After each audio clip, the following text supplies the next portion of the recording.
Can you hear me? You guys hear me?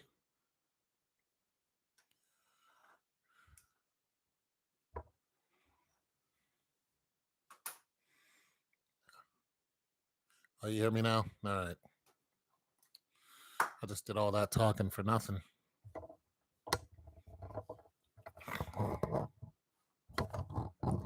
Anyway, so I bought these Andis clippers for about $100, and I'm disappointed because they're not that. These clippers are not that sharp. Now, what happened was I had my old walls here, heavy, a lot heavier than the Andis, and I cracked the blade. So you see there, blade is. I dropped it and it chipped right off. You see that? So, yeah. So I said, you know what? Maybe it's time for some new joints. These ones are older, heavy. They're, you know, if you're doing your own hair, this can, get a little tired after a while. You're trying to be precise. But the blades cut so good. And they're very close. They're set very close.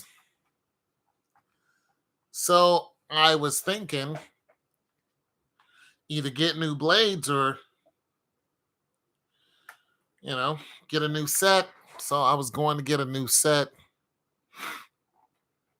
but I didn't get walls. I got Andis, and I'm disappointed. They're not even as close. I mean, they just don't shave close. And I wanted a liner too, because I wanted my lineup to stay tight because I just got my haircut. It cost me $50, but I wasn't happy with what the guy did. So I said, you know what? Screw that. I can do this on my own. Yeah, I have the outliner and the regular. I'll show it to you.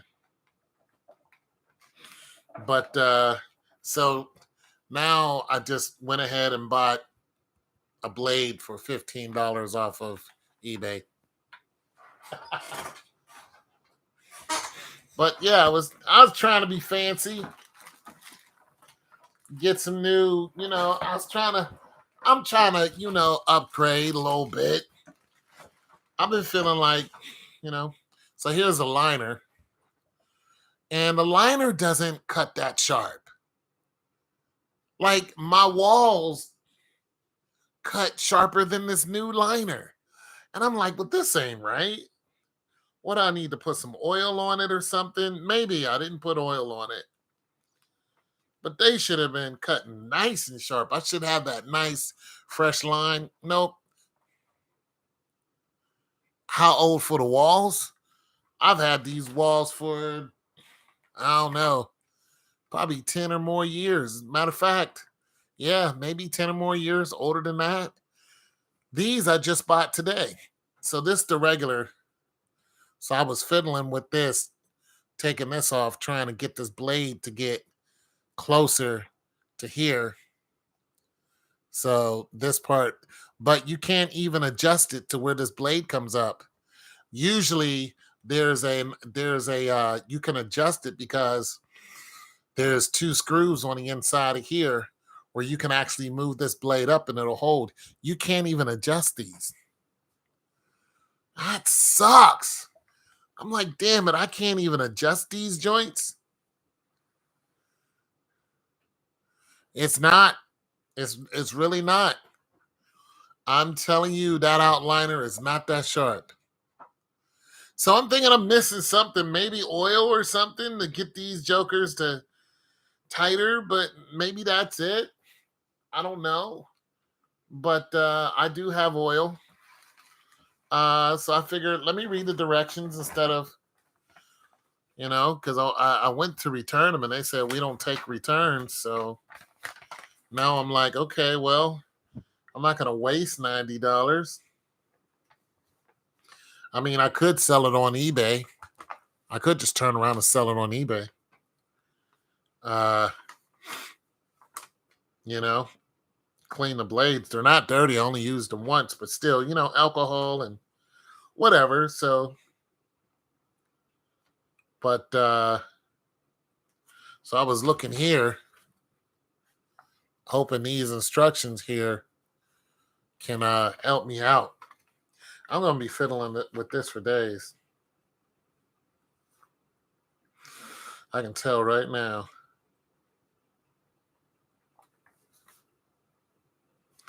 But yeah. So I think I need to add some oil to them, and maybe they'll cut sharper. Thanks for the like. Don't forget to leave a like, you guys.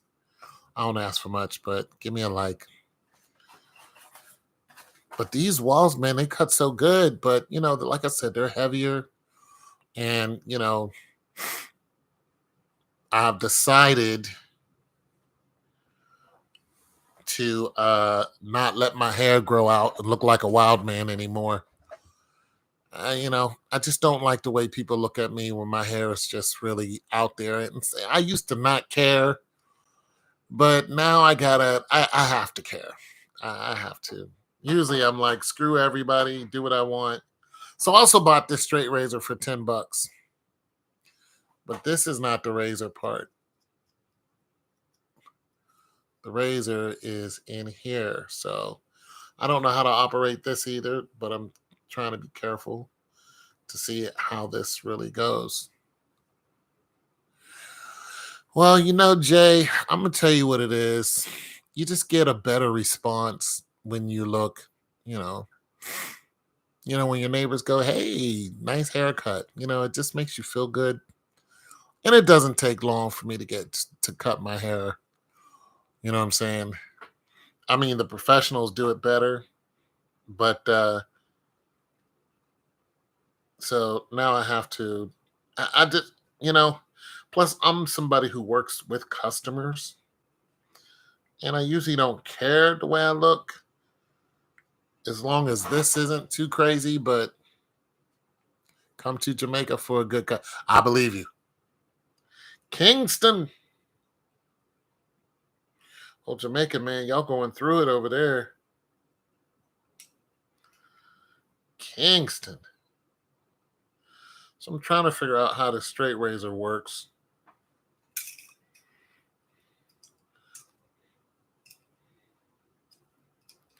What part is actually the blade? Oh, okay. All right. So this holds a straight razor, but the razor didn't come with it. So I think it holds a straight razor. Yeah, from Kingston. Yeah, I know some people from Kingston.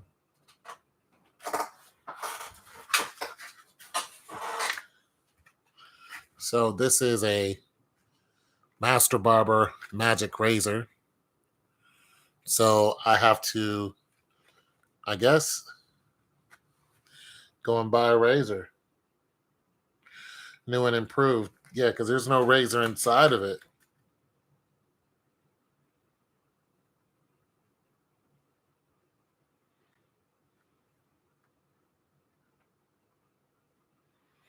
No, this is saying that it's a razor. See, I'm confused. Yeah. Your chemistry teacher. Yeah, man. Are you from there? Like from there, born and raised?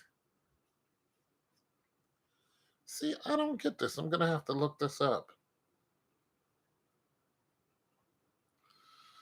Like,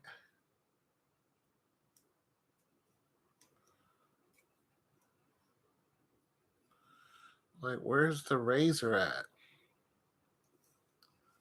There's no born and raised. Jamaica, Jamaica. Yes. Jamaica's not somewhere where I know enough to say I want to live there. But I hear conflicting stories. I hear people who love it, and I hear people who don't like it. Uh, I hear people saying it's a scary place. I hear people saying, look, you can come out here and, live for pretty much the cheap. So I don't have enough research to know. I know don't trust the bank out there. Don't trust the bank. Don't do that. Because Hussein Bolt's money just got taken away. $12 million gone. And the bank, the person took it was a damn female.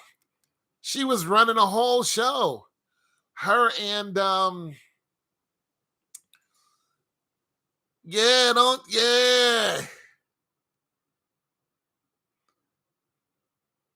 You've been watching me since 2016. Been watching to you since really? Is this our first conversation? Nah, I can't. Oh, somebody hit me on face. Oh, my brother, my brother. Yeah, yeah. But we spoke before. Yes, that female is from a very rich family. They have stolen before. Yeah, so you know the story I'm talking about. I mean, that story is worldwide now. She's from a very rich family. Well, I tell you what, her family needs to give Hussein Bolt back his $12 million US dollars and all the other people that they ripped off. I mean, well, look, we know banks rip people off all the time. So this is not saying your country is an isolated case because we know Europeans do this all the time. Hell, they do it out here in America. If you got a lot of money in the bank, be careful, because it could go down. If you hit the lottery, your money's about to get stolen out of the bank. The bank's going to take your money and they're going to do whatever they want with it. And or they'll say, hey, we're not giving you your money. If you walk in and say, hey, I want, 200,000, the bank will go, yeah, we're going to call the police. That's what they did to Black Youngster. They called the police on him. The police showed up, put him in handcuffs, sat him on a curve, and took $100,000 of his money and let him go. And I have no idea what happened there. I don't listen. I think the police just straight up robbed Black Youngster, broad daylight, put him in handcuffs, took 100 grand and dipped. I'm like, listen, you can't trust nobody. You can't trust the police. No one. They are all in on it.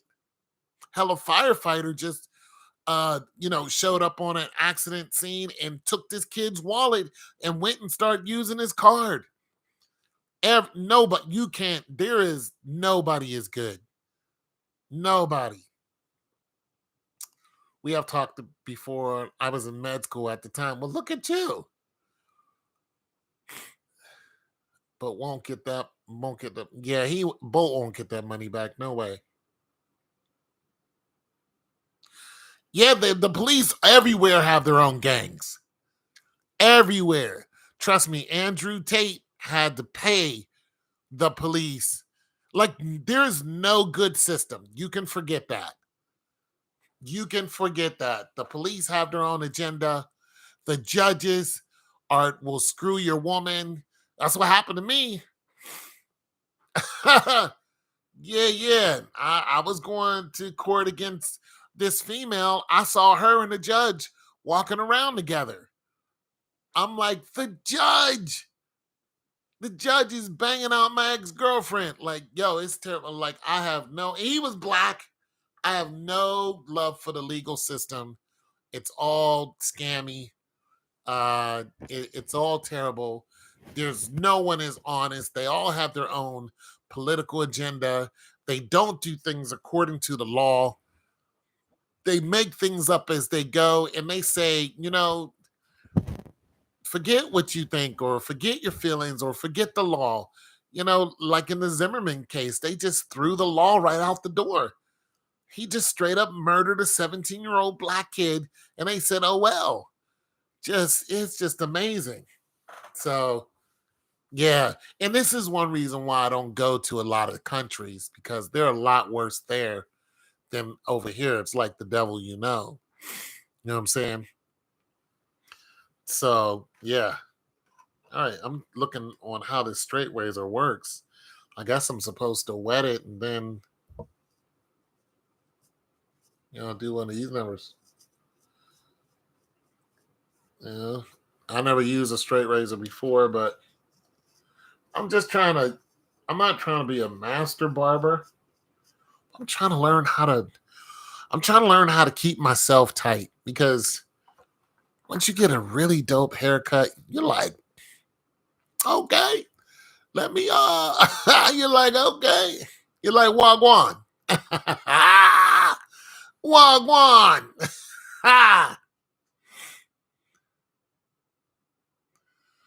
You want to be seen. Like, hey man.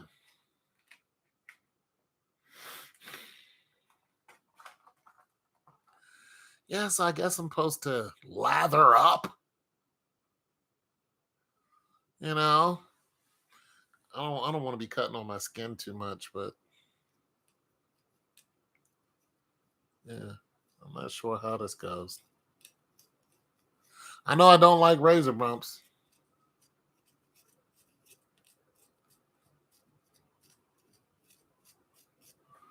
See, is this cutting? I guess I need to. But see, okay, now there's a blade. Let me see this. Wagwan. That's short for what's going on. Wagwan. Is that short for what's happening, my brother? How are you? Okay, I think there are separate blades that go in here.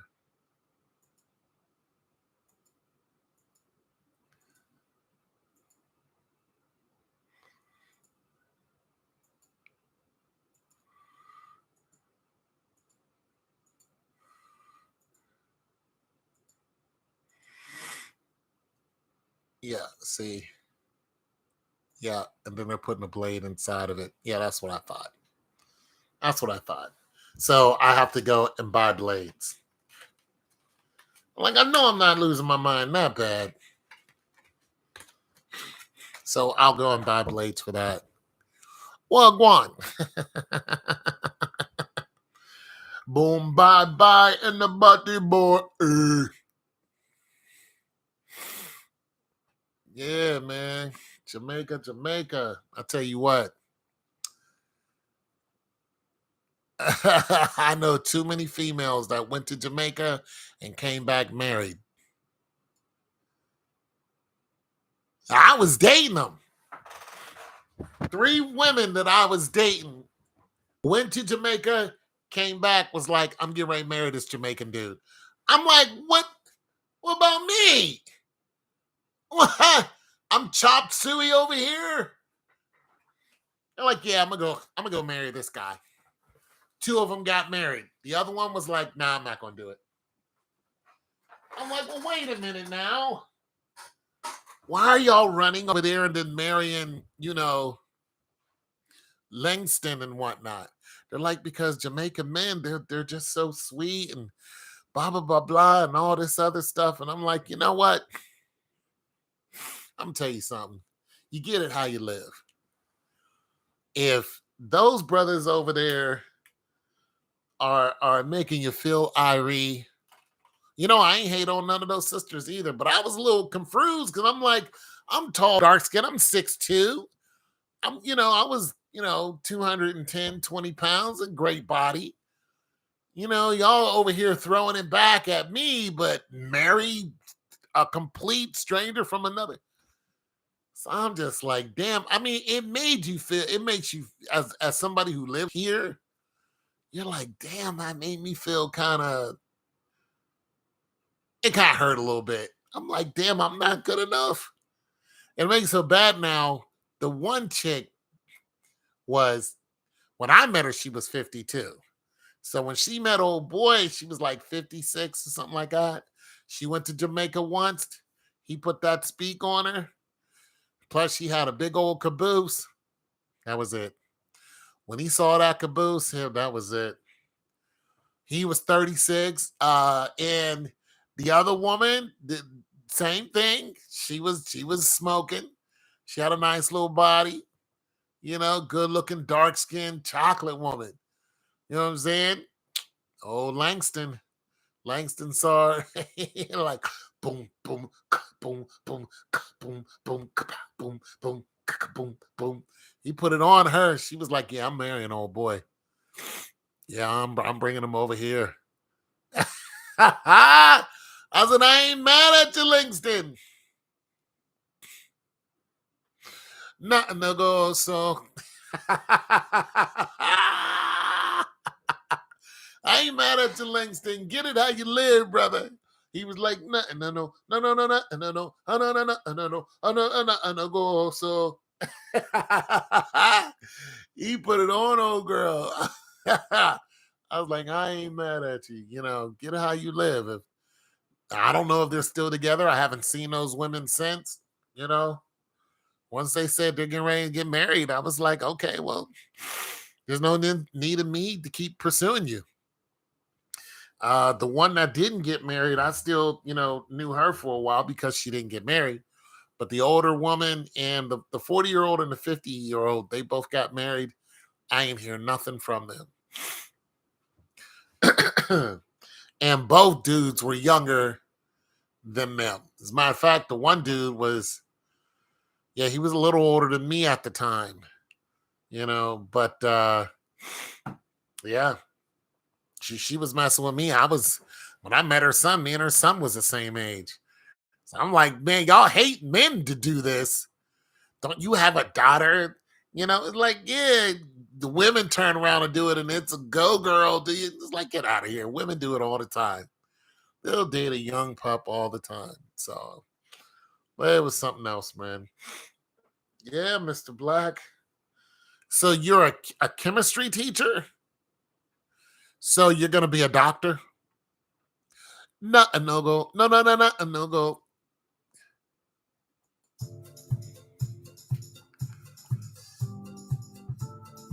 You gonna be a doctor?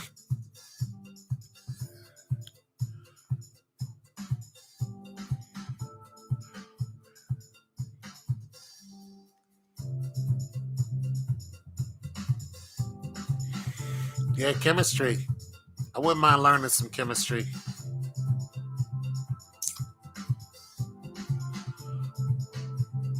Oh, look at you. Yeah, I wouldn't mind being a food scientist. You know what I mean? So you need chemistry, food chemistry. You know what I'm saying? I already have a degree, but I'm not really the office type. You know what I'm saying? You have 2 years of med school to go. I bet it's expensive too. Yeah, 2 years of med school.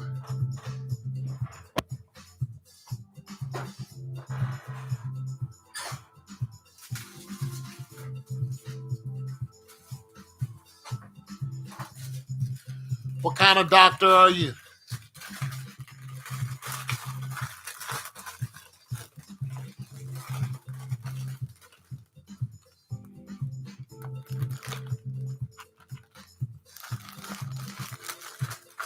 Yeah. Food chemistry, biology.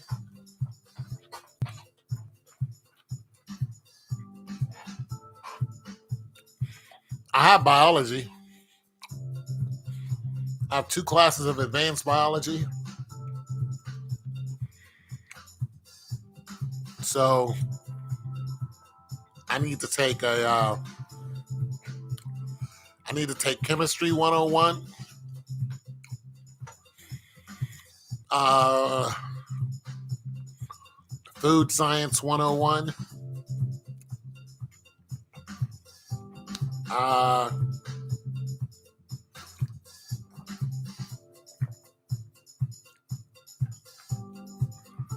Biochemistry. Yeah, see.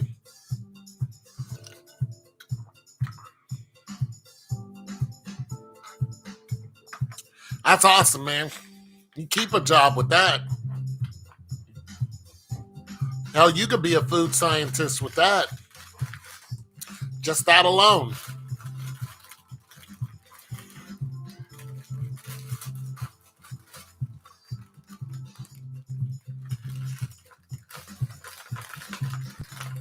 Yeah, just that alone. You can go right into food scientist. Go ahead and be a restaurant investigator. Get a couple certificates. Moonlight and do it on the side. You know what I'm saying? In case you get tired of teaching. Say, I'm tired of you little brats. I'm not teaching anymore.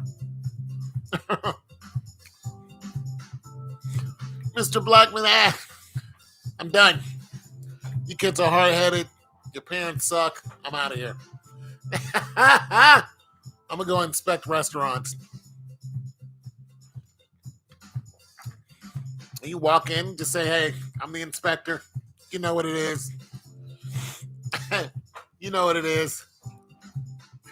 Act the fool, I'm shutting it down. Act an ass, I'm shutting you down, Mike. Be no hot dogs and hamburgers in here, Jason. You and Meredith.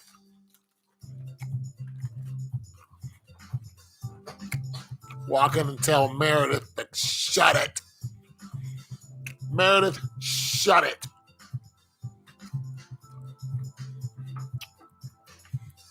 Cross-contamination right here. Meredith. Shut you down. Yeah, you're at that point because kids are terrible.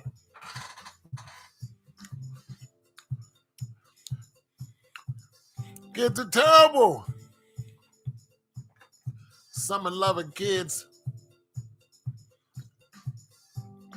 Summer-loving kids. What the? Talk to you any old kind of way. Say it again. Say it again. Got their cell phones. Can't keep the cell phones out of their face. Put your cell phone down. Down, down, down, down. Put it down. You got to negotiate with 15-year-olders.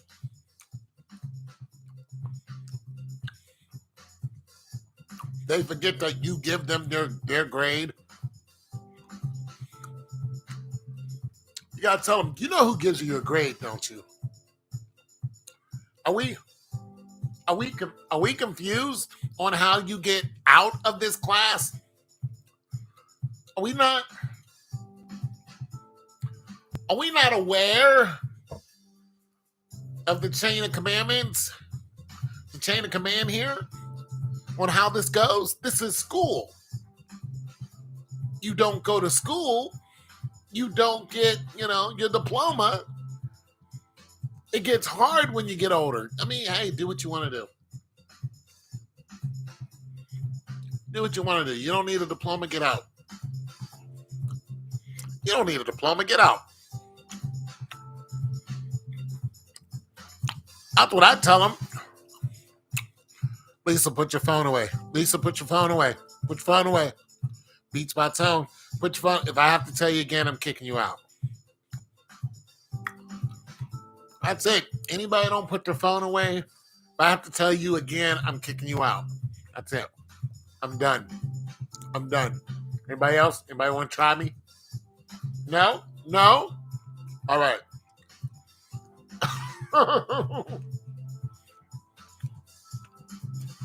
Thanks, man. I had it done and then I had to go and redo it because I ain't like the way the dude did it. So I went and spent $100 on new clippers and whatnot. And I'm not happy. Not happy.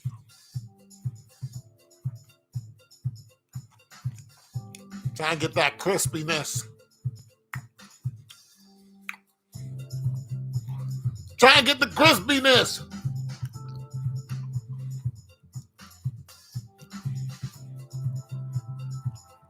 I know.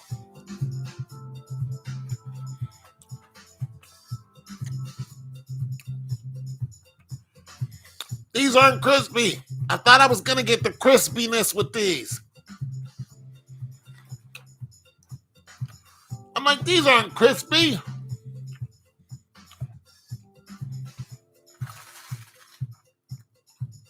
They're not crispy. I was paying for the crisp. So I can just you know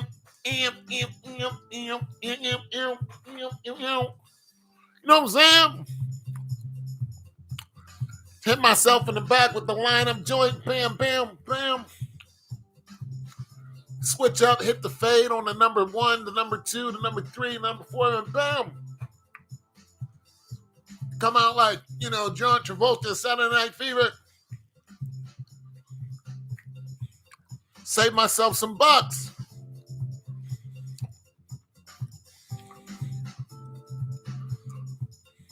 The crispy. That's all I want with some crispiness. I just spent $140. 40, 665. $165 just messing around with this. Just trying to get some crispy. It's costly.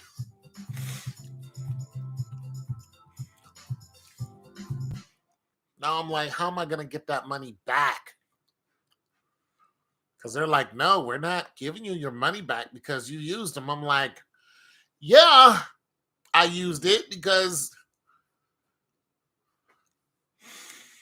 your store person told me that I would get the crisp. I'm like, all right. You know what I don't do? I don't like to argue. If you're not going to refund me my money, I'm not fighting with you. It's exhausting. Going back and forth. Back and forth and back. I'm not doing it.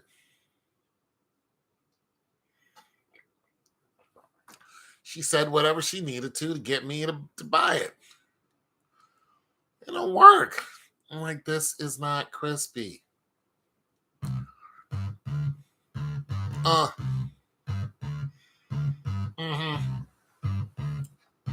Brooklyn. The 1, 2, 3, 3, 2, 1. My name is Liberty there, but enough to have fun. The highs and the bass. In the play. Yeah. I'm just disappointed. The crisp.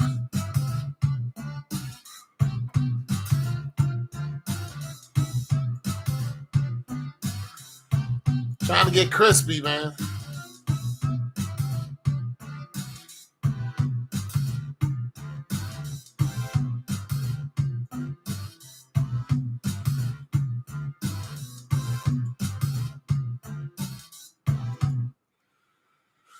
Trying to get crispy. So I just went ahead and just bought some new blades for my wall. My wall clippers.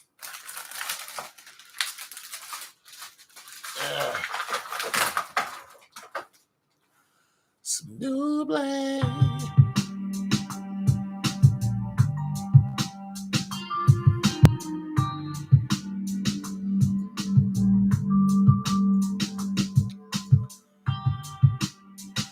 Jamaica, Jamaica.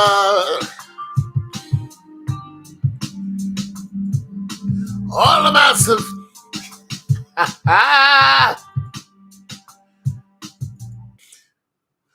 Boom, bye, bye, in the body boy. Jamaica.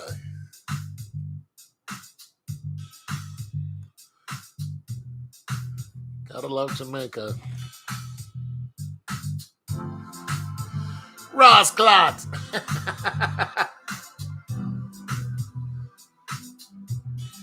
And you know me.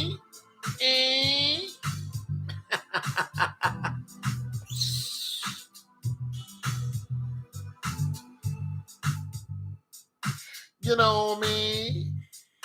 Eh.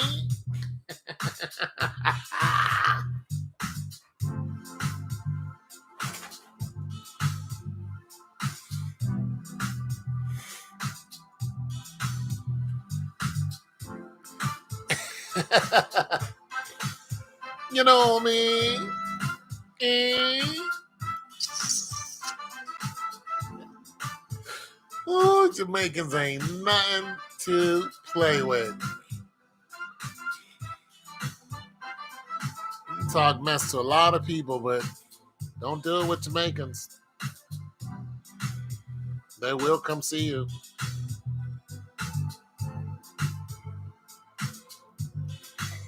Not even a little bit. Don't even talk to them a little bit. Talk crazy. No, hell no.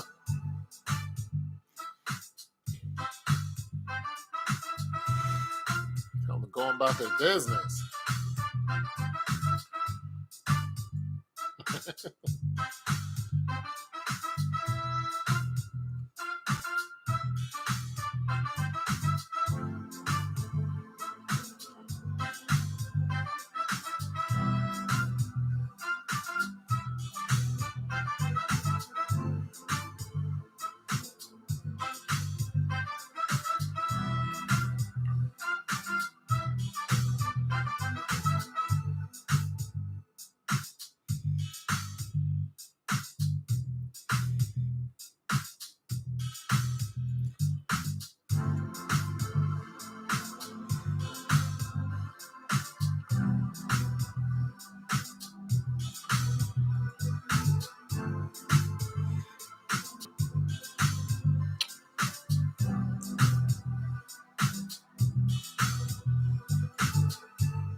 I don't even think I've ever messed with a Jamaican woman.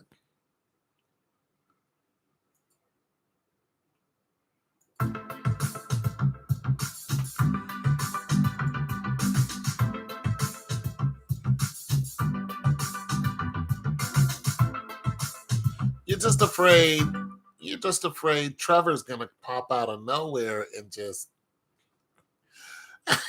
get to talking crazy. Like, come on, Trevor.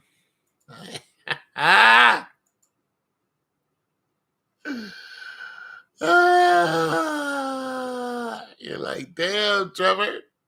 Why we gotta do it like that?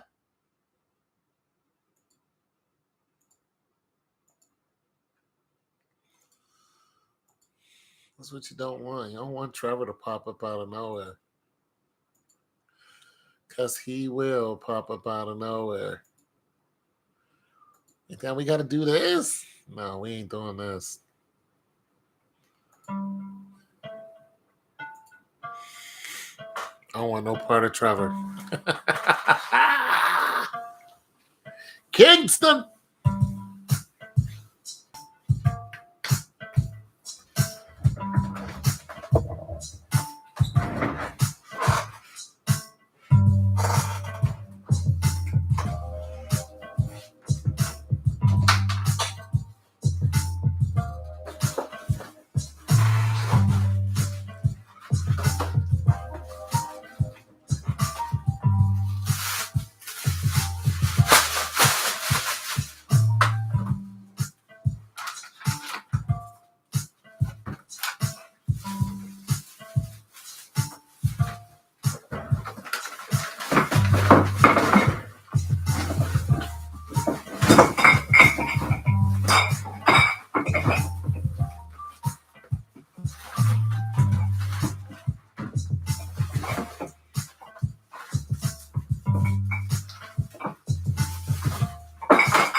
Damn kids getting on your nerves, ain't they? What grade do you teach?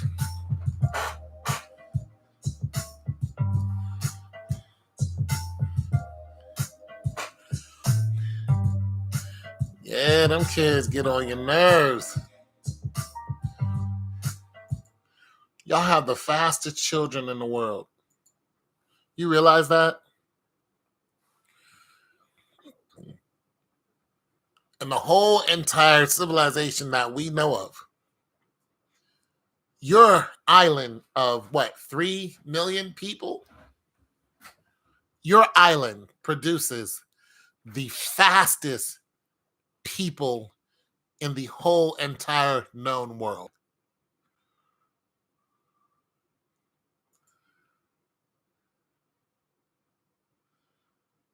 That is amazing.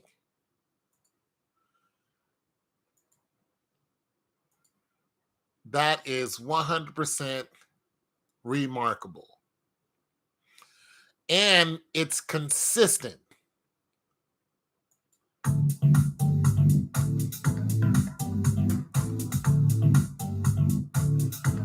It's consistent.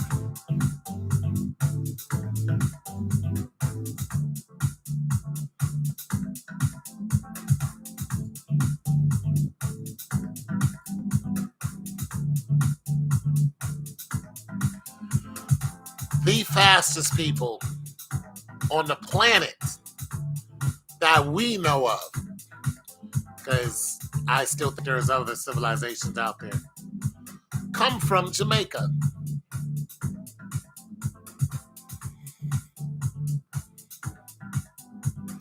Something is in the water. Something's in the food.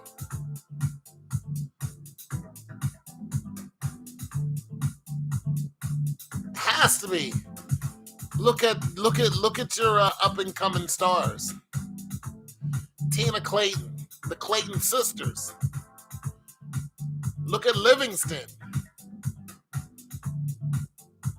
You have the fastest people, the fastest kids coming up.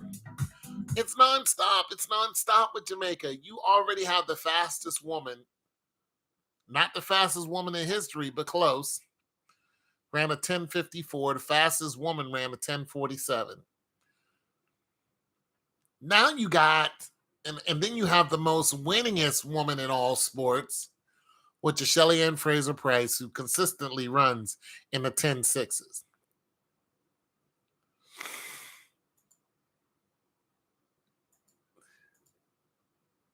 And then you have Sharika Jackson, who stepped down from the 400 and was like, I'm going to run the 200, and has run the fastest time in the 200.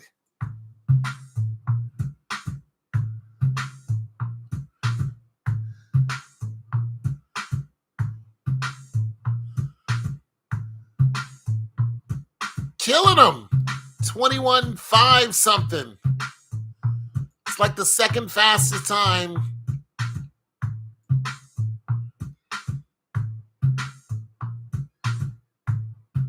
Crazy speed.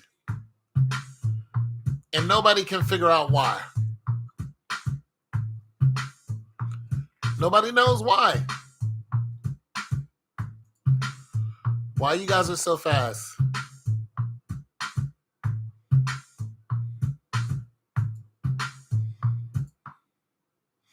Nobody knows it. Asafa Powell.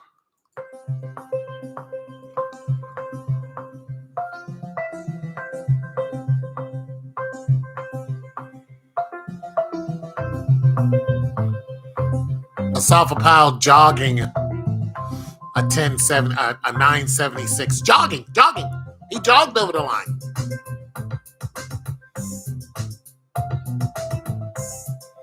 Jogged over the line.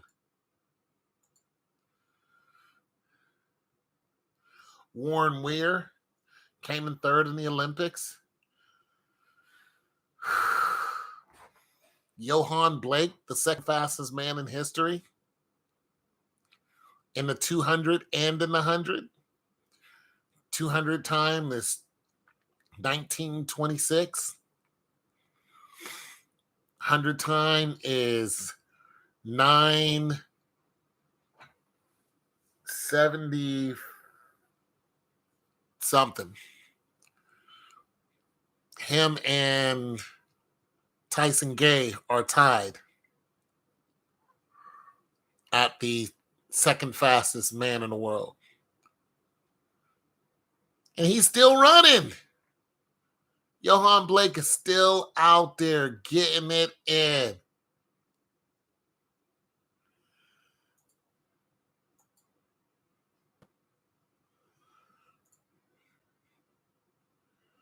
I like Johan Blake. Yam, potatoes, yeah. And lots of roots, base foods, yeah. High carbon diet. Yeah, I think that's definitely what it is. Gives you good fast twitch muscles.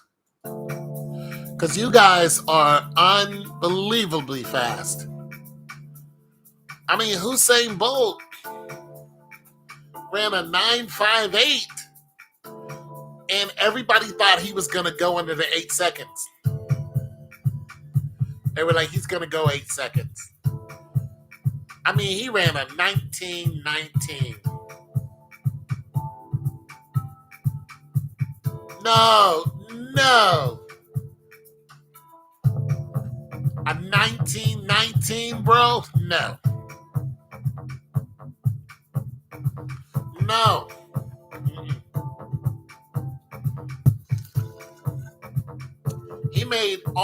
He made every other runner look like rank amateurs. And they were all world class. All of them. Walter Dix, world class. World class. You ran away from Walter Dix. Tyson Gay, you ran away from Tyson Gay. Ran away. Ran. It hurt. And I'm gonna tell you something. I don't do the whole American against Jamaican thing. I really don't do that. For one, we're a melting pot. We're not one race. We're all races. Jamaicans, one race. So you'll find somebody from Brazil running for America, Japan running for America, freaking German running for America. It's just crazy. But usually what it ends up being is black on black. Let's just face it. I mean, ever since the 90s and the 80s, a white person hasn't been able to contend.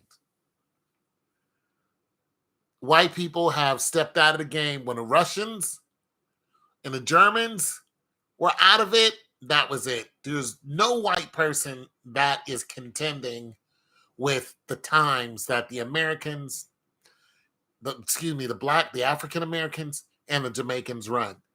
You have maybe 2 or 3 white women. I'll give 5. One of them doesn't run anymore. She ran for the Netherlands. Big cocky white chick. She ran for the Netherlands. Then you have in the sprints, you have who's the one chick? Dang, I just saw her too. She has the European record.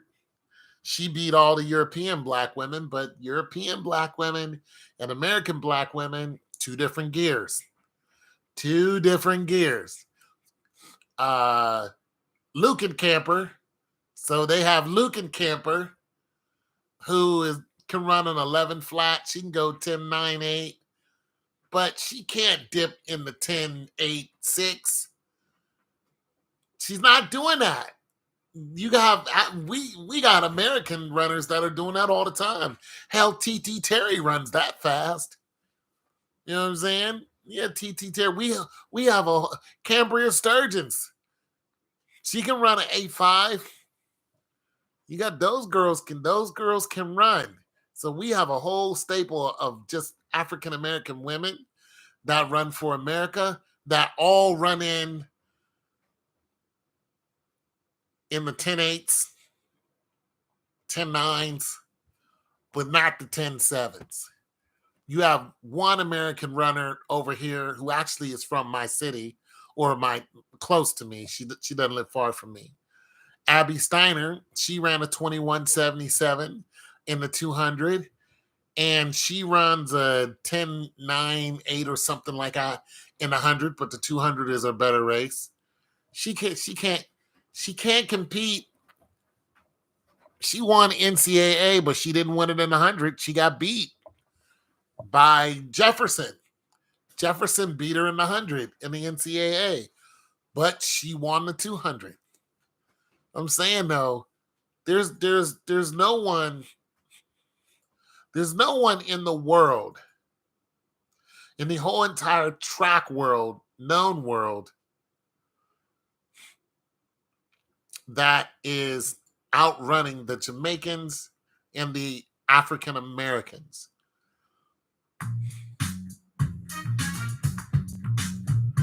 It's no one. Anyways, thanks for stopping by. I'm going to just play some music.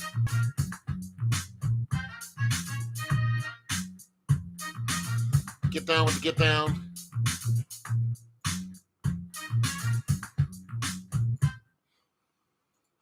Luke and Camper. It's my girl, Luke and Camper. Everybody loves Luke and Camper. The German. Everybody loves Luke and Camper.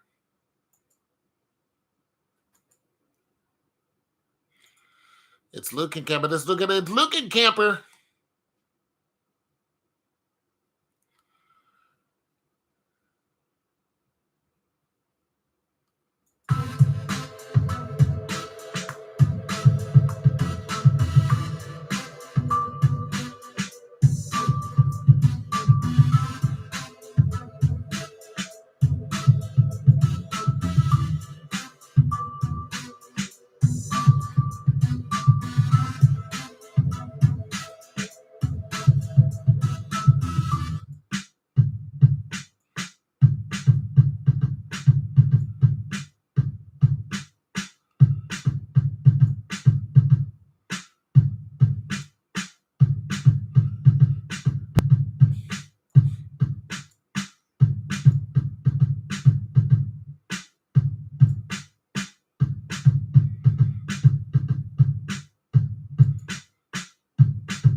It's Luke and Camper.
It's Gina Lukenkamper.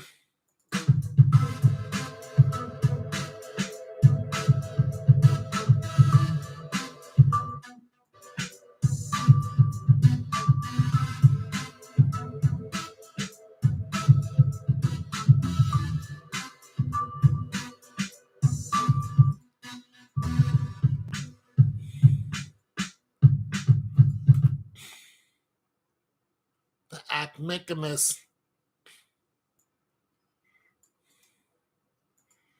The Acmecanus.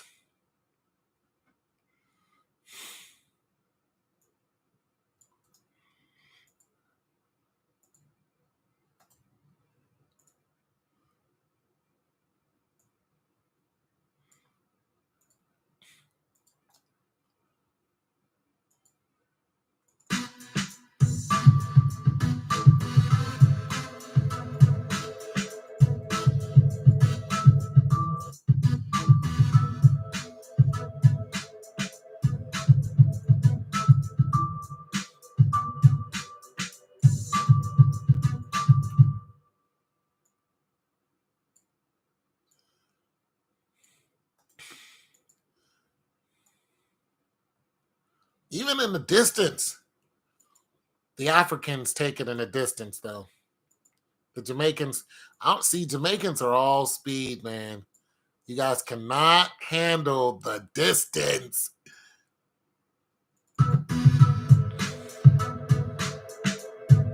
As a matter of fact, anything over 200 yards, 300 yards, that's it for the Jamaicans. You guys don't have any. Let me look at this. You don't have any champions.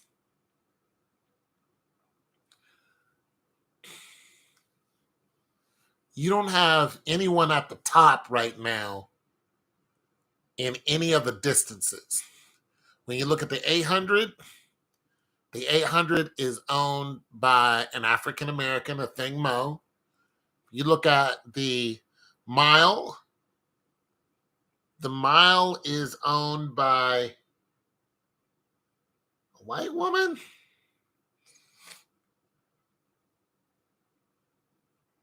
No, the mile is owned by Africans, and anything over the mile is all owned by Africans. Africans all day, from the 1500, 1600, the 3000, the 5000, the 10,000, the 10K, and the half mile and the half marathon and the marathon, all owned by Africans. Isn't that amazing? But no African is a top sprinter. That's you got Uhuru. She's African, but she ain't running 10-6 anytime soon. You had the chick from Nigeria. She ran a 10-6. Then she got banned pretty much for life. Blessing Okabari, Nigeria. Boom. That's it for her.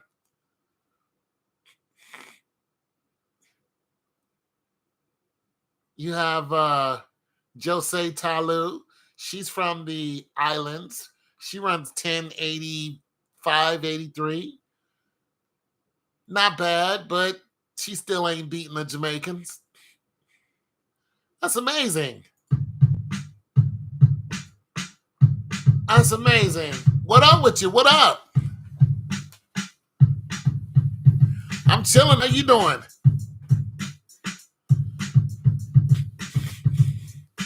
Yeah, we just talking about, Jamaica and the influence they have on the track and field world.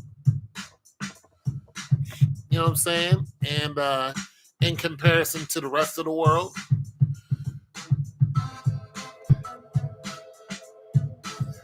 Make a little music, talking it out, you know what I mean? Chilling. Yeah, Jamaica.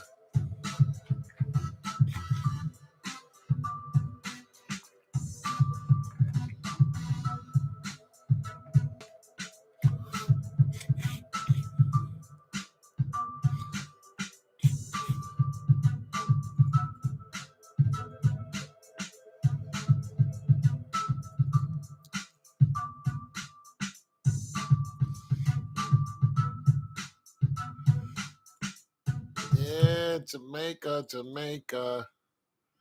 But that's amazing. There are no middle or long distance champs in Jamaica when it comes to running. They're all sprinters. I'm trying to think of one. You do have you guys no, she's African. She's not Jamaican. Gould, not Gould. Gail, I forgot her name, but she's not Jamaican. I think Jamaica also has the world record holder in the hurdles, in the 100 hurdles.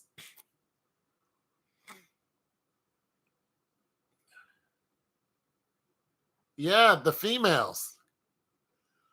But even when it comes to the men, there's no Jamaican man that I know of that's at the top of the line in the 800, the mile, the 2 mile. For some reason, that like short distance, and that's it for you guys.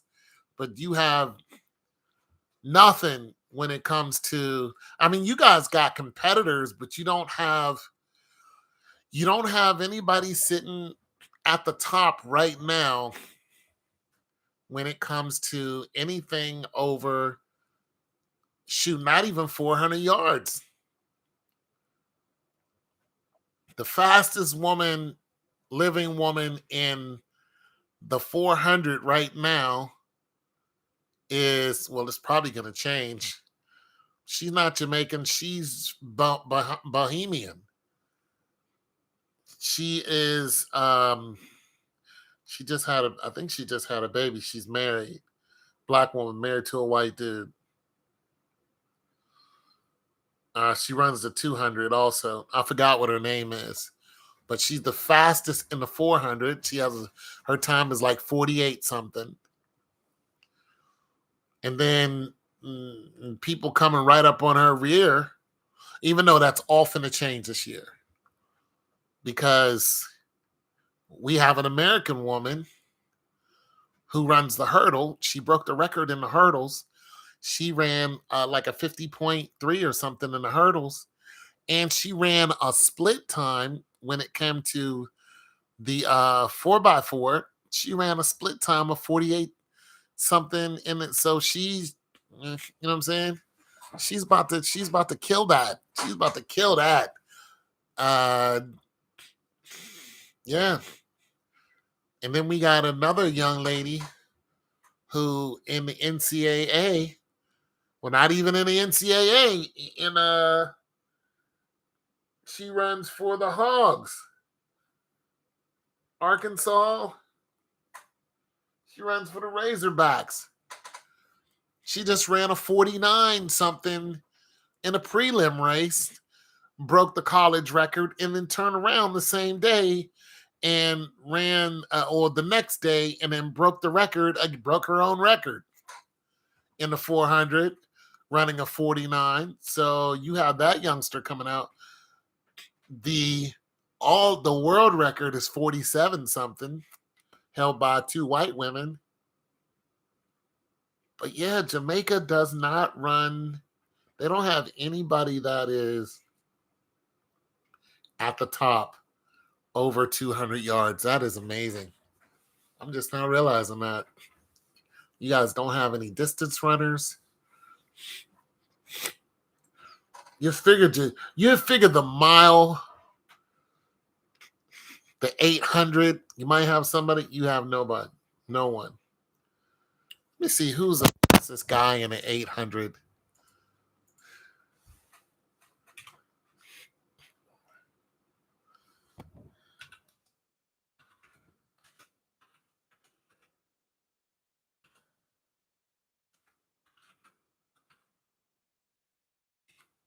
See who's an 800 champ in the men's. Yeah, it's white dudes. Yeah. And the guy who has the world record is an African. Is David Reducci, who ran a 141.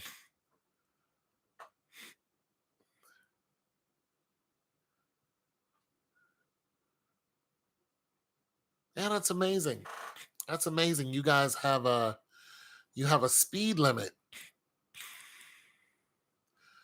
You have a speed limit. Now, what's really interesting about that is your speed is contributed to your diet because you guys eat, yams and stuff like that. Yams, potato, lots of roots. So this has given you the ability to accelerate at a high rate of speed, but also the very same thing is probably building up sugar in your muscles and causing them to burn out faster. There's no doubt in my mind that's exactly what's going on. If we took blood samples of 10 speedsters from Jamaica, 10 speedsters from America, 10 speedsters from Europe, and went on and on and on from about maybe 10 countries, we would find out that because of the yams, potatoes, and roots that are indigenous to Jamaica, that they cause your red twitch muscles, which are your fast twitch muscles, your red fibers to either be enlarged or have the or they're either enlarged or their tensile strength is higher. Everybody's gone. Everybody's gone. I'm just going jam. Everybody left. Nobody wants to talk about that anyway. Can I get to the yams? Yeah. I got some yams downstairs.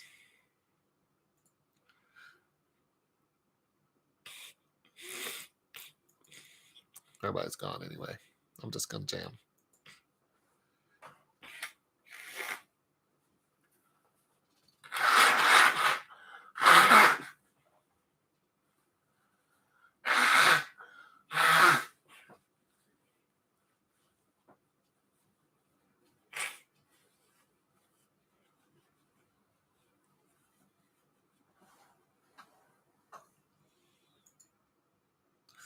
Sweet yams, show me the way, 'cause I got bills.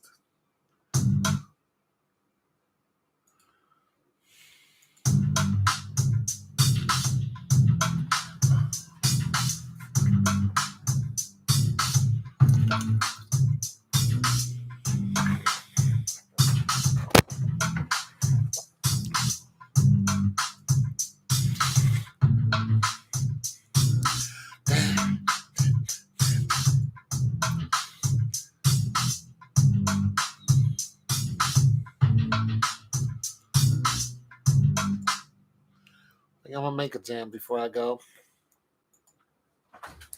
I think I'll make a jam before I go. Before I go.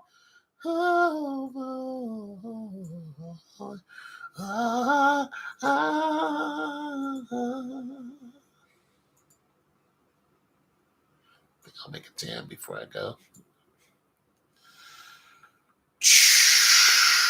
What up to anybody who just joined the chat? We're just chatting and jamming, making music. How's everybody doing? Everybody all right? Everybody all right? Anything new?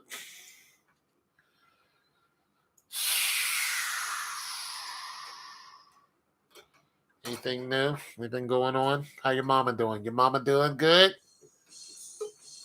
Your mama doing all right? Good, good. Oh no! How old was he? Well, talk about it. I don't know how he died. Uh,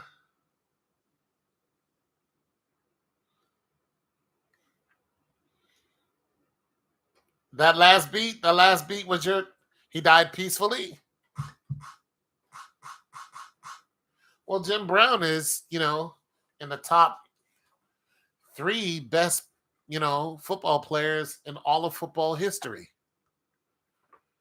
The number one football player is Lawrence Taylor. So yeah, Jim, Jim Brown, everybody. Love Jim Brown. He was even a cool old dude.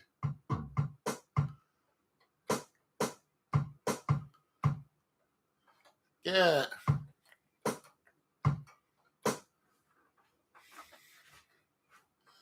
He's even a smooth old man.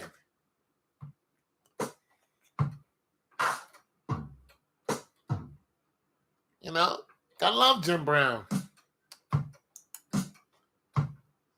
He kept his head on straight, stayed out of trouble.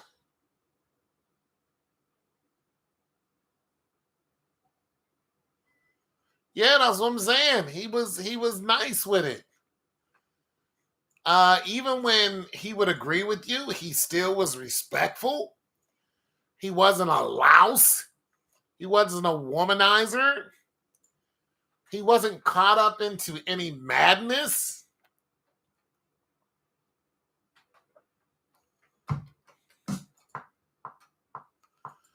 I mean, what do you want from the man?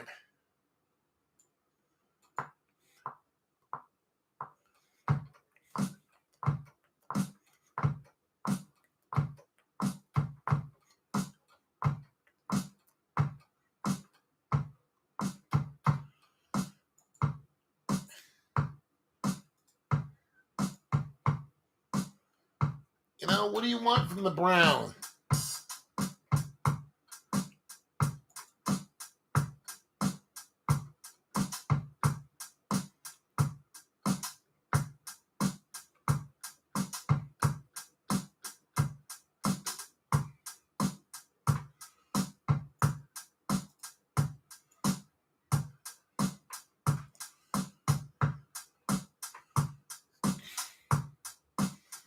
Yeah.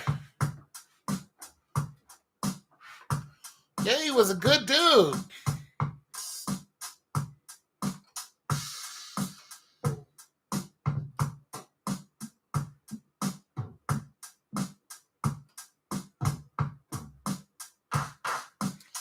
He was a great dude.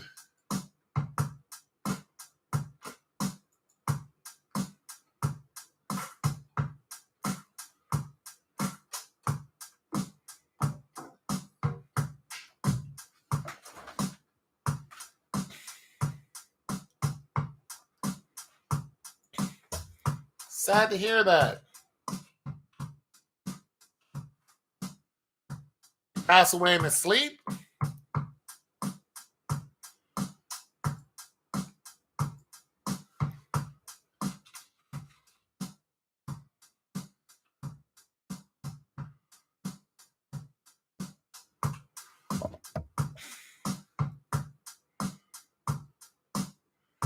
That's good for you, man. Get that rest.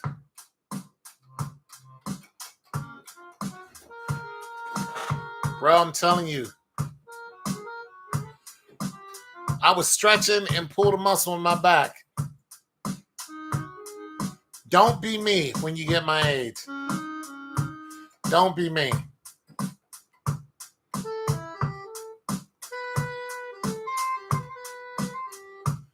Two days ago.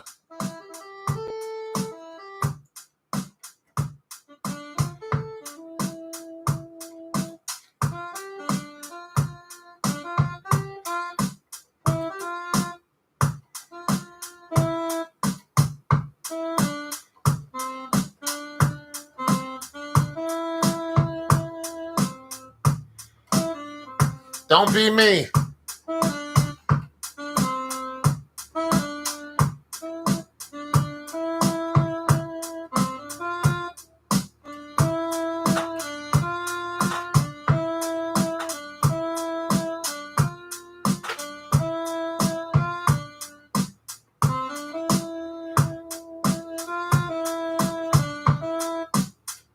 I'm warning you.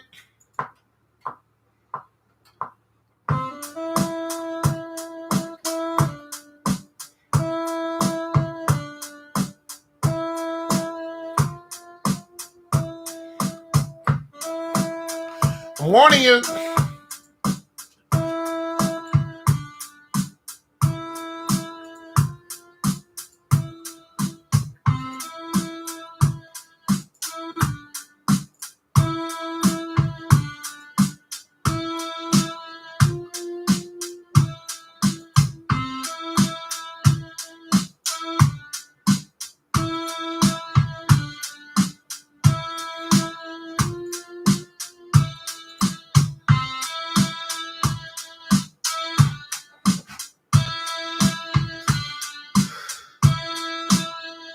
Yeah, cardio, man. That's what's up.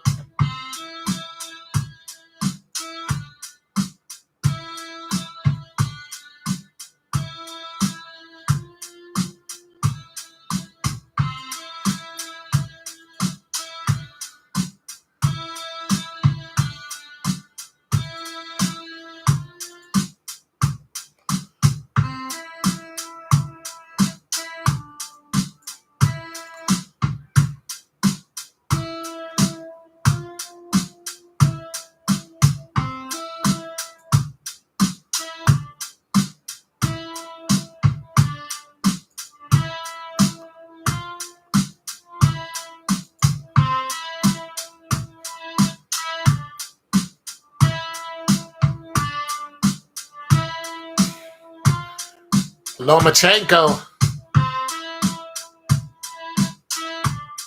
Yeah.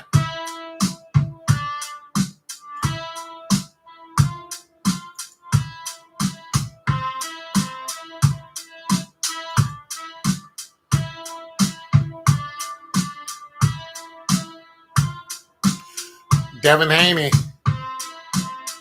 Even though he shouldn't have pushed him. Don't give a man extra fuel, but definitely Devin Haney.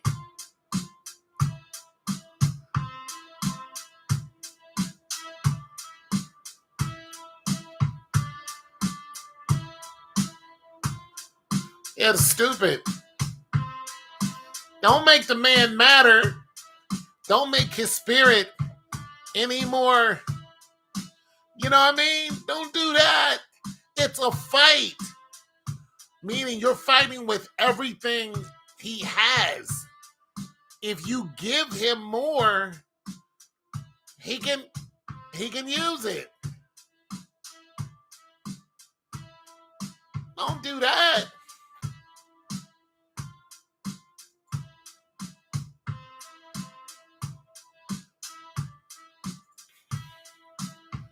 Yeah, that may be true, but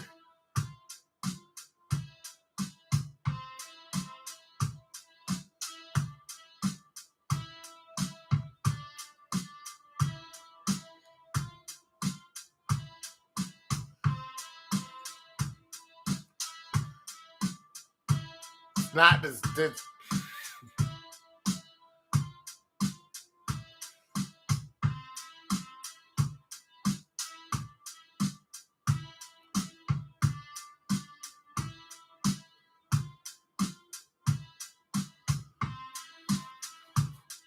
Yeah, but I'm saying if I was a boxer, what up? What up? Hey, are you the dude with the vending machines?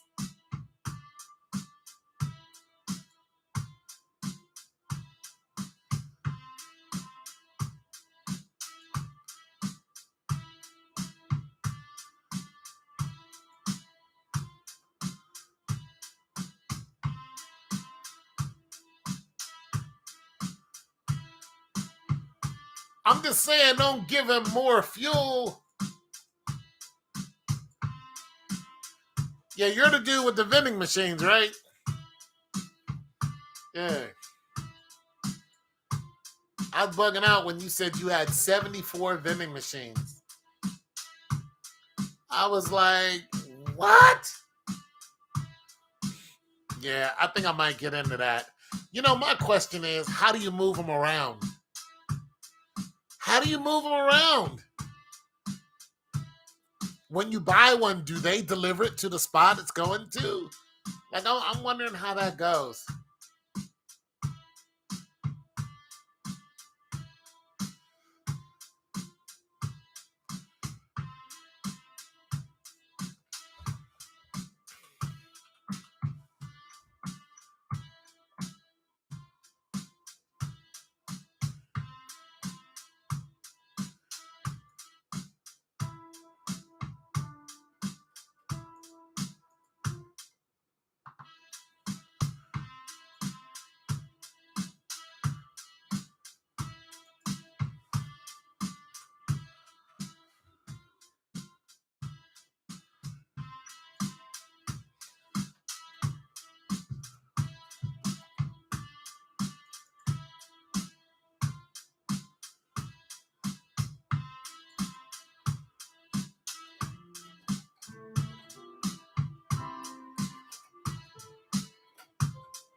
I tried to. I've been trying to get a job for a couple months now.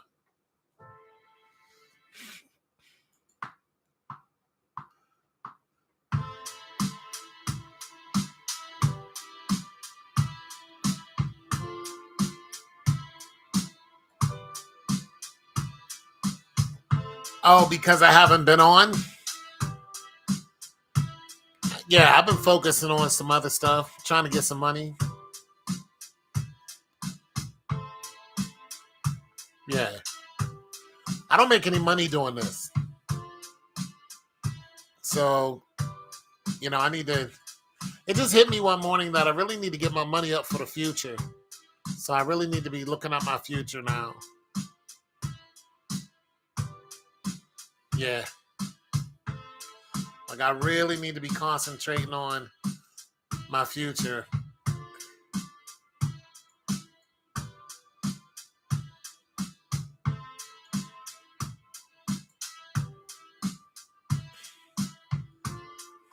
So, that's all. I enjoy talking to you guys. I just don't make any money. So, I have to.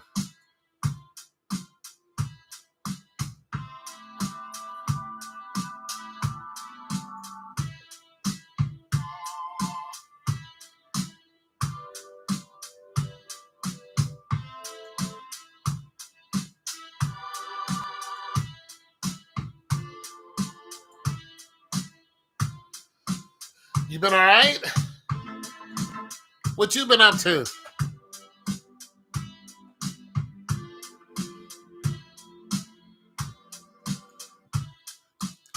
You going back to work?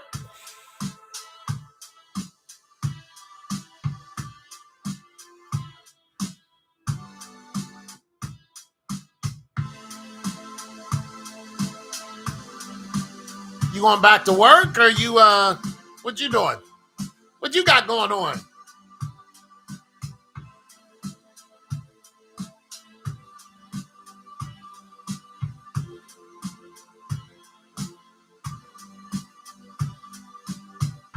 Oh, okay. To take what? What you gonna take?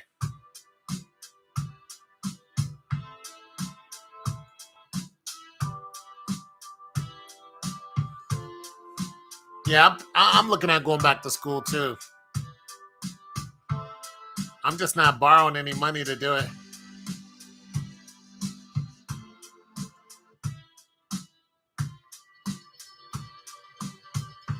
Yeah.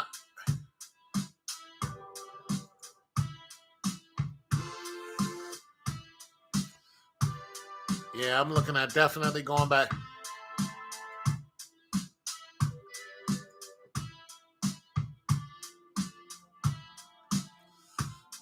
Yeah, I'm not with that.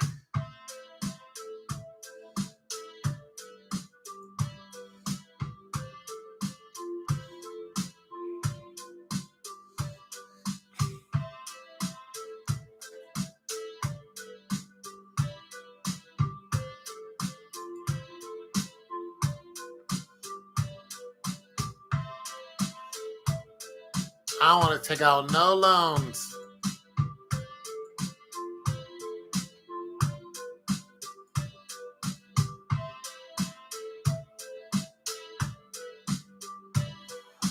Five. I'm just thinking about either getting a master's degree or yeah, something. But I'm thinking about getting into food science. So I have to take chemistry, food, chemistry, and some other classes. But yeah, I'm thinking about getting a somewhere along that line.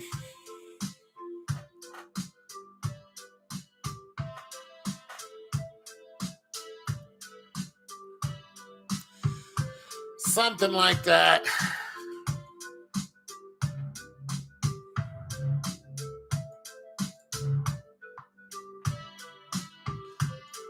Something where I can, yeah, somewhere I can just, you know, no,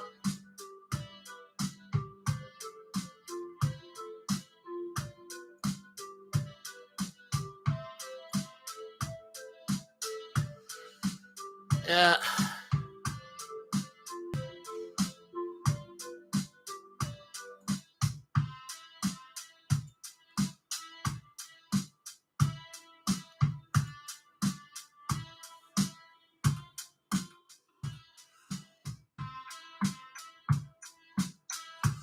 something like that.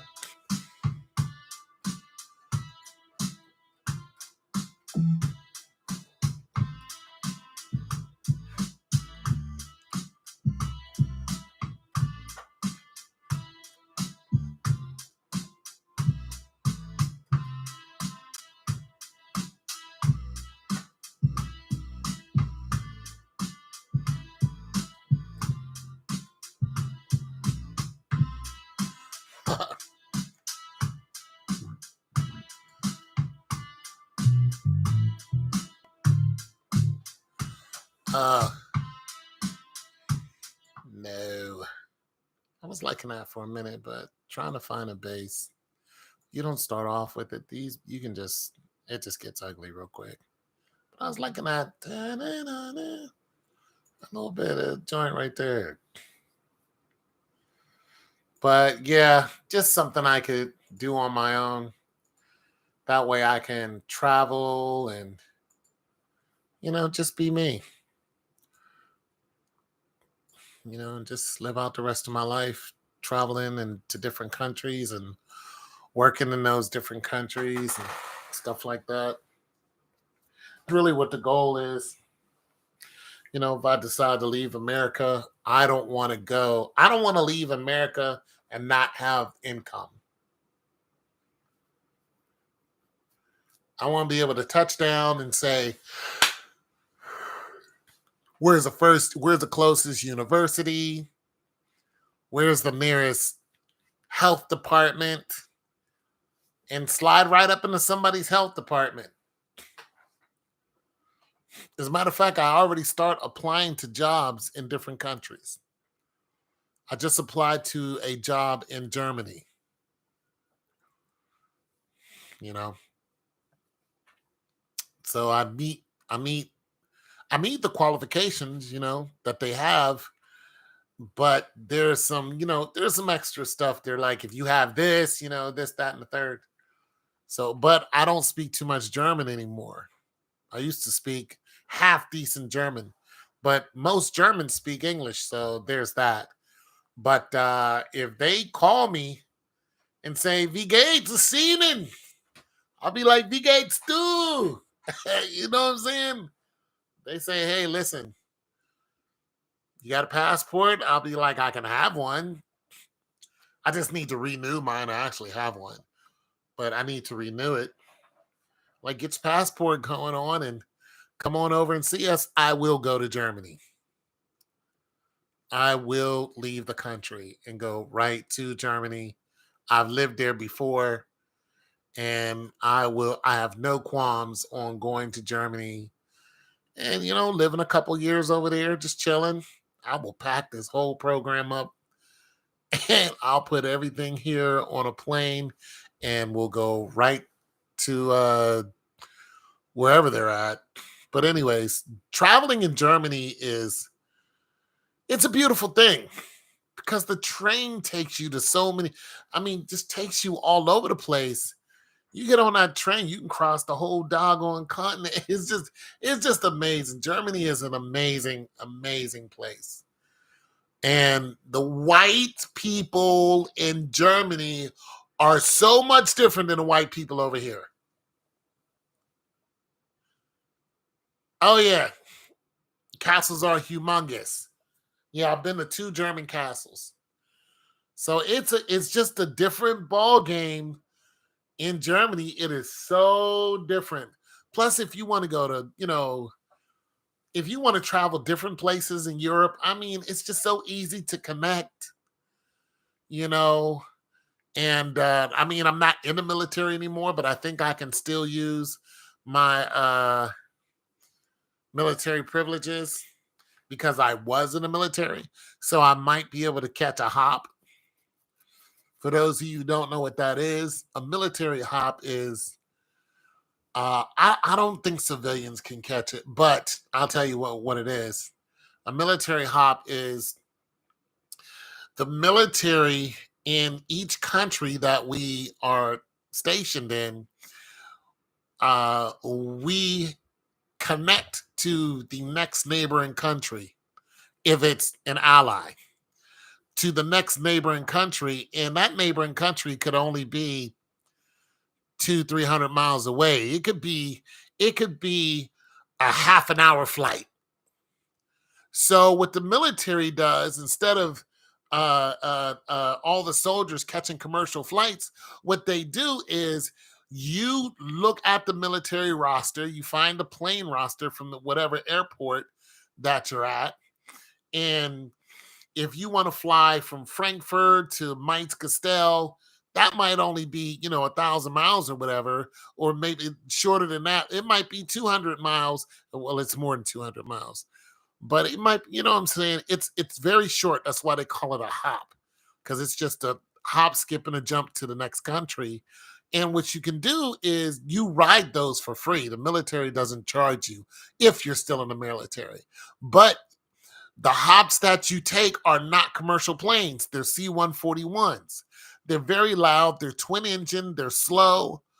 Um, uh, uh, it's not a comfortable ride. You're flying this way, but you're facing that way. It has no windows. It is a military plane. So don't think you're going to be comfortable. You might even have to sit on the floor. There's going to be military equipment around you and military people around you.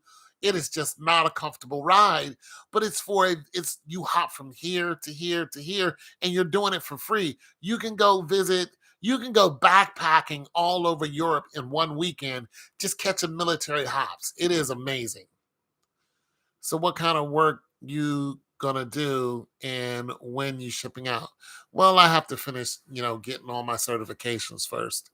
And what I would be as a food scientist.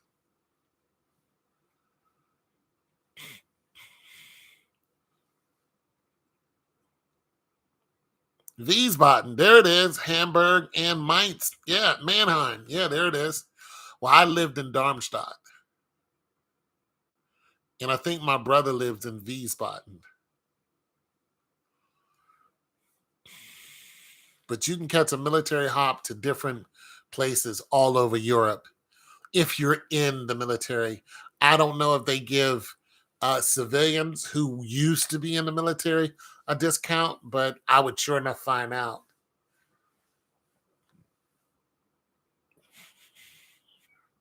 Yeah, yeah, I would sure enough find out.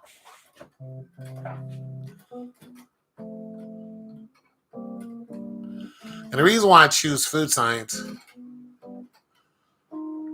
is because of the versatility. For one, you can create your own food. And when you do it, you actually know the nutritional value of that food. So there are a lot of foods in America that are not approved in other countries, especially Europe. So let's take one, the Pillsbury Doughboys, those biscuits, not approved.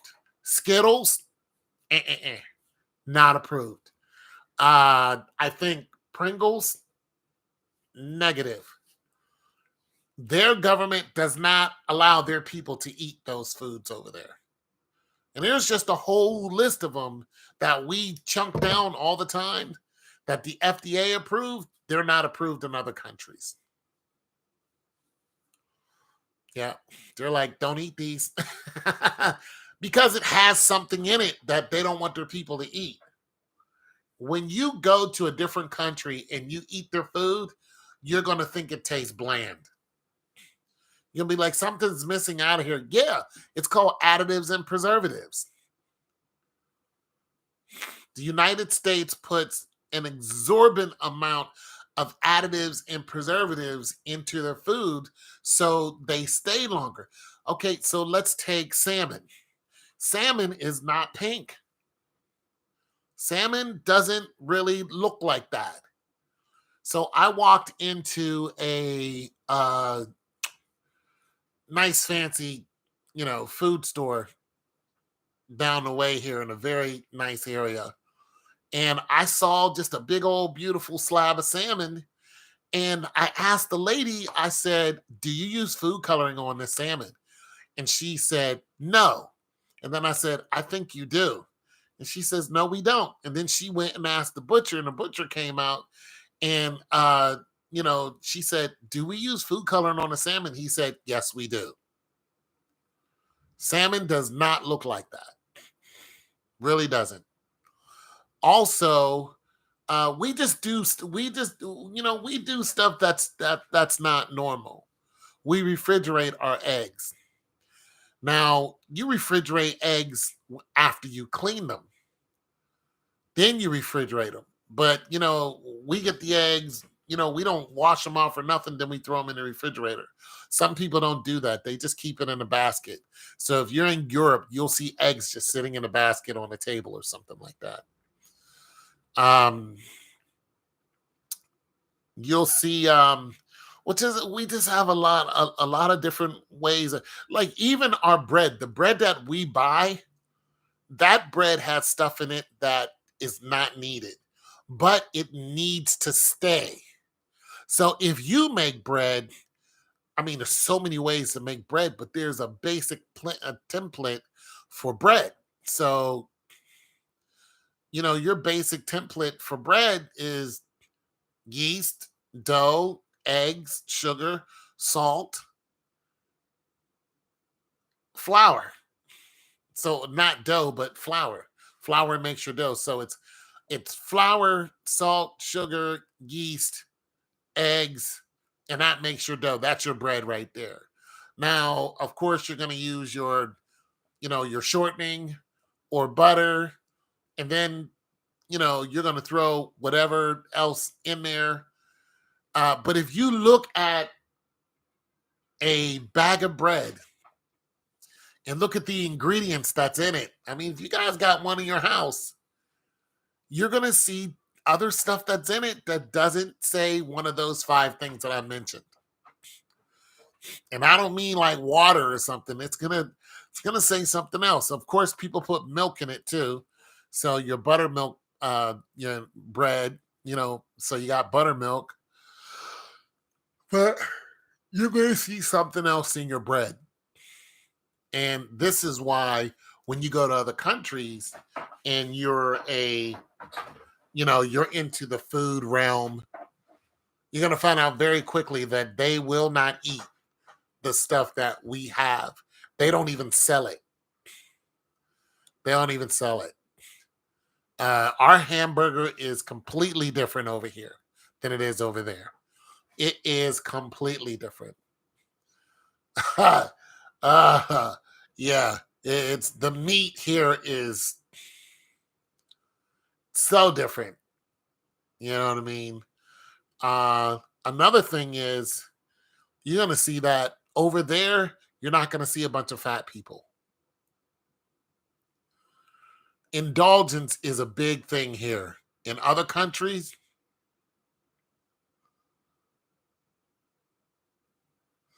yeah, yeah. If okay, let's just say that I went to Germany and studied, or I went to France. Let's just say I decided to get. Let's just say that France offered me a scholarship and said, "You want to be a food scientist? Come on over here and get your degree as an exchange student. We'll go ahead and the whole thing is covered. Go to the University of whatever in France, or the University of France." And I'll go, absolutely. How long is it? They're like, it's 2-year program, blah, blah, blah. It's compatible with, and the American, it's transferable, but you will have your certificate, you'll have your master's degree, blah, blah, blah. This is where you're going to live, so on and so forth. This is where you're going to work or you're going to intern. These are your choices. And I have the whole thing set up. They really do stuff like this, by the way, and have the whole thing set up as a foreign exchange student. So you go over there, you're American, you're hanging out with all the French, students, and you're learning a system of making food, calculating food, the way they add ingredients in the calculating of their ingredients. Let's take for one thing, cereal, very, very different. You're going to notice over there, you're not going to have as much sugar. Over here, sugar, sugar, sugar, sugar, sugar, sugar, sugar. Sugar, sugar, sugar. Over there, you might have natural sugar.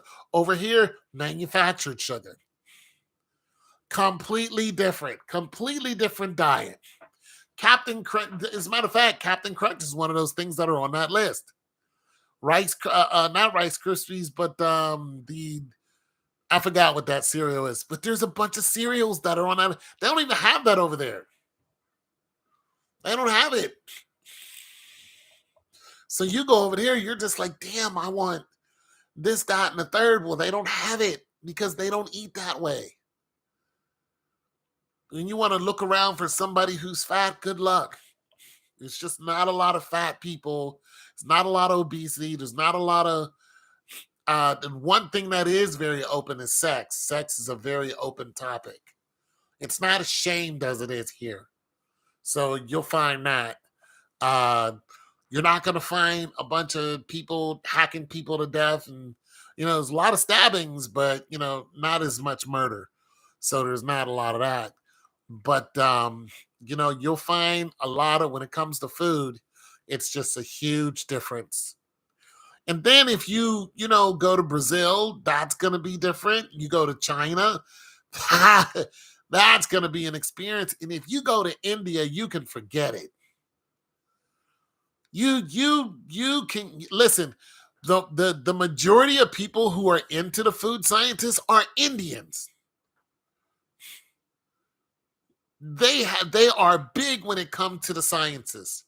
Huge. They're huge when it comes to food science. But you go to China and try to tell those people on the side in these huge these walkways where they're out there 24 hours pitching their food. Try to shut them down. You will end up on the menu. It's not going to happen. They get their grease from the sewer and they cook food with it and eat. Kid you not. They get it, filter it, and use it. And you could see them doing it. There's videos of it. Yeah. It is very, very, very, very, very, very dangerous to eat their food. Very dangerous. So there is a hierarchy when it comes to what we call FDA approved. But our food is contaminated. And then when you get to Europe, it's contaminated, but not as much. But when you get to third world countries, you can't even try to do an inspection. Not unless it's in a very nice area. And they want to keep up with some kind of code, some country code. But you're not going to go down the Slumdog Millionaire spot and do it. You're not going to do it because they're eating whatever they can. And which is really interesting because our poor eat better than anybody else's poor.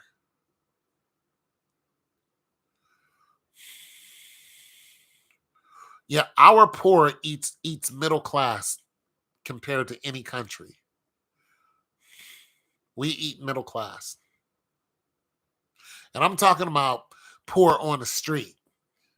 I'm talking about a bologna sandwich with no cheese.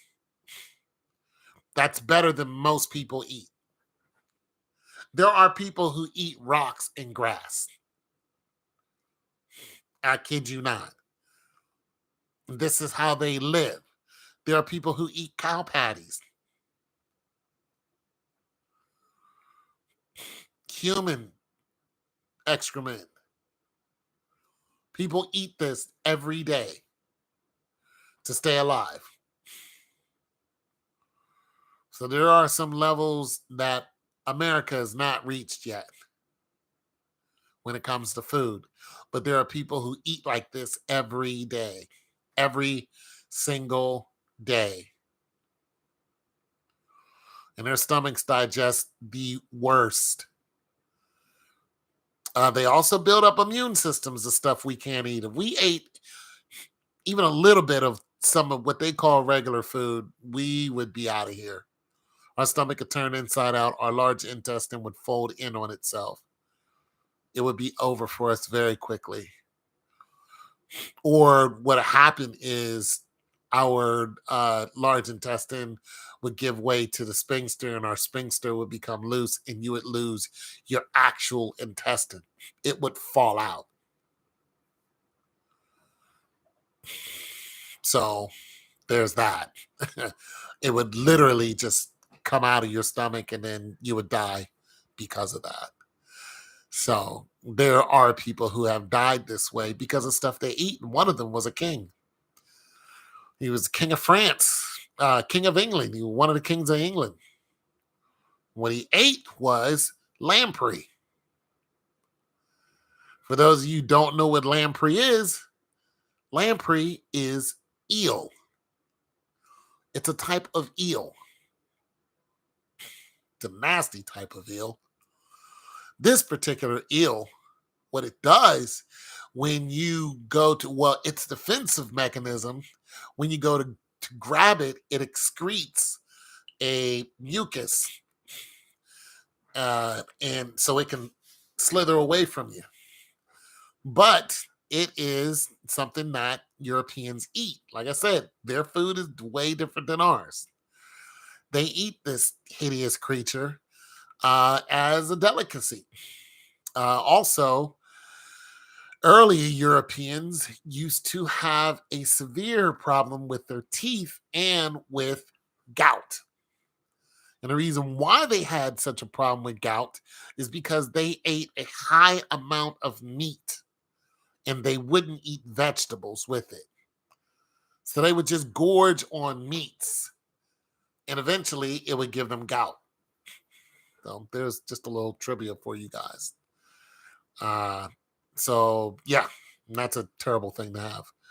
But yeah, so the king, what he did was he ate an excessive amount of lamprey, and then he went to the bathroom, and that's where he ended his life. Basically, his large intestine couldn't handle it, and he stayed on the pot and was trying to get rid of it, and eventually his intestine gave in, or pretty much gave out on him, and boom, that's where he died. There was also a European king who died in the bathroom, but the reason why he died on the Louvre is because there was a barbarian that climbed into their sewer system, which was pretty much open, but climbed through the castle through the sewer system, so through all that crap, and waited till the king sat down to take a dump, and then stabbed him up through his anus and killed him. So yeah, that did happen. But yeah, lamprey, don't eat a bunch of it. And there's just a lot. There's just some foods out there you can't eat a little of it. You can't do it just because it's well cooked and seasoned.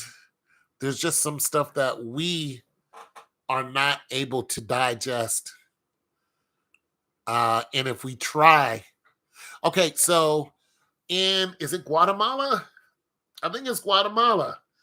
In Guatemala, I think there are people there that eat tarantula. They're not the only ones. And they eat a particular tarantula. There are 800 species of known tarantulas. There are 800 more species of unknown tarantulas. There are two tarantulas that look alike. One is deadly poison and the other one isn't. They're cousins. They look exactly alike. So that's why there's 800 that are already classified. There's 800 that are not classified. These particular tarantulas live in their area, and they're one color, black. And it's not the black bird eater, so it's not the Goliath tarantula, but it's still a huge spider. And it crawls all over their huts and stuff like that. And they're not afraid of it. They look at it and they'll go, there's a tarantula the size of a dinner plate, and they'll grab it, and they'll grab a bunch of them and take them outside and throw them into this pot, and heat that joker right up, and they'll sit there and cook them and then eat them, and the whole family will gather around. The whole village actually will gather around and and eat these tarantulas that are already, they kill them, and because they cooked them. And some people fry tarantulas. So there's that too. Yeah, there's that. Oh yeah. But yeah, there's a way of processing food that makes it highly nutritional. And I'm just interested in stuff like that, I guess. But who knows how much it'll cost me for you people who are interested in nutrition.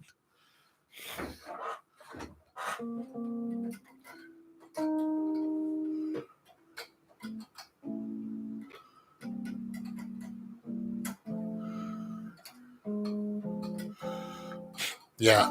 And see, right now, as far as who controls our food, there's only like three companies that control pretty much everything.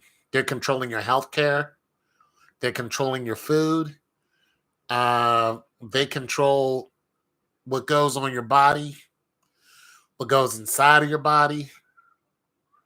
I mean, Gerber bought up Kellogg. I mean, just think about that. And they're all owned by J.R. Reynolds. You know what J.R. Reynolds sells? Cigarettes.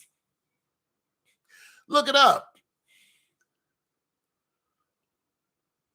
Yeah, so the same people who are selling you carcinogens through cigarettes are the same people who's making your baby food. Drink that in. These are the same people who are telling you who are being who are telling you what goes in your child's breakfast. Regulated by the FDA. So they're paying out the FDA, the government, all this money. What are the chances that the same people who's helping you get cancer is doing it in more ways than one? You know, I used to do promotions for JR Reynolds when they used to come to town. You know what they did? They would have where I live, there are, racetracks. So, um, what they would do is they would have these, racetrack events like Indy and stuff like that, except these are quarter mile. So quarter mile is a big thing. There's a lot of money involved in it. You get, huge sponsors come out, and these jet cars would do, 4.5 seconds in a quarter mile. I mean, it's a big thing to see these bikes and cars do this, right? Well, the majority of the people that are out there watching it, you know, are white people. They're white people, let's just face it. Well, so what J.R. Reynolds would do, they'd say, you guys are our main consumers.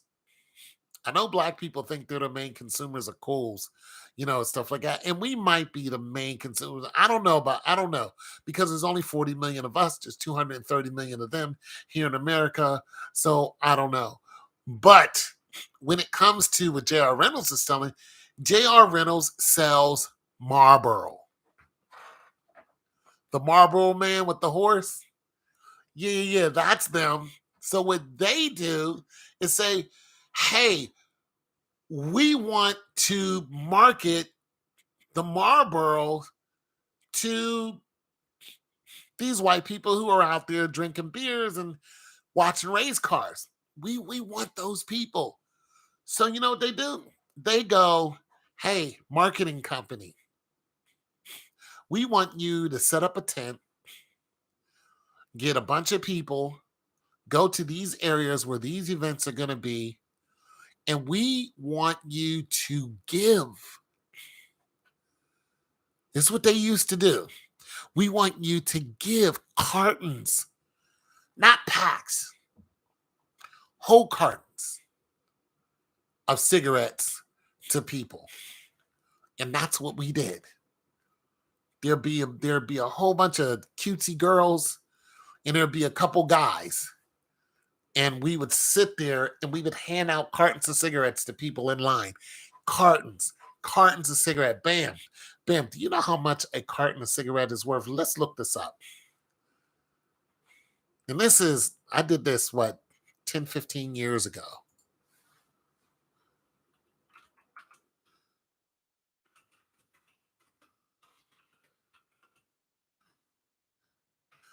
Carton of Marlboro Lights price.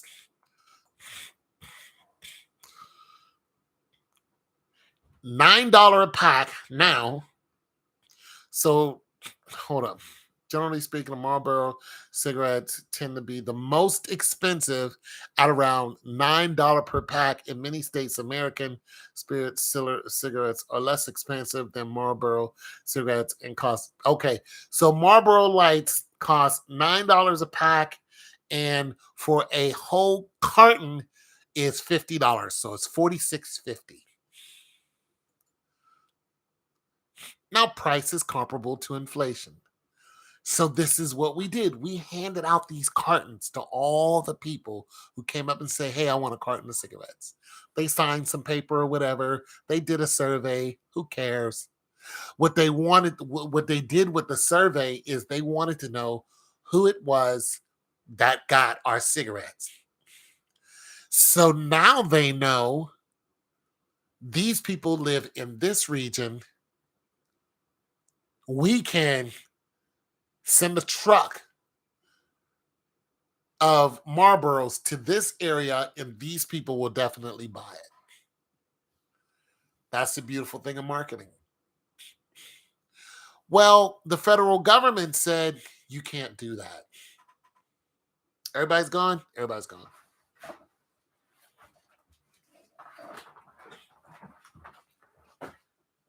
Everybody's gone. I'm so all alone.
Oh, jambalation. Oh, I thought everybody was gone. Oh, you're still. Oh, okay. Well, it said 0. Anyway, so the federal government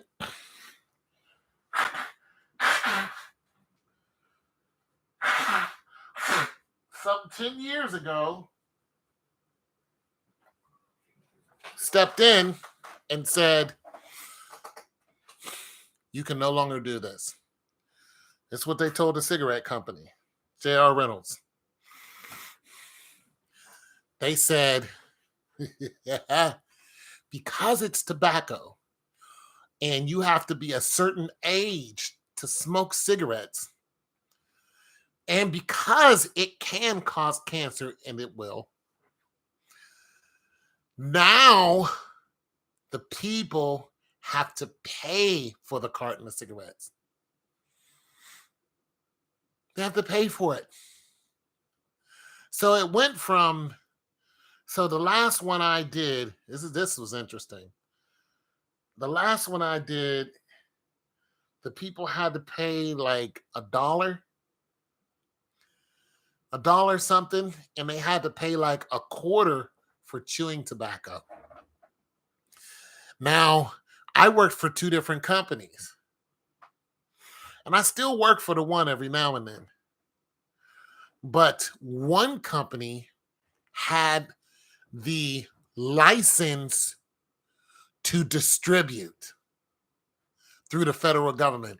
The other company had the license to set up, but they didn't have the license to distribute. So what these companies would do, they would call in somebody like me, and I would distribute under the helm of the company that had the license to distribute. And they said, listen, there, be on your P's and Q's, because it's a good chance that there's an agent that's going to come see you. He or she is going to want to see your paperwork to make sure everything is up and up, federally mandated. Now that's going to be on you. It's not going to be on, and we're at this huge setup, but I'm the one responsible for that. Sure enough, I was sleeping in my car. We're taking a break. It was my break time. I had somebody else with me. I was the manager, and I had an employee, and he knocks on my door, and he goes, yeah, I'm the agent, blah, blah, blah. Let me see your paperwork. I just reached over to the side, handed it to him. He's like, he said something, but it was nothing that It was no faux pas for me, but he looked through all my paperwork. He's like, okay, you're good. Boom, walked away. And he looked like he just smoked a whole pack of cigarettes. I mean, you did not know he was an agent, but he just walked up to the window, knocked on the window, and I'm the agent. And I was like, here you go. Here's all your information. So yeah, it's real in the field. Now, if I didn't have all that paperwork done, then what that agent would have done was shut down that program. He would have said, none of you can distribute. And then that would have been, terrible. Um, yeah. Now that company used to send me to these different activities that were, 2, 3 hours away from here. And they would get me a hotel. And the reason why I stopped working for them is because they fired me. But this is why they fired me. I went out to I knew I had a program the next day, and they set up my hotel and everything. So I get to the hotel about 12 o'clock at night, and I'm like, yeah, I'm so and so. And, I'm here to, what's my hotel room? They're like, well, they said that you were coming, but they didn't pay for your hotel room. And I'm like, wait, what? So I call my manager and I'm like, you guys didn't pay for my hotel room.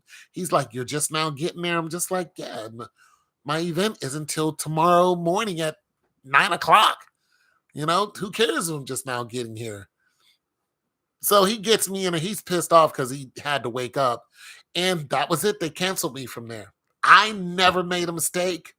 All the money was counted up correctly because somebody from the program who is from the one company will count the money, and I have to count the money, and they both have to match according to what was sold. So no money was ever missing. Everything was on point. It was always I was the manager, plus I had an employee, blah, blah, blah. But I got fired just because I showed up at 12 o'clock at night to get in my hotel room. Isn't that crazy?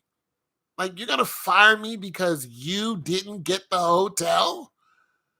This is your fault, not my fault. But anyway, so I really enjoyed doing that. I was doing about $400 a weekend doing that. Easy work, beautiful, easy work. But yeah, the company fired me. But that's just interesting because J.R. Reynolds still does this work. They still do these promotions, but they had to change. They had to start charging people. And they also had to card people and also all that, good stuff. But when it first started, because I've been doing this for a long time, they did not charge people. We just handed people, cartons of cigarettes, just handing them out by the buttload, just truck full of just eh, eh. And now they're $50. Oh my God. People would circle around and come back and we'd be like, sir, you already got a carton. I know, I'm getting one for my wife. We're like, nope, you can't do it. Oh, come on, man. Nope, you can't do it. Because it's all regulated. It's on us, you know what I'm saying? And it's on the company. Oh man, please, just give me. Nope, can't do it. Because they know the value. Plus, they could take that and sell it in black market. Plus, they can give it to their kids or whatever. It is a drug. Nicotine is the number one.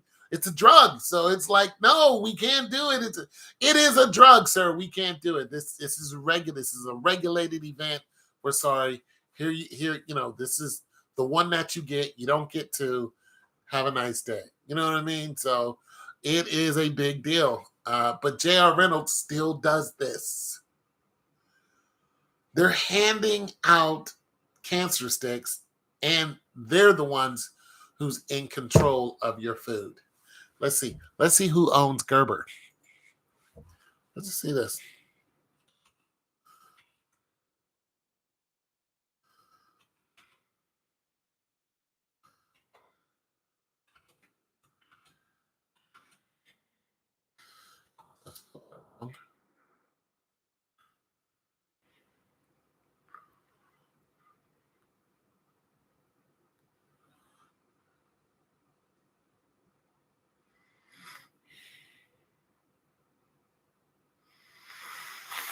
Fremont Canning Company. Nestle agreed to buy Gerber.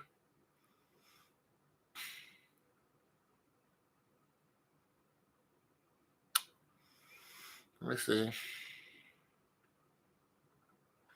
All right, hold on a second.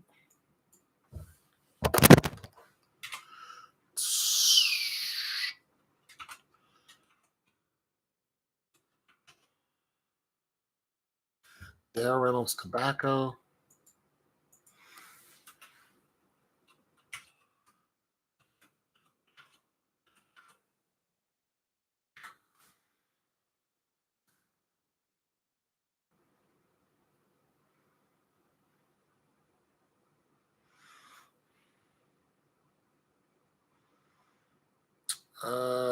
The company is wholly owned subsidiary. I'm hungry. The company is wholly owned subsidiary.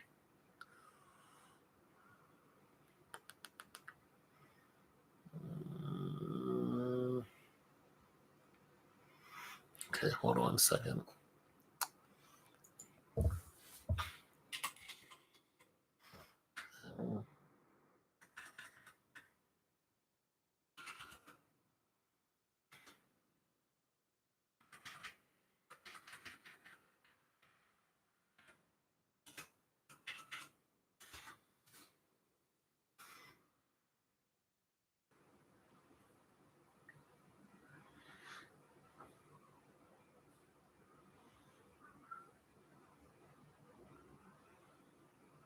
Okay, so J.R. Reynolds bought Pacific Hawaiian Products, the makers of Hawaiian Punch. They bought them in 1962.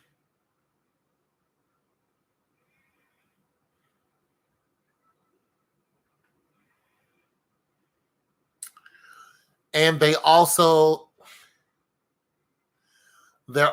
buying Nabisco.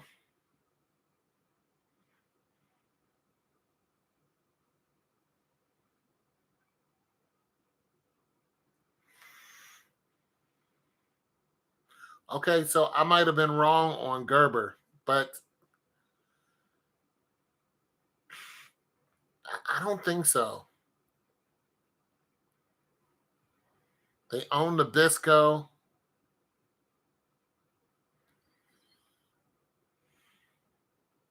I mean, they own freaking Nabisco.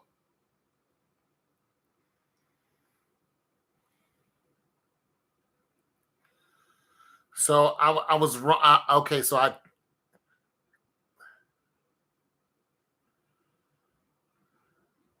okay, yeah. So it was Nabisco, not Gerber. But Nabisco is what? Food.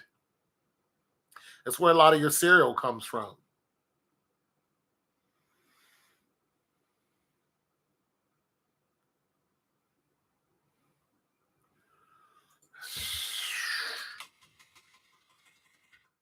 Yeah, it's Nabisco. I stand corrected.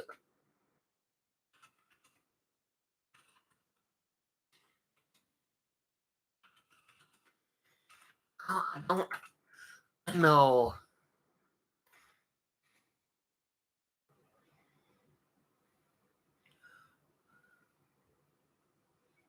Yeah, they own Nabisco. And Newport.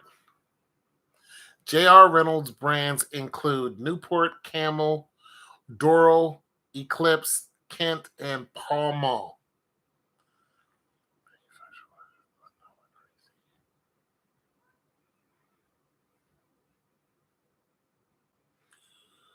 Also, Lucky Strike, Misty's, Monarch, Moore, Capri, Cartons, Old Gold,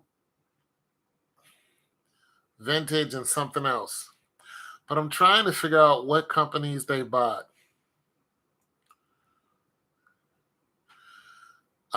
Philip Morris, in order to maintain a position of the climate increasing hostility towards tobacco industry, Philip Morris began diversifying its interests and expanding into international markets with the acquisition of Miller's Brewing, Miller's Beer. in 1970, General Food Corp. in 1985, and now, let me tie this in. General Food Corp. Because it's tied in.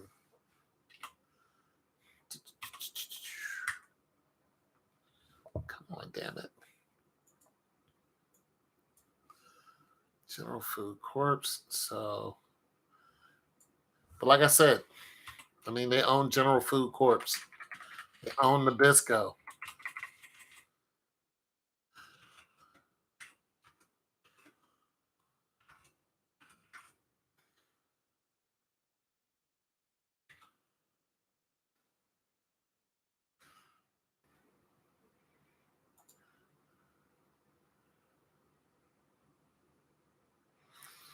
Gerber's owned by Nestle.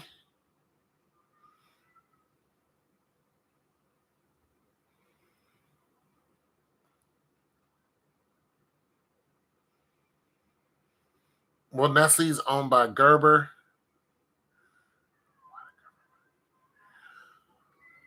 And Gerber Products Company.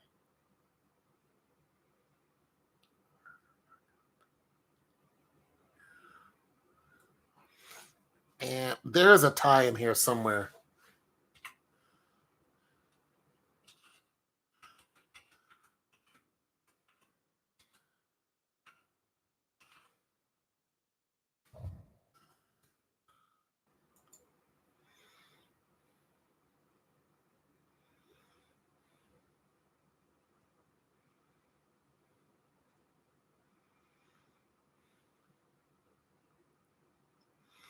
Yeah, Nestle Food Processing. 65% of it is owned by the shareholders. You got to remember, Tone, the affirmative with Kuwait too. What do you mean by that? The affiliation with Kuwait with Kraft. Yeah, yeah. Oh, these companies are wicked.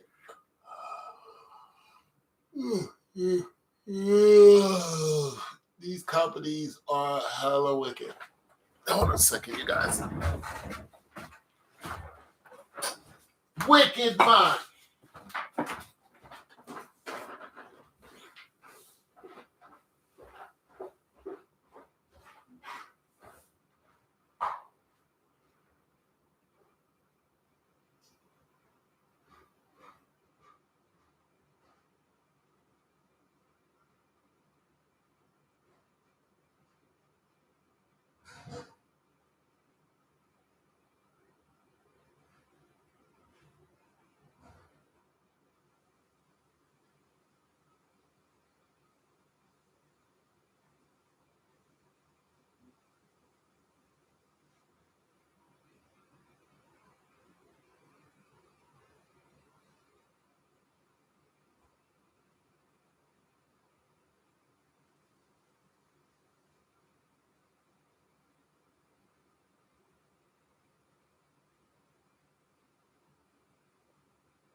had to boil some chicken.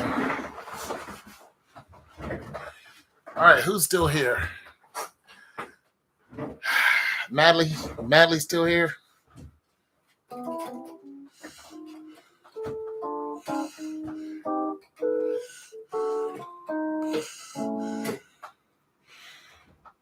Okay, so your country is a third world country or a fourth world country? I'm sorry, your parents' country is a third or fourth world country. I think it's a third world country. Might even be fourth world, but just curious about that.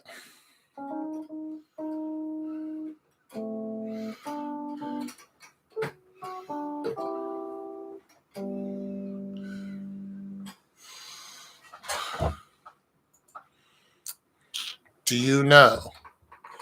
If you don't know, that's cool. I'm just curious. I mean, I could look it up, but I believe it's third world. Let's Google it.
Doesn't say.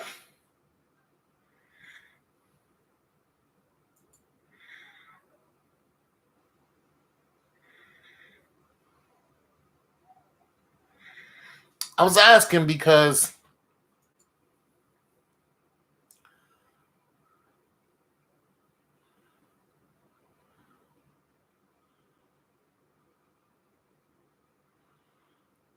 okay.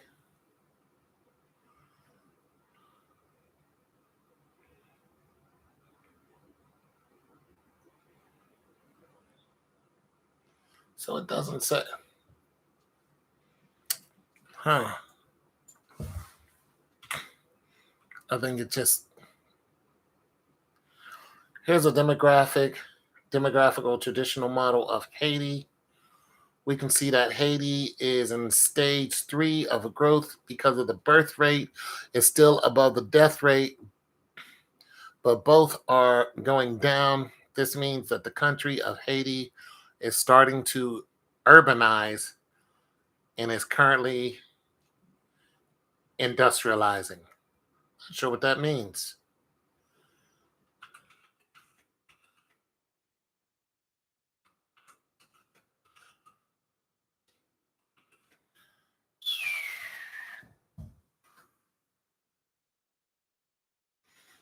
All right, so I just pulled up a list of third world countries. Let's see what it tells me.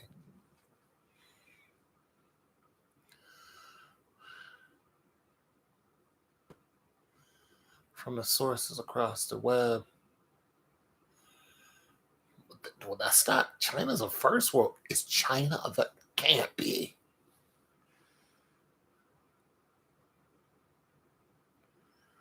Bangladesh, Ethiopia, Mexico, Brazil. Can't be.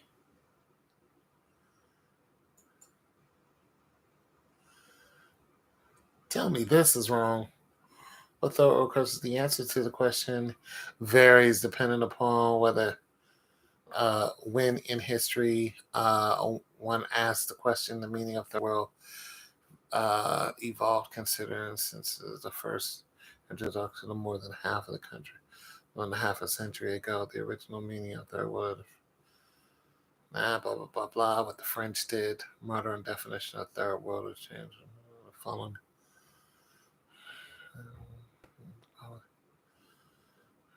Economic poor non-traditional countries. But why can't I just get a list? Okay, here are the 10 countries with the lowest human development index. Somalia, Sudan, Chad, Niger, Central Africa, Burundi, Mali, Mozambique.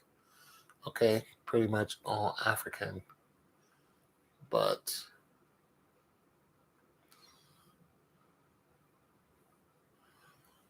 huh. Well, it's not an open and shut. That's interesting because you would think there would be third world countries 2023.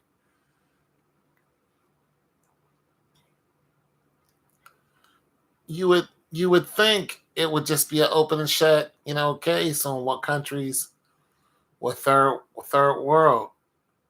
Zambia, Mozambique, Madagascar, Tanzania, Uganda, South Sudan, Central Republic, Chad, Niger, Mali.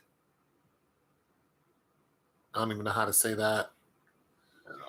Senegal, Sierra Leone, Liberia, Somalia, Yemen, Afghanistan. These are places that I expect. Nepal, Bangladesh, Myanmar, Cambodia, Laos. So I guess your country is not on this list. Now, see, I find that terribly, terribly interesting. But I don't make the laws or the rules, but there you go. Haiti is a fourth world country. Okay. No president, just a. All right. Fourth world. Now, see, like I said, it's either third or fourth world. But let me look at this again and see if this is going to tell me a fourth world country. I tried telling my neighbor that there's a fourth world country. He's like, there's no such thing. I was like, no, yes, there is. I think there's actually fifth world countries.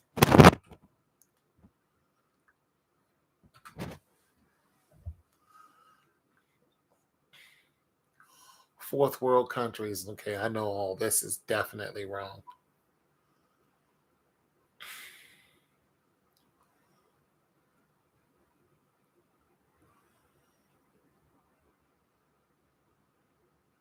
Yeah, see, there's fifth world countries. He's trying to tell me that there wasn't. I'm like, all right. It's just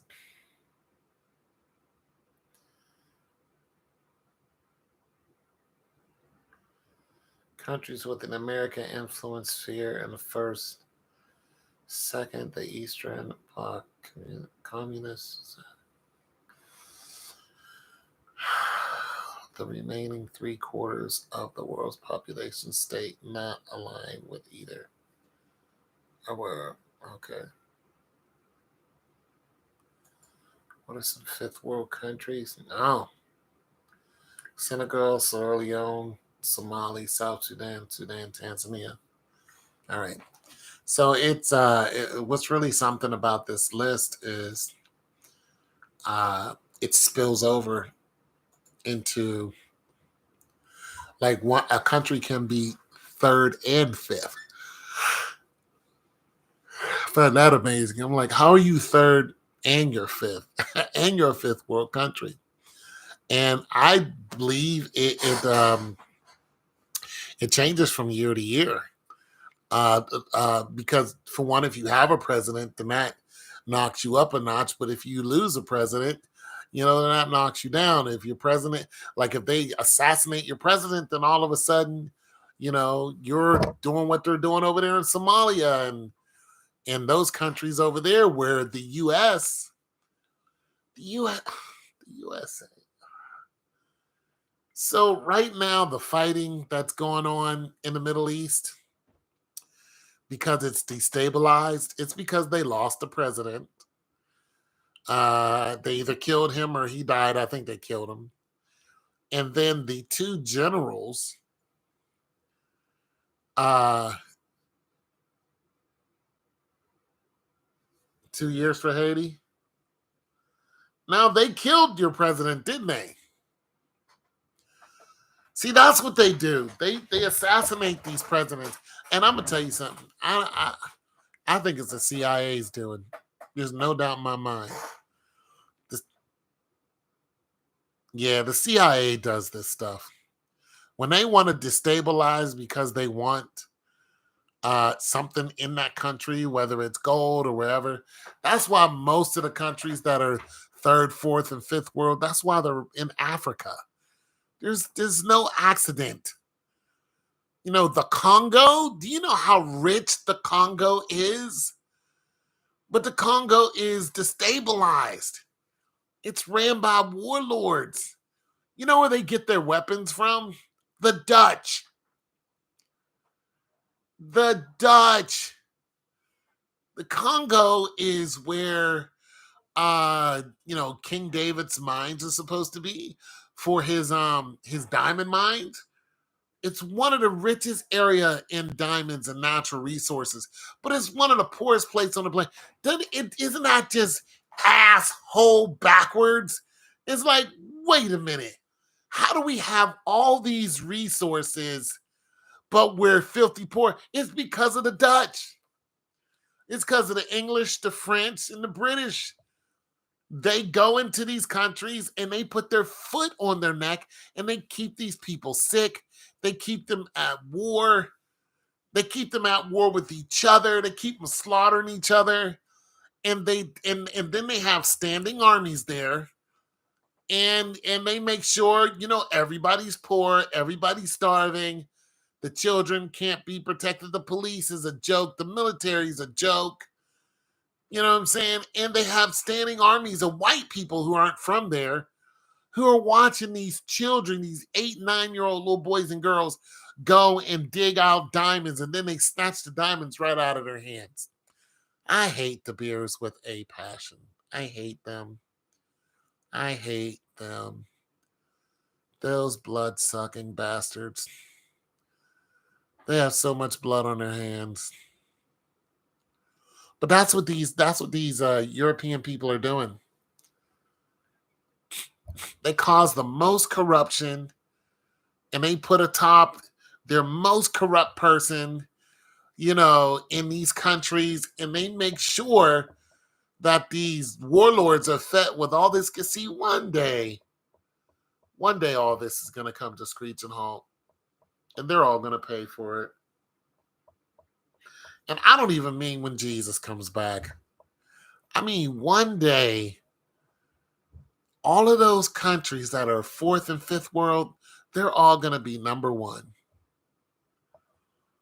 The resources that they're taking out of Africa, it's amazing because they've been doing it for hundreds and hundreds of years, and yet it hasn't ran out of everything. Now the diamonds, yeah, they've run out there, but they just found a new gold mine, and all these people who are indigenous are digging up all these gold. They keep finding this gold. They keep finding these diamonds. They found a rock that makes its own electricity. The poorest people on the planet, hands full of gold, and all that kind of, and as soon as they see it, the European sweeps in, boom, connects, because they won't allow them to profit off of it.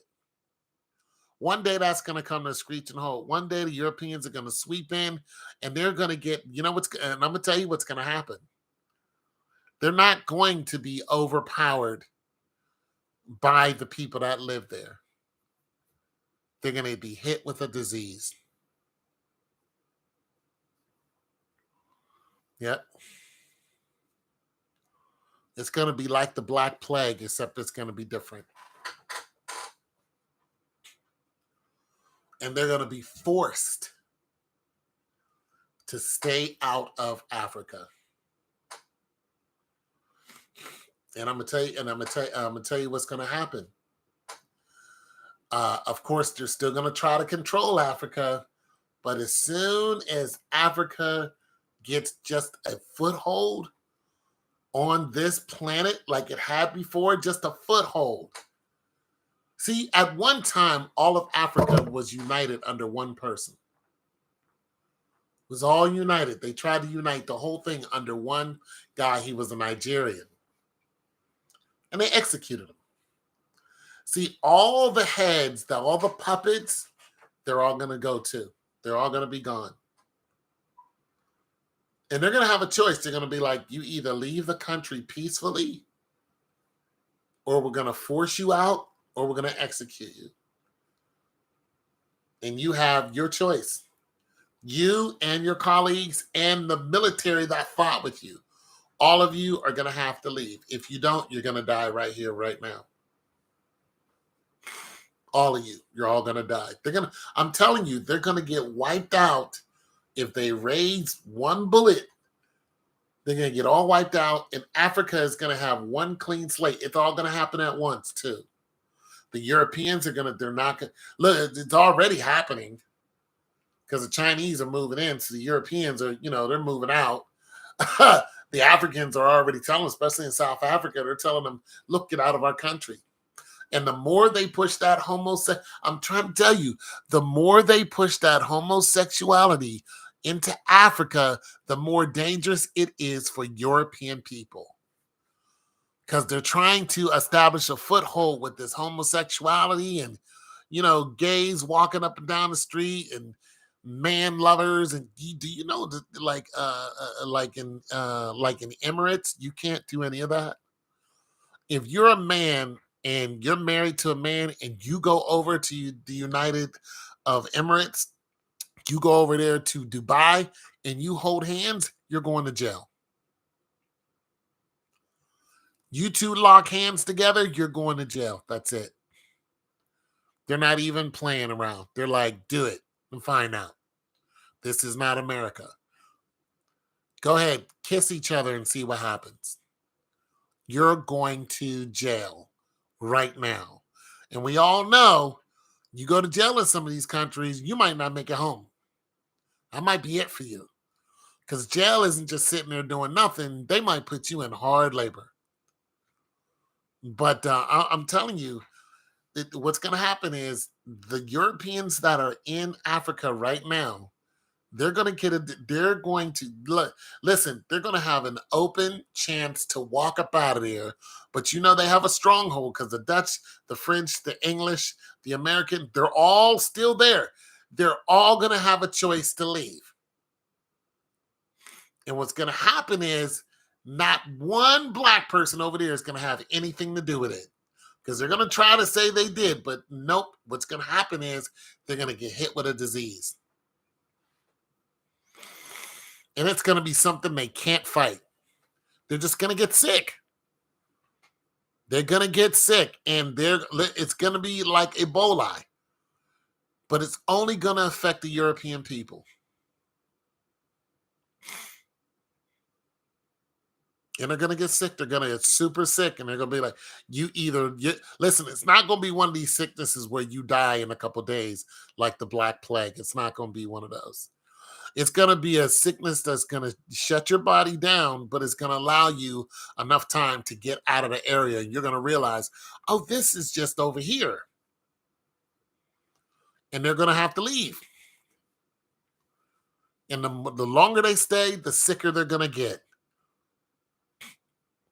You keep staying, 2-3 weeks, you're going to die. You're going to just die. Boom. Then what's going to happen is once enough of them die, they're going to be like, why is this happening?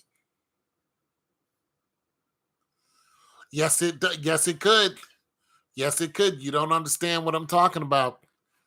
This is referred as an act of God. Listen, they are trying to push homosexuality into Africa. And they're trying to protect the act of sodomy. This is a direct front to God. You have taken it out of man's hands and you put it in God's hands. This has nothing to do with us anymore. You took something that God hates and you're trying to force it on a whole continent that doesn't want to practice it. And because your military and you're able to poison and you have all kind of plants, these puppet governments that you have all set up, so it's already being ransacked for everything it's worth. But what's going to happen is, because listen, God hates homosexuality. He hates it. He says it's an abomination. And unless you don't know anything about the Bible, no. There are presidents who are fighting against it. And they're like, we don't want it, we don't want it, we don't want it. And now what some of these presidents have done is they got together a whole parliament and they said, listen,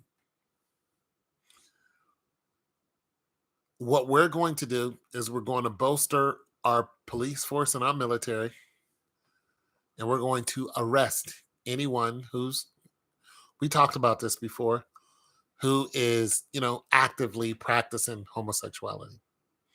We're going to arrest you. Now,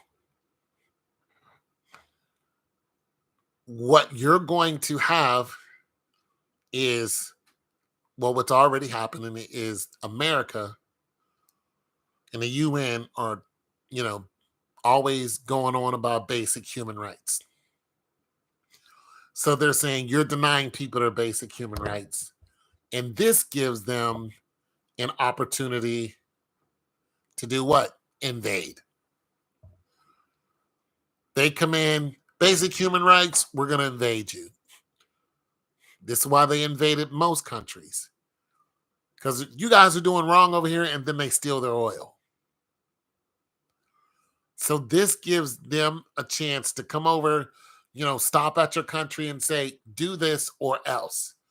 Let homosexual reign free. Now, as Africa stands right now, they are no competition to any of the first world countries when it comes to warfare. There's nothing. There is nothing. They barely own any airplanes. Barely. I don't think they own one submarine among them. There's not one black submarine that I know of that's all black people, made by black people. I don't think there's any. So we know that an Ohio-class submarine can sit right off the coast and pretty much blow any place up on Africa. However, like I said, what's going to happen is called an act of God. And there's not going to be any other way it's going to be explained.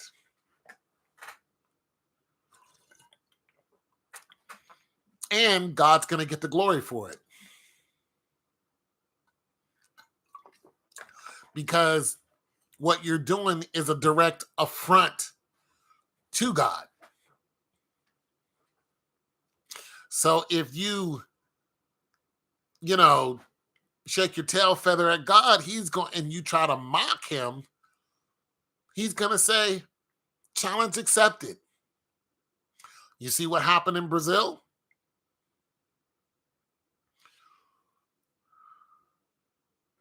Okay, so you don't understand. All right. So there were two cities. One was Sodom and one was Gomorrah. Do you know about the story of Sodom and Gomorrah?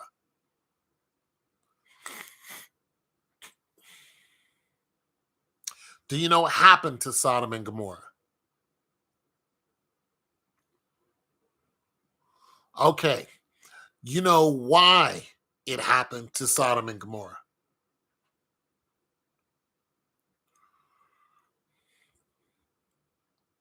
See, it wasn't just because they were practicing homosexuality. It's because no one in the whole city, in the two cities, except Lot, wanted to do God's will. They wanted to do nothing but their own will and evil. And they did it and mocked God because Lot was telling them, do not commit these evils. And Lot would warn them about what they were doing. And they was like, we're going to do it anyway. So what? And any time you do this, anytime you mock God, you are in trouble. What is your God gonna do? Blah blah blah blah blah blah blah. We're gonna do what we want to anyway. Except there's two cities that did this, and not only were they, sodomizing each other, they were committing adultery too. So the women, they were having sex with all the women. And they were doing every heinous thing they could do. All kind of rituals and all this other stuff. They were just full, their hearts were full of love. Listen, and when your heart is completely turned against God, when your heart is hardened and completely turned against God, God turns you over to your sin. So what happens is when your heart is completely turned against God, God allows you to go the way that your heart is taking you. He doesn't try to reel you back in. He's like, that's the way you're going to go. That's the way you're going to go. So they were steep in all kind of depravity because that's what their heart wanted. And don't forget, sin takes you away from God. So the more they did, the further away they went from God until God was talking a lot and he saw that there was no one except Lot and his family, no one there who was worth any salt, which used to be a phrase, you're worth your weight in salt. Salt is very important when it comes to people who do what? Practice agriculture. So what did God do to the land? He scorched it. And to this day, nothing can live there. Nothing. It is an act of God. God hates homosexuality. He hates it. So America, England, France, uh, Australia, and all these other European countries who are openly practicing this, what are they doing to God? Even the black people who are practicing it, I don't care what color you are, but the Europeans are pushing it. What are they doing? They are mocking God. What did the Brazilians just do? They had a festival where they were mocking God and dragging Jesus through the street. And they had this big old statue of Satan, and they were dragging Jesus through the street. The very next day, what happened to him? That same street was flooded. Terrible flood came through the next day. Knocked down buildings, and all kind of things happened. It's on YouTube. You can see it. And I'm telling you that the more that they push into Africa, which is the last bastion, I mean, they're practicing it, but they're not openly and willingly going, yeah, come on in here and let's all screw each other in the ass. Let's all do what is, no. You notice how they're not going to the Middle East and doing this? You think Obama went to, one of these sheiks and said, "Hey, your people over here in Yemen, you're the Al Qaedans, you people have to practice homosexuality openly. You have to give rights to everyone who practices it." How long do you think that'll fly? Not at all. But they're going to Africa because they've been beating up on Africans for the longest time. I mean, they deny that Jesus was black. They deny that the pyramids were made by black people. That's how ridiculous it is. Timbuktu wasn't a superpower. No, the Kemets weren't a superpower. The Kemets didn't build, no, come on. Black people build all that. As a matter of fact, every single pyramid on the planet was built by black people.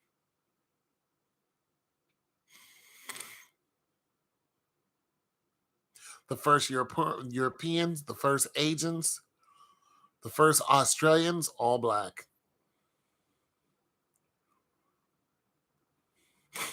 The apostles, black. Paul was a Benjamite. He came from the tribe of Benjamin.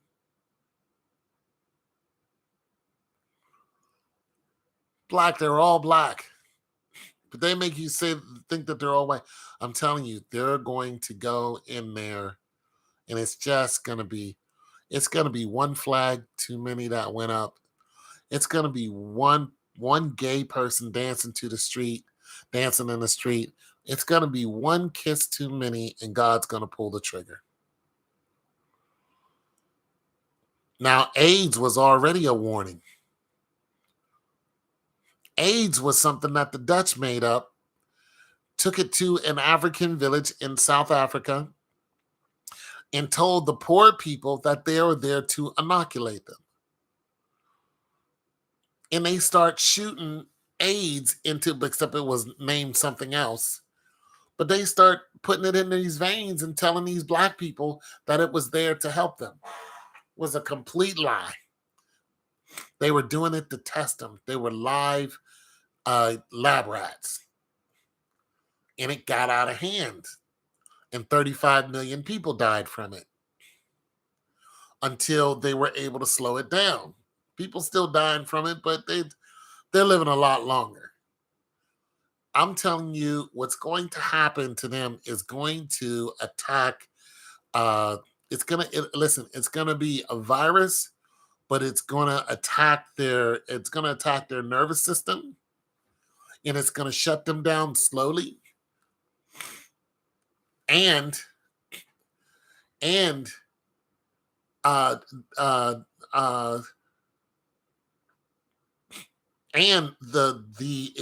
telling you, it's going to be a regional thing. And the more they stay in that region, the worse it's going to get for them. I'm telling you, it's going to be something that God manufactures, and you're going to look at it and you're going to go, "There's no way a man created this. There's no way a man created this right here." And then look at all the people who it affects and all the people who it skips over.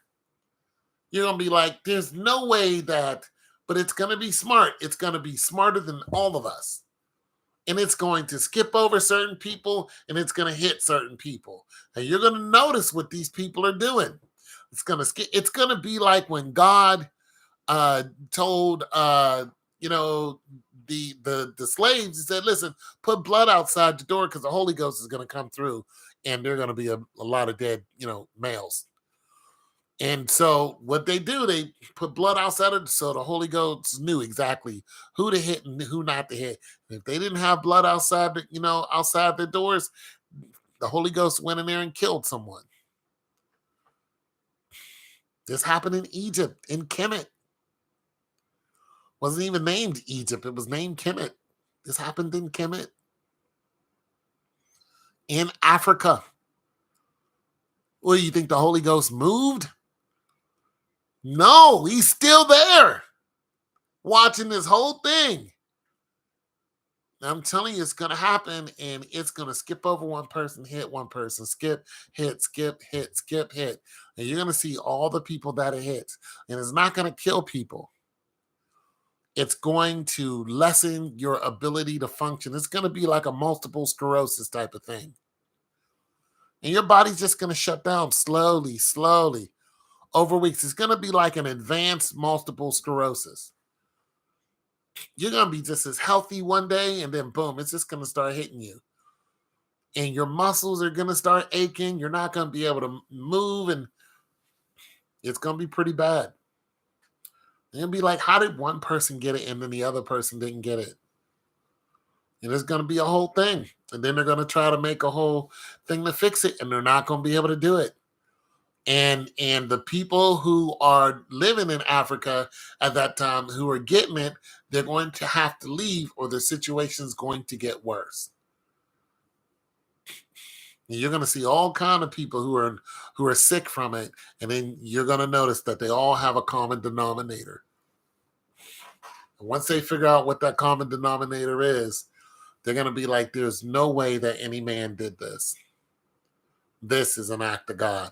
And as soon as they acknowledge what it is, sooner more people will be saved from it and respect it. But if they don't acknowledge what it is, they are going to live in pain and eventually die from it. It's going to be an example, I'm telling you, because they're mocking God and they have no idea. Listen, your DNA spells God. You take apart your DNA spells God.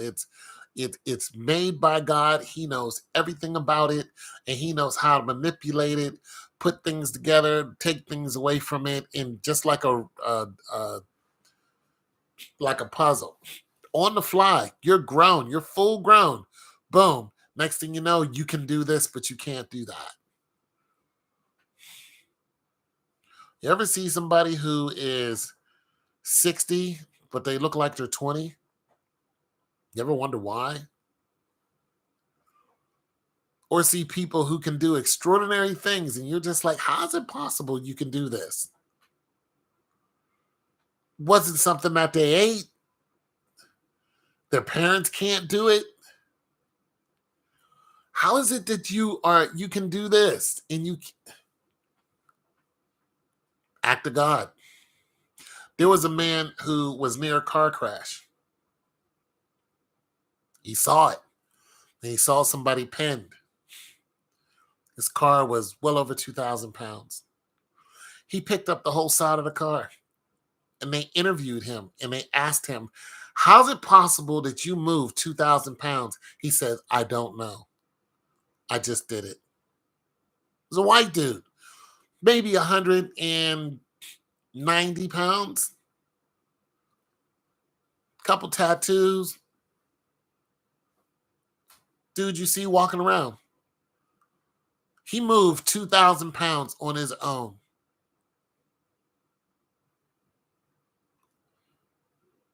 He's like, I have no idea how I did it. And I think he said God, something had to do with it.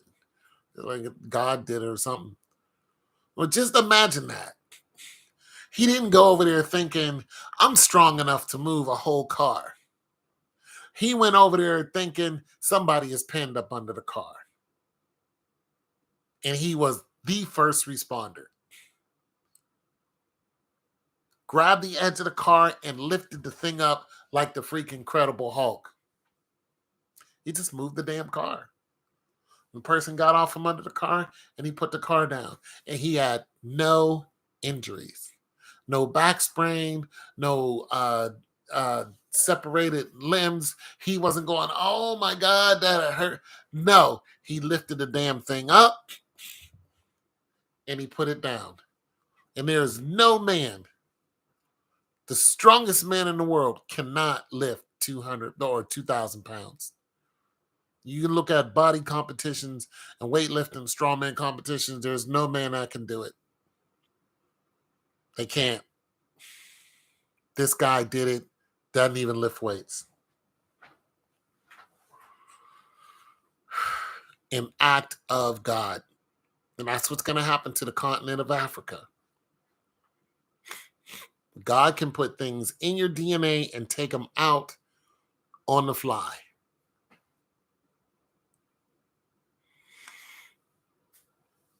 I told you I've saw when I was in high school, I used to beat this kid all the time in racing, and then one day he just accelerated, and I could never beat him again. I don't know how he did it. He had no idea how he did it. I'm like, how are you running faster than me now? And he says, I don't know. I'm just running. I never beat that kid in a race again. God rest his soul. He died. He died when he got older, but he died. No idea. So I'm just saying it's going to happen to Africa because you're playing around in the wrong spot. Let me go check on my chicken. Hold on. I'm boiling it. I don't know what I'm going to do with it. I'm probably going to boil some noodles too.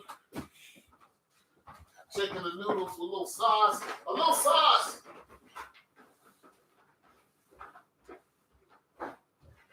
No sauce.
A little sauce. I'm gonna have a little sauce. I'm gonna go on it. I'm going, girl. I'll put some scatties in there. Yeah, you can't mock God. I knew this one dude. Forgot what his name was. This dude was incredible. I knew him when I was in the 8th grade. Clinton Davis. Clinton Davis was his name.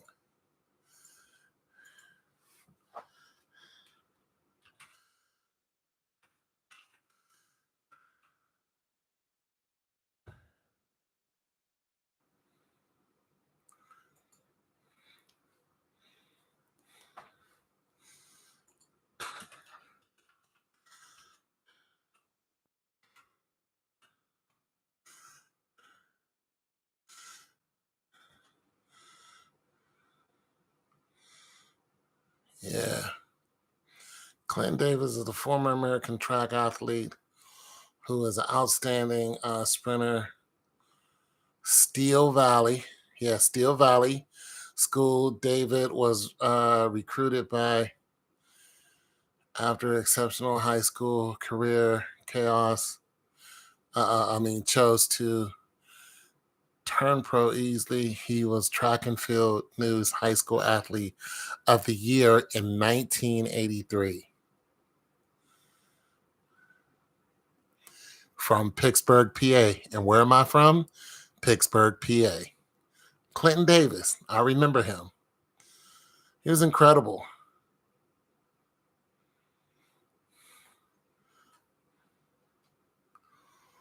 Yeah, he was incredible.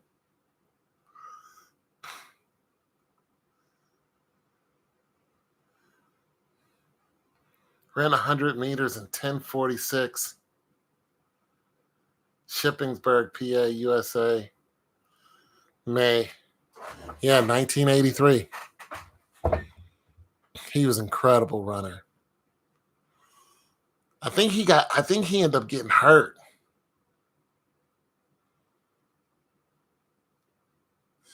Clinton Davis, The Loneliness of a Shortness, taking a last stride across the finish line. Madison Square Garden, 1983, Melrose Games. 17, yeah. But I think he ended up getting hurt. No, I don't think he passed away. But the thing about Clinton Davis was, hold on a second. He's born in 65 as a former American track athlete. He was outstanding sprinter, Steel Valley. Yeah, because I ran at Steel Valley. I didn't run for Steel Valley. I ran at Steel Valley. He's recruited after an exceptional high school career. He was track and field of the year. Let me see something. Clinton Davis is Pittsburgh Press. Legendary sprinter, track and field, most sports, actor from the original. I don't know if he's still living or not. Hold on a second. Track and field high school, boys athlete, 1983. Post Gazette, athlete of the year. He was amazing. But I think he had hurt himself.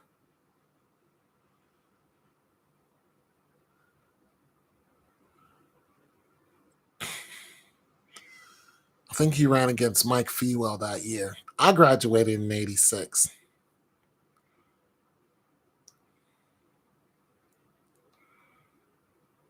Clinton Davis, August 65, Pittsburgh. He was 5'11, 180 pounds, 165 pounds. The 204 new image. No, I don't think he's I don't think he's dead.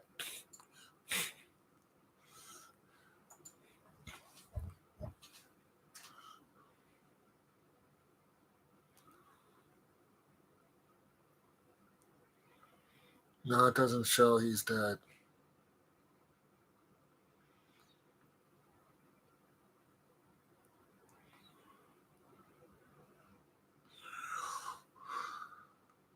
But I watched this kid perform.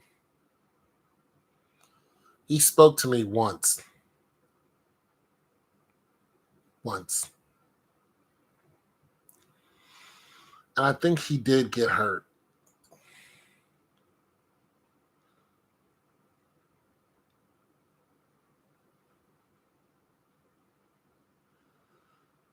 Yeah, I think he actually did get hurt. I think it was a car accident.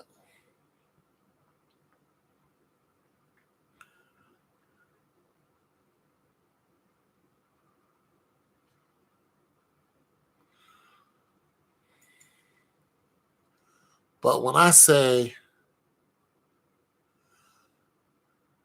this kid was amazing, I spoke to him once. Yeah, and I think I think it was a car accident. But I'm trying to get this right because I don't want to say that it was and wasn't. But he went to UCLA, so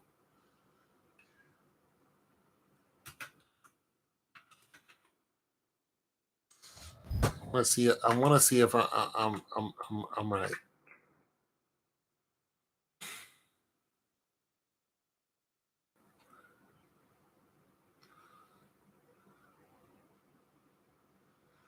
Sprinter hurt in car accident. I just want to make sure I'm right. Sports people, sprinter hurt in car crash. See the article's regular context. 1985. Full access. So I want to make sure I'm right. This is a digitized version of the article. Active before publication 1986.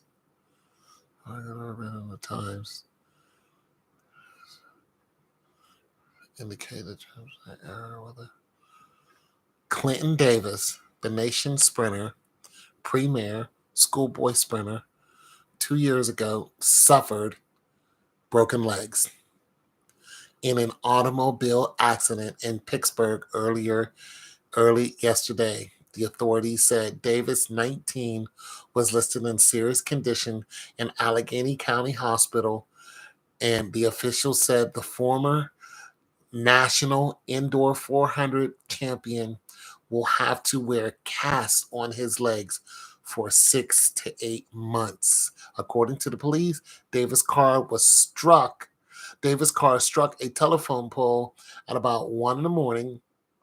Davis was pulled from the car by a man who feared the vehicle was about to catch fire. A surprise, a Davis, a surprise winner of the 400-meter run in the Melrose Games of 1983, dropped out of the University of Pennsylvania last fall, but recently re-enrolled and planned to try out for a Pitt football team as a wide receiver. Yep, that's him. I remember this dude. I remember talking to him. I remember seeing him run. I was right there. As a matter of fact, I had a race that day and I had planned for the race.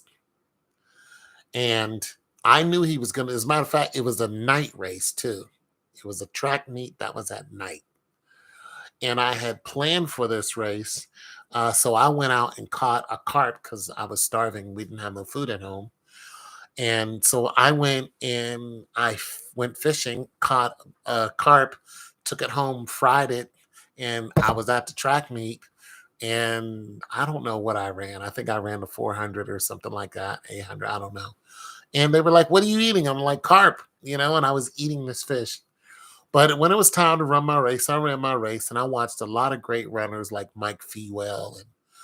But the biggest name there was Clinton Davis. And I talked to him when he was getting ready to run the 200. And he was the cockiest kid.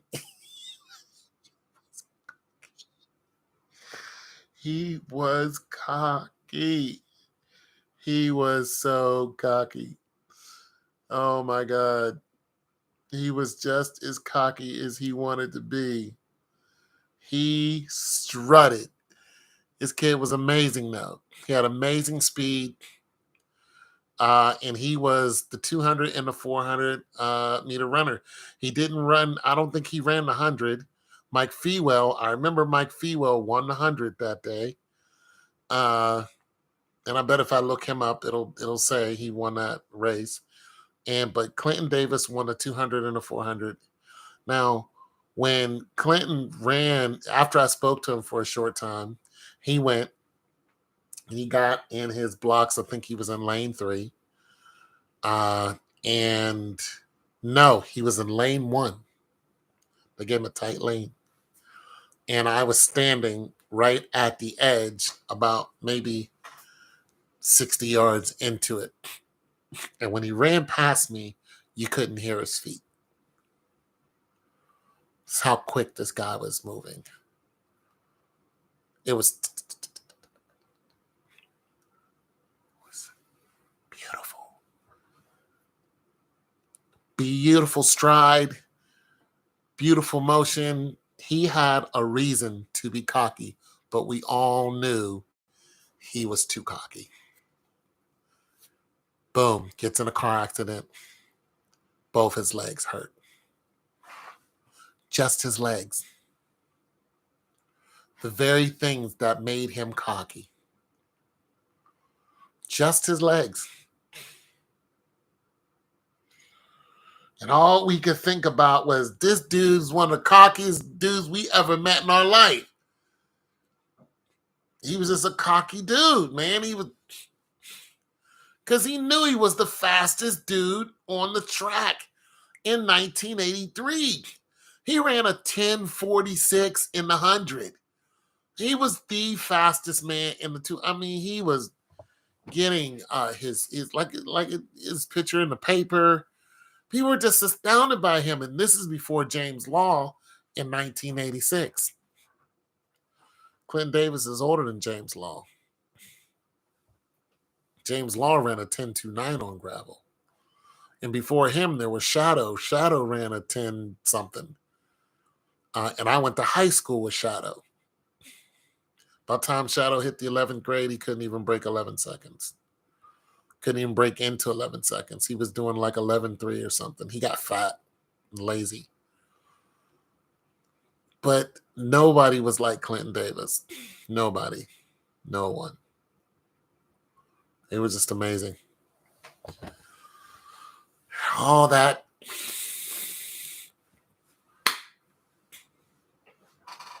One second. Done. Finished. Everything. Didn't break his arm. Didn't break anything else. Both his legs. And everyone who ran against him or saw him run or spoke to him, we were all like, yep. Yeah. We understood it. We understood it. We understood it 100%. And mind you, this dude is only 5'11".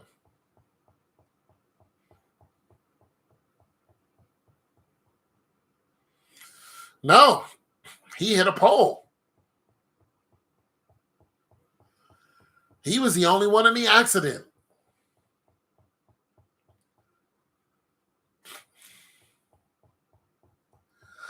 He hit that pole and that was it.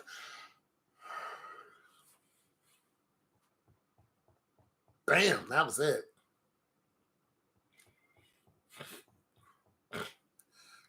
But the speed and the grace this man had, you couldn't buy it. You couldn't manufacture it. You had to be born with that type of motion.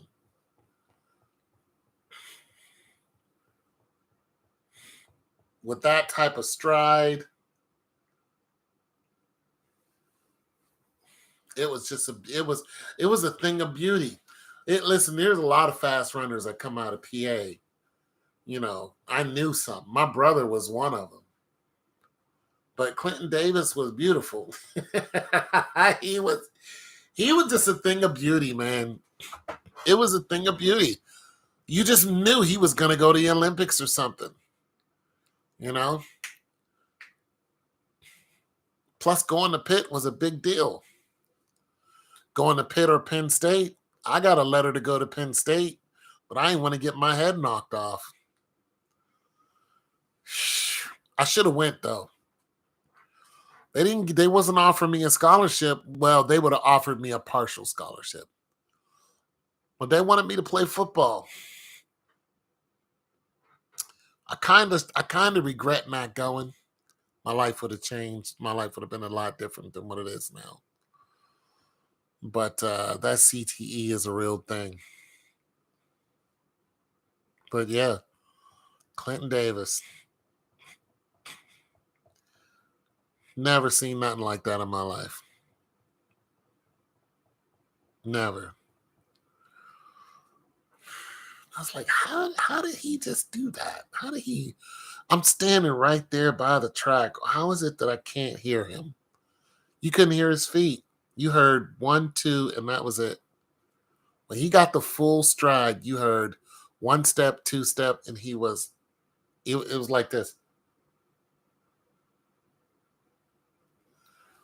It was something to see. He was a showcase, a huge, huge showcase. It was amazing. Car accident. Got it. Nobody was happy about it, but everybody understood it. But nobody was happy about it. Nobody was like, yeah, I'm glad they got him. No, because this dude would put us on the map. He was running, times in high school that if he could have got next to Carl Lewis or any of those guys, he could have been running in the Olympics. Listen, he was running so fast that he could have made the Olympic trials in high school. He could have went to the Olympic trials and made it through the trials.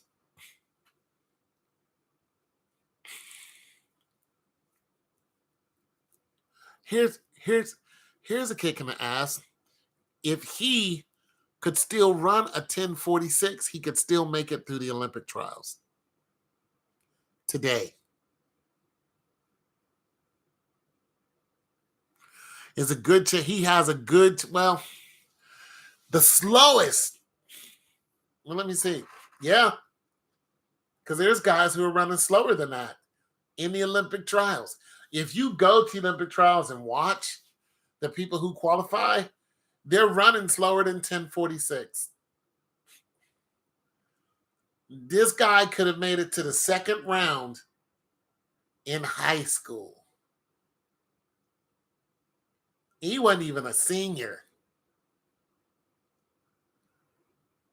He could have made it to the second round in high school. Now, just imagine if he was a full-grown adult, 20, 23 years old. He'd have probably been running a 10-1, 9.98. Come on. It's a beautiful thing to watch. It's a beautiful thing to watch. Beautiful.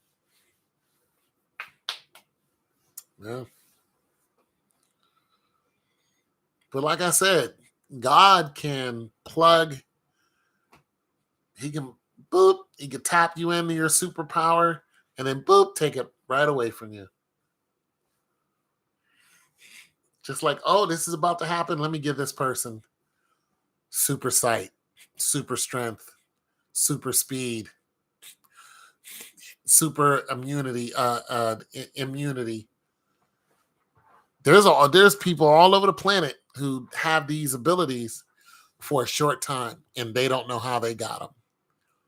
How is it that you didn't light on fire? I have no idea. How is it that you don't have any bullet holes? You got shot. I have no idea. No idea. You got all kind of people on the planet who get temporary superpowers, and some people actually have superpowers. Some people actually have abilities right now that cannot be explained. There's a guy in India who does not eat at all, and he's in his 70s. Healthy as a horse. Does not eat. There is a girl in India who can read her mother's mind. They put them in separate rooms and told her mother to think something. They didn't tell her to say it. They said, just think it and write it down. They had her in one room and somebody right in front of her, and they had another person and they had a daughter in the other room and somebody in front of her, and the woman wrote something down, and they asked, are you ready? Ready. What did she write down? Communicated to the next room, and the little girl, boom, this is what she wrote down. She got it right every single time. They got this one lady, she's middle-aged white woman. Like I said, God can give you powers temporarily for one reason or another, for his glory, but for one reason or another. Elderly woman, she wasn't even elderly. She's like 45 or something like that. Her husband it was sick. She was older than 45. She's in her 50s, almost 60. Her husband's sick, and she could smell it. One day she just could smell his sickness. And she was, what's wrong with you? He's like, what do you mean? And she's like, something's wrong with you. I can smell it. And it was so pungent to her, whatever was going on with him, but he had no idea. Went to the hospital, found out he had Alzheimer's. It was like, how did you know? I could smell something was wrong with him. Thing about it is, she was in the hospital, so guess what?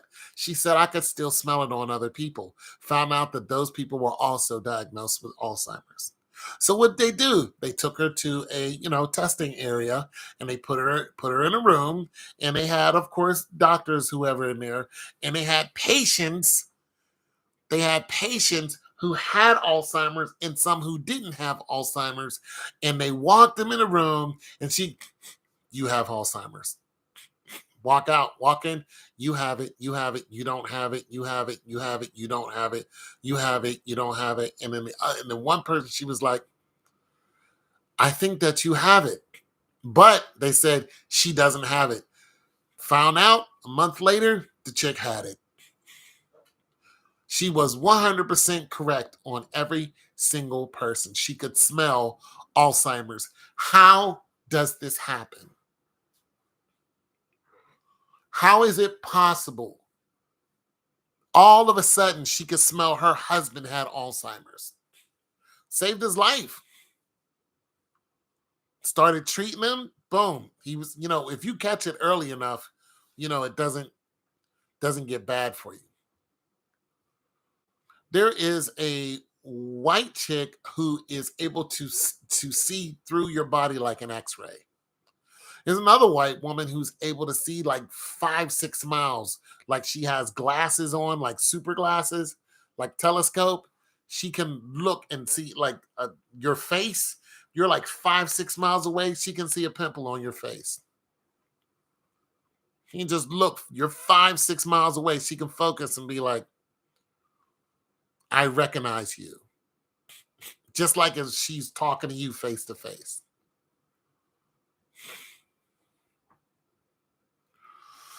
True story. There's several people who have the power of magnetism. Several. Their body is magnetized. Some people are telekinetic. One little girl in India is a pyrokinetic.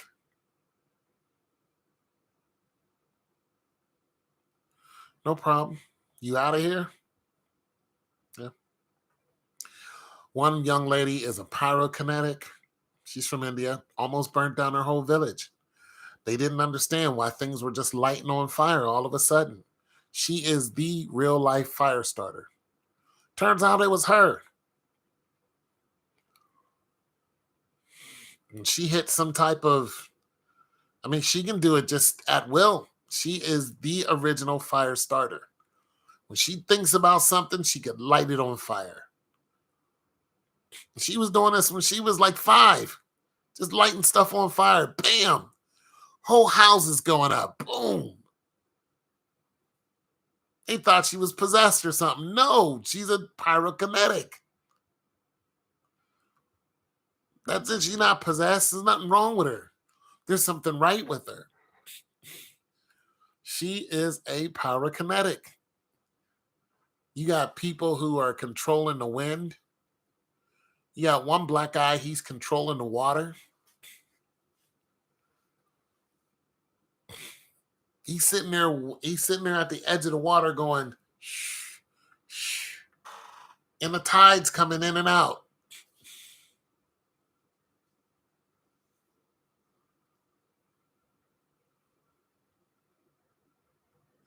How's that being rude? What happen if people, yeah, I was connected to a woman like that before. Matter of fact, we're still connected. Even though she's moved on, I don't talk to her no more. We're still connected. I can still feel her. Now, I don't try to contact her, nothing. Plus, I don't think she wants to talk to me. She's moved on, but the connection I can still feel. But when we were dealing with each other, it was very, very thick. We were in unison. but she has moved on to other men, and there's nothing there as far as her feelings or something like that. But am I still connected to her? Yeah, I can. Yeah. Now, what could I do with it? I don't know. I don't really try to do anything with it, but can I still feel her? Absolutely. It's been years. I don't really try to summon her or anything. I don't want to. I'm not interested. But I can just still feel her. So very, very strong connection. Yeah. So yes, you can be connected to somebody sexually. Your spirit can connect with them. And that's why God has a problem with it. Because sex is sacred. So if you're connected to the wrong person, now there's all kind of things going on that shouldn't be. But I have been connected to her, and I can still feel that connection. I just don't act on it.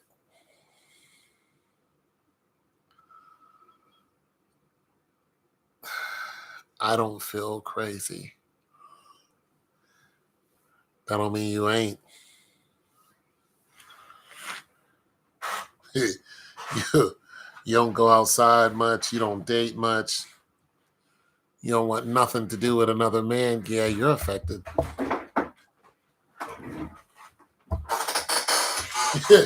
I would say you're more affected than anybody I've ever seen.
Mhm.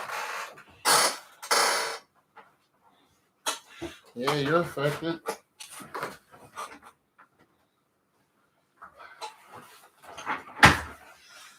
You're definitely affected.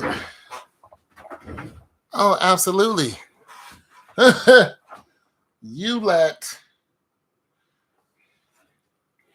your whole guard down.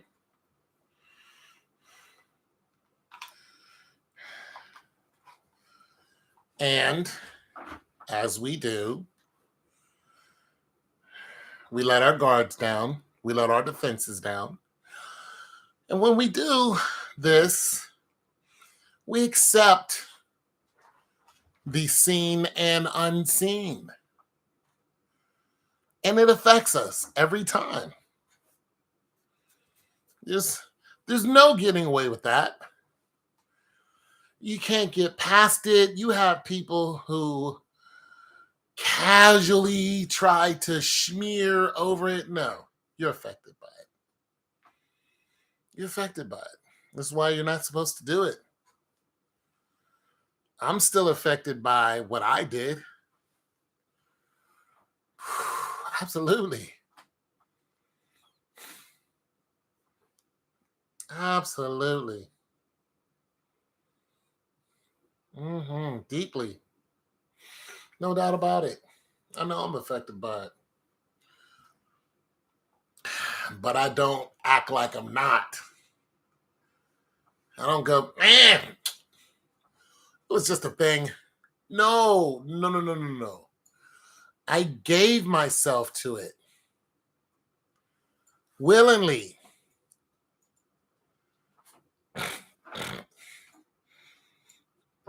I indulged in it. I encouraged it. I wanted more of it. I didn't want it to end. I knew I was giving myself to it.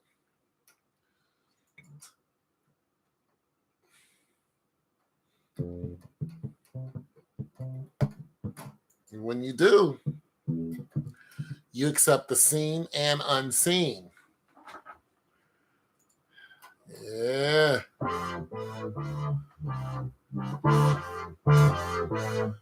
Gets interesting, don't it?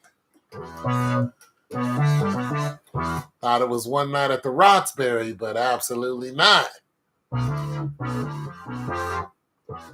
You're like, I ain't seen this person. I don't want nothing to do with them. Oh, no, no, no, no. That don't make no difference. Yeah. Nah, it makes a difference.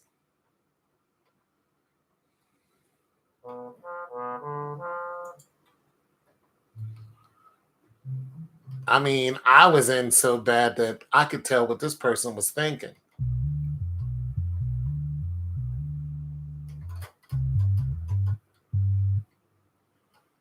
I knew when they're going to call me.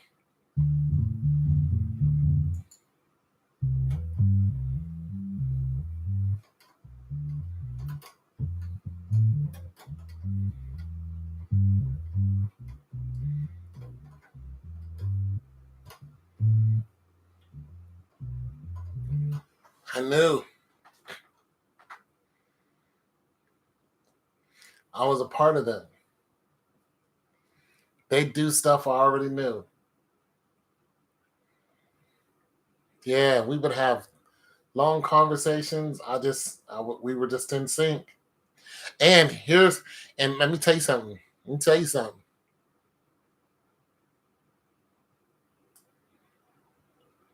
Well, I'm not trying to give you flashbacks. I'm talking about me. I don't know what happened between you. But let me tell you something. Whenever her and I was out of sync, her nose would bleed. Try that on for size.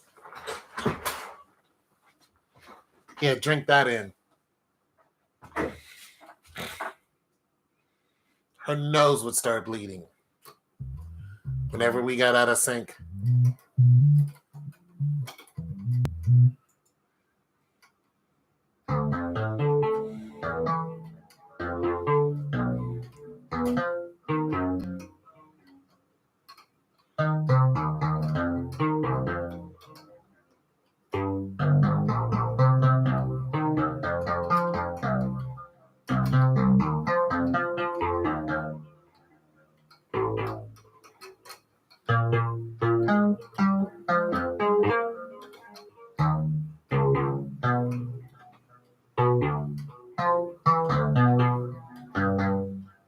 Isn't that interesting?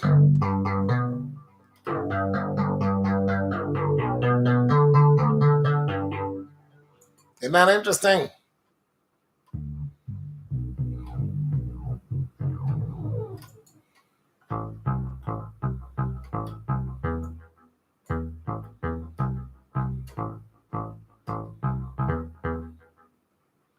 How do you stop it?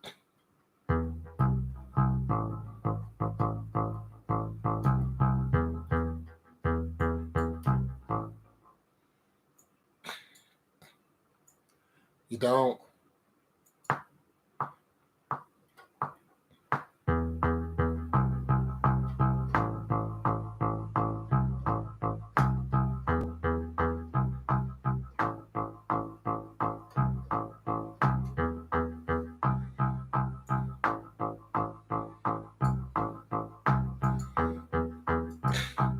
Even if you separate yourself from them thousands of miles, They are now a part of you. Now, you could try to forget them. Just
I'm just telling you the truth.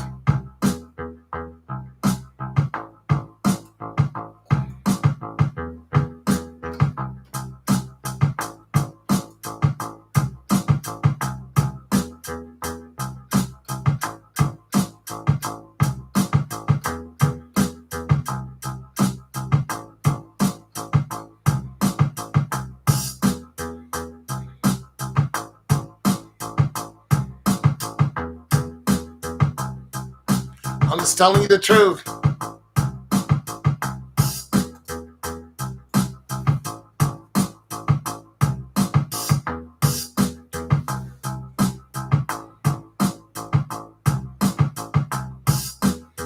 Well, it depends on who you are. This is why couples who've been together until they grow old and one dies, the other one dies shortly after that. They're connected. It's like when you have some married couples and one person has to go somewhere for a long time. The other person doesn't go out looking for somebody else. Or let's just say some married couples, and one of them dies and the other one still lives, they don't go out looking for somebody else. Like there was a Queen Elizabeth, I think. Not this one, the one before her. She was married to a man and he died, and she didn't marry anybody after that, and she constantly wore black. It's real. It's a real thing.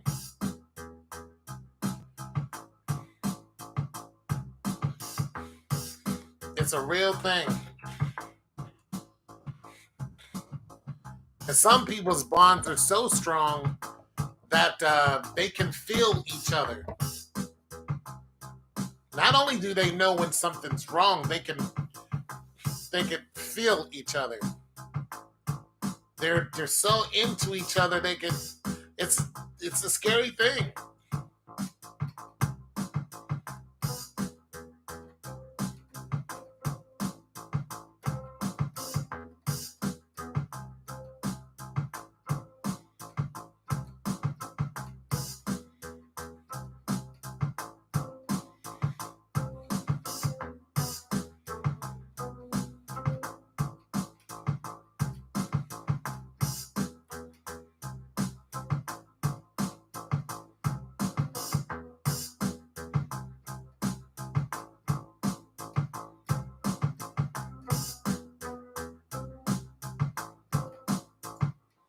It's a very scary thing. But I mean,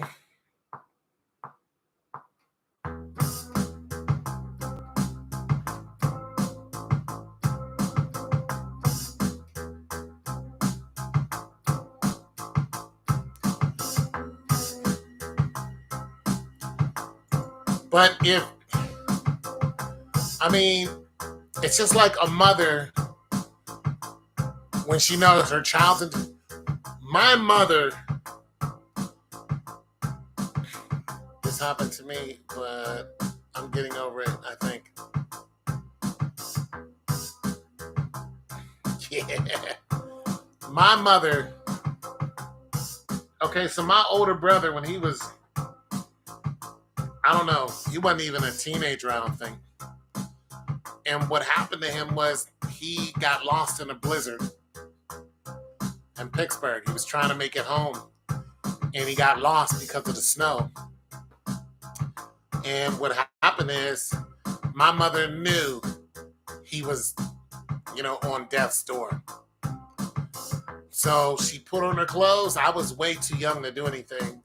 She put on her clothes, dressed as warm as she could. She had no idea where he was. She just started walking and looking for him. She found him, face flat in the snow. He was there so long that his fingers got frostbitten. Couldn't walk, nothing. She scooped him up and brought him home.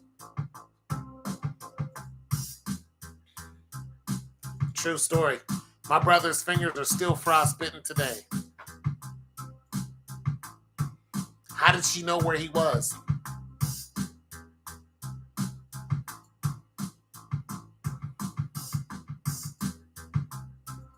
How did she know? Oh, that was fat.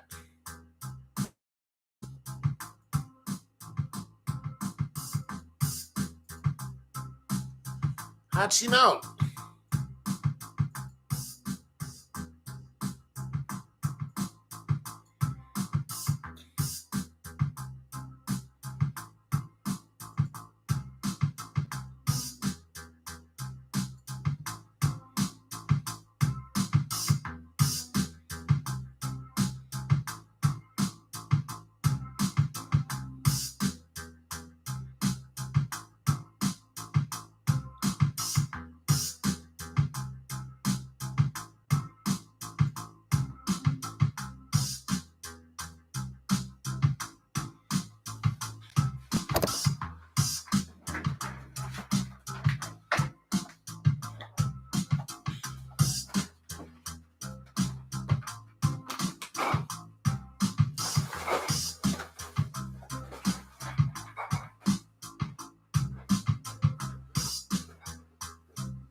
Thanks.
I sure will.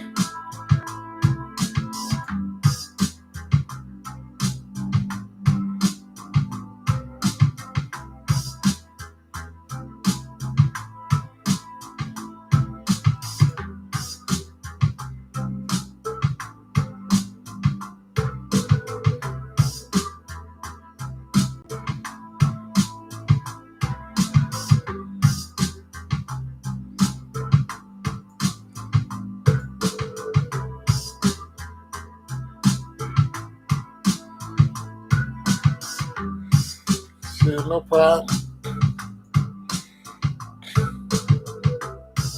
Yeah, I probably won't be streaming as much, but I don't know. I've just been trying to get some stuff going on. I mean,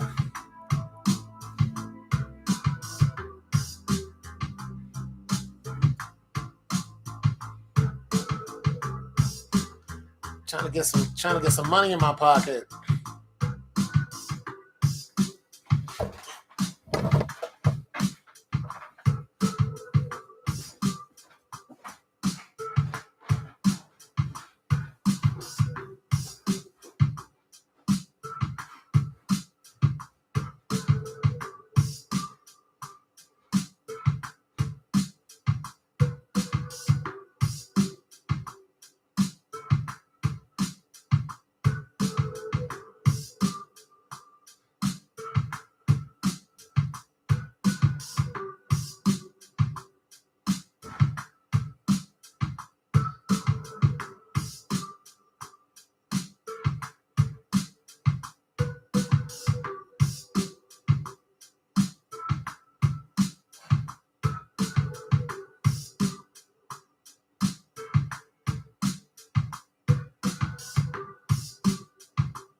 Yeah,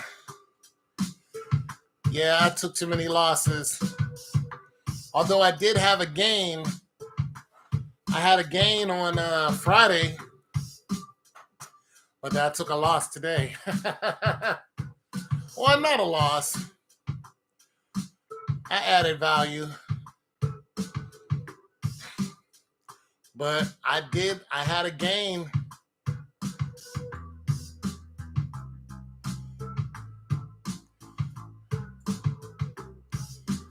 Sure enough, I had a gain.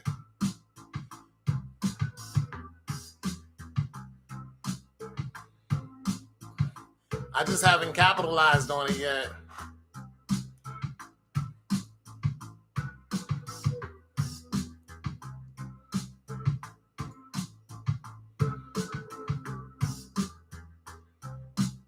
Yeah.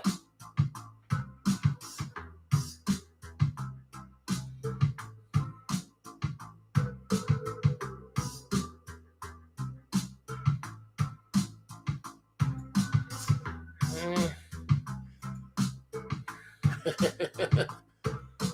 I don't know about resting.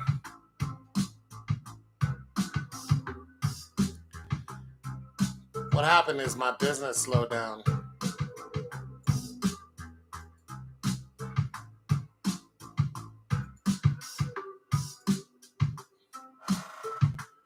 Yeah. Resting is different.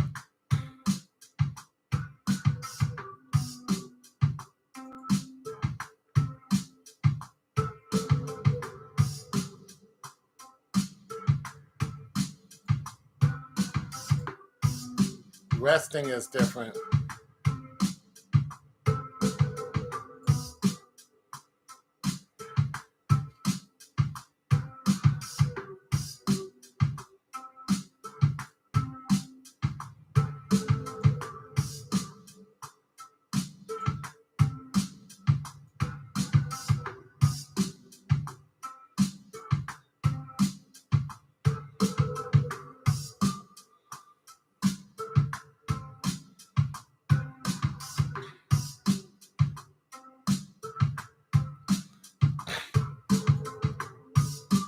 Why? Because all my stories are so sad?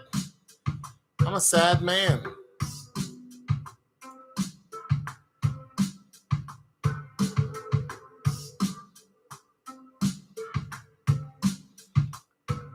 I know this. I know I'm a sad man.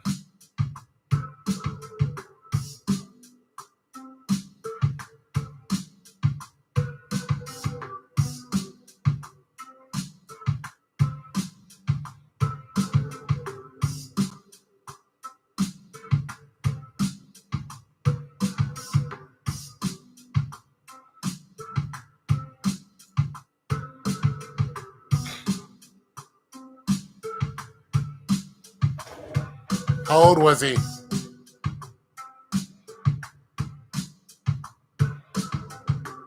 So you thought about me because a man fell in a shower and he was by himself?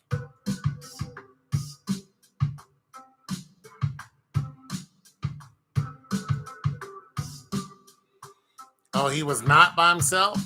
That's good.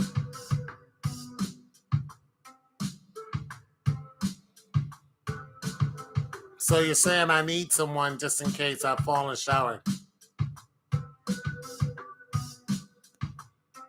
He was alone. Okay, and so it's anonymous because I'm alone. Well, yeah, there's millions of us men who are alone every day. Millions. Millions of us. We live alone. Some of us in big houses. Some of us outside on the street. Millions of men live by themselves.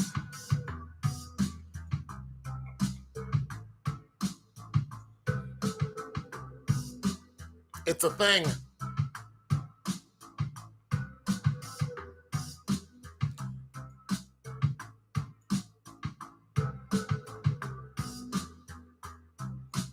It's a whole thing, Matt.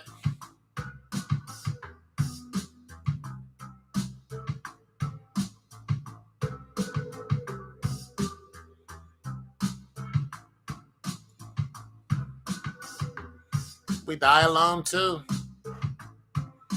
Yeah. Yep. My dad was alone.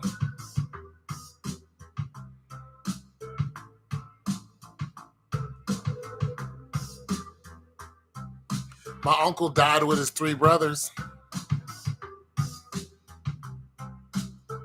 My mother died with her sister, but her sister's alive.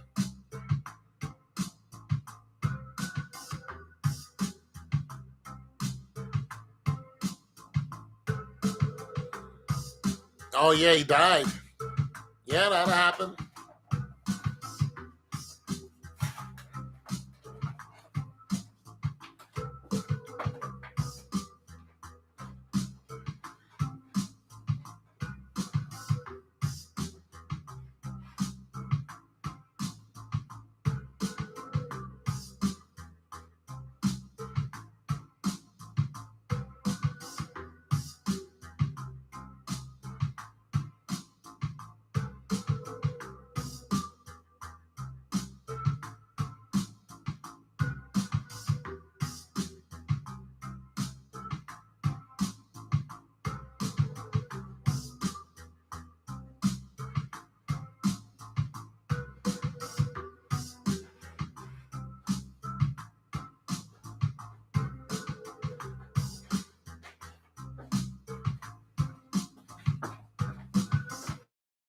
How old was he? Was he an old guy?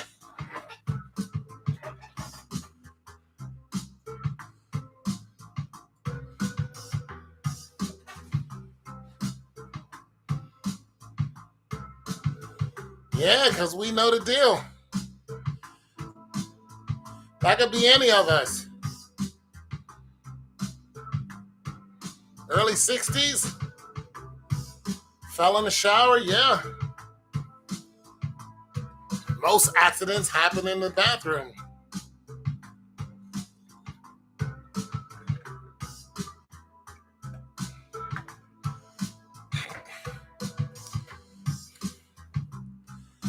Yeah. Most accidents happen in the bathroom.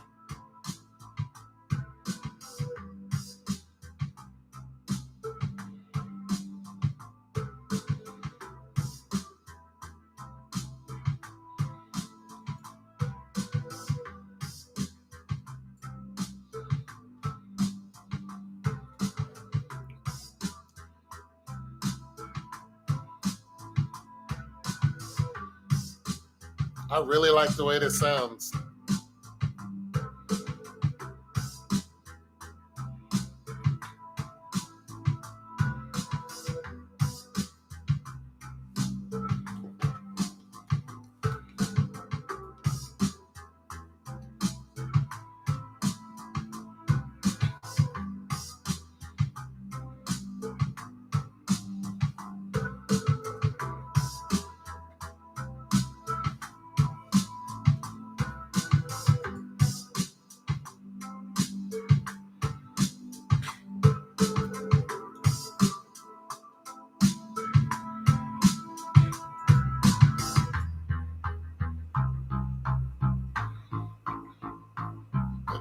Don't say.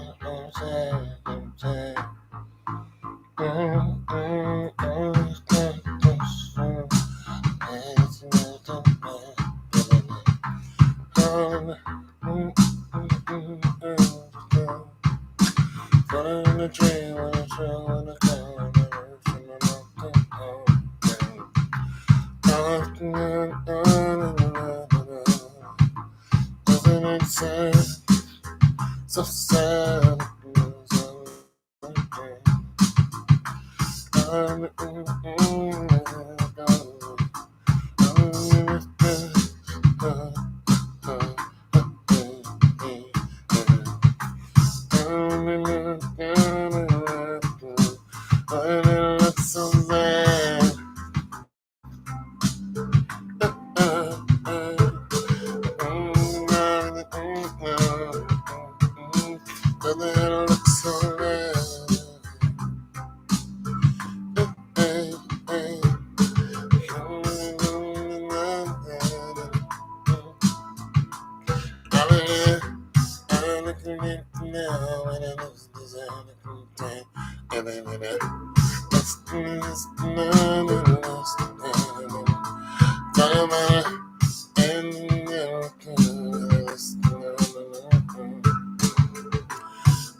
Huh. My dad died with a woman by his side. That's awesome. That's awesome. Sad, sad, isn't it? But it looks so sad, so sad.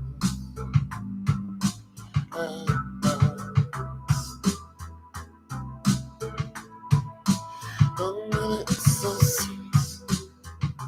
Why did everybody? Why did everybody look so sad? Why did everybody so sad? I can't see it now. Why did everybody so sad?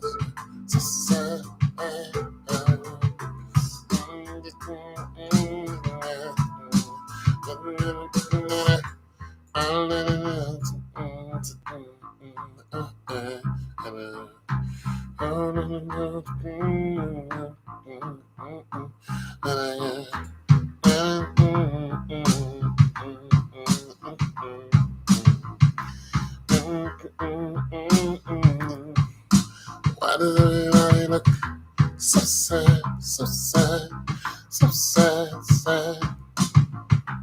Nobody can. Why does everybody look so sad, so sad, so sad, sad?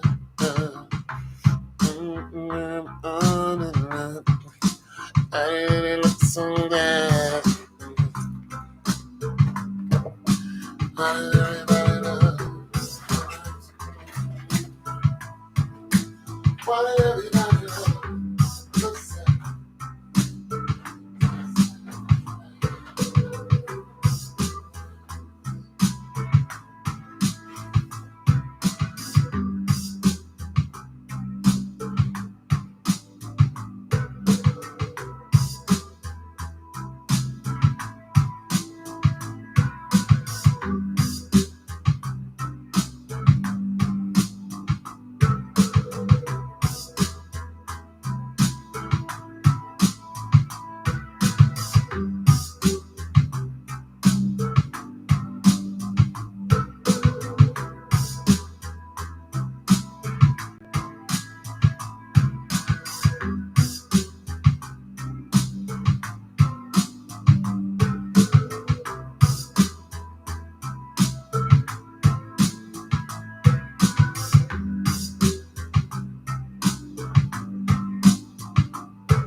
everybody look so sad, so sad, sad that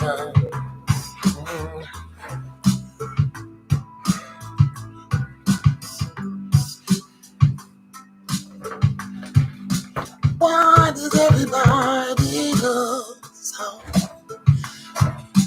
Why does everybody look so sad, so sad, sad?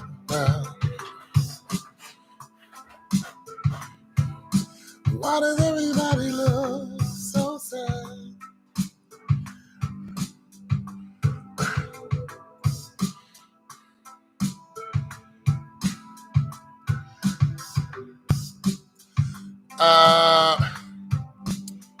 I'm trying to create them. If you're still here, Victor. I don't know if you're still here, but I'm trying to make them now. I know what the song is about. So sad. It's about a man who died in a shower by himself. And his perspective is he's a ghost looking at all the people at his funeral who didn't give a damn about him while he was alive. The song is called Sad. And he's saying to himself in anger, why does everybody at the funeral look so sad? Because they didn't care about him while he was alive. Nobody came to visit him. Nobody talked to him. People didn't even know he was gone.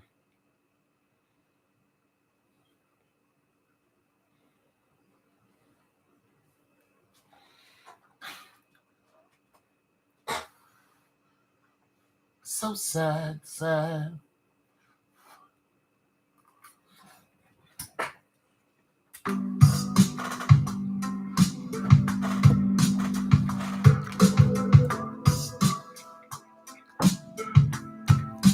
Why is everybody so sad?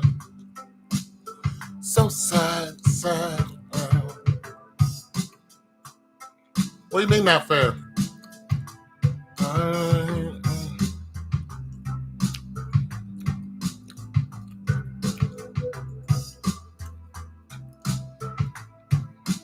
Why is everybody so sad, sad? You know me, I'll start it and never finish it.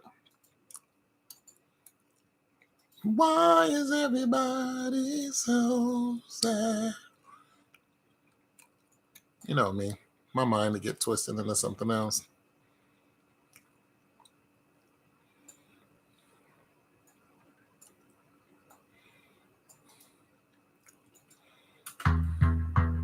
Even though I have been known to write a song in one night.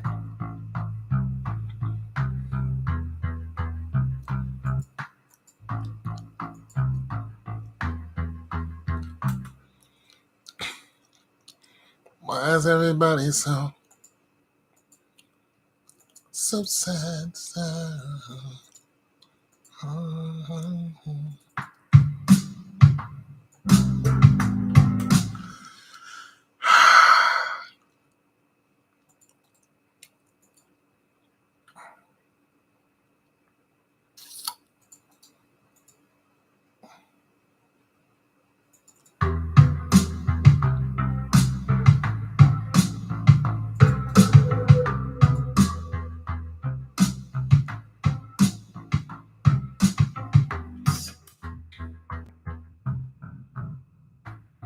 That's not fair.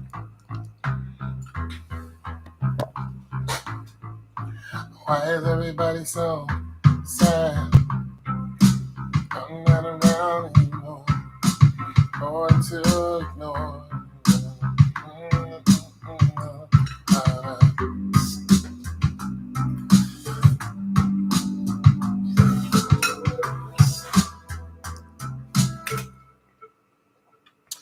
Why is everybody so sad?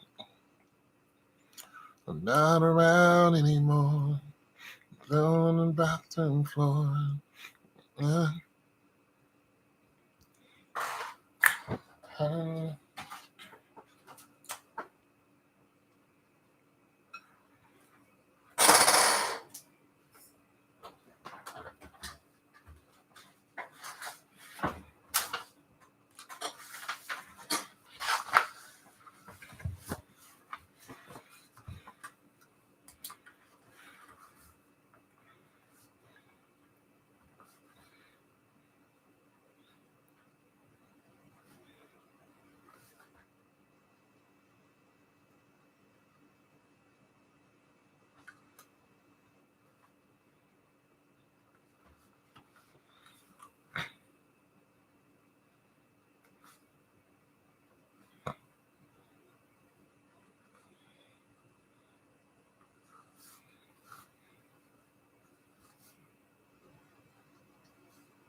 Why is everyone so sad? I'm not around anymore. I fell on the bathroom floor. Even then I was ignored. Did it hurt so bad? Fell on the bathroom floor. You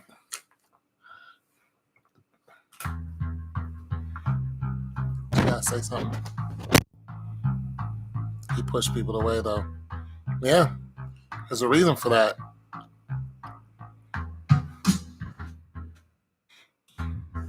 Yeah.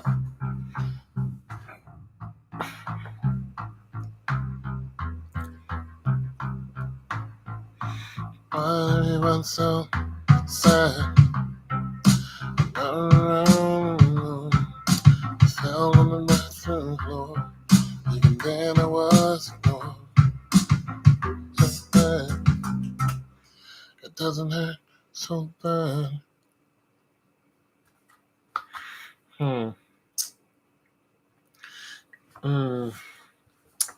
Ooh. I'm writing this from a dead man's perspective.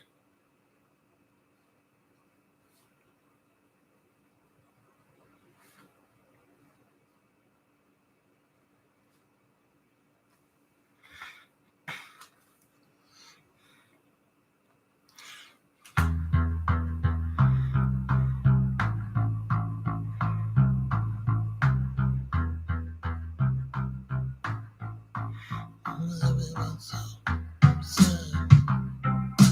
Not around anymore. Fell on the bathroom floor. Even then I was ignored. It didn't hurt so bad. Alright, that came out now. It didn't hurt so bad.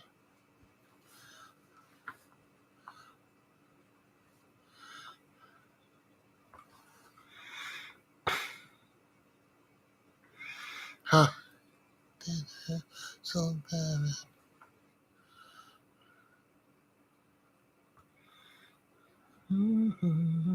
I don't know where I'm at after that. So bad. I guess I got to get this first part down now. Because if I don't, I will muck it up. Gotta get that part down.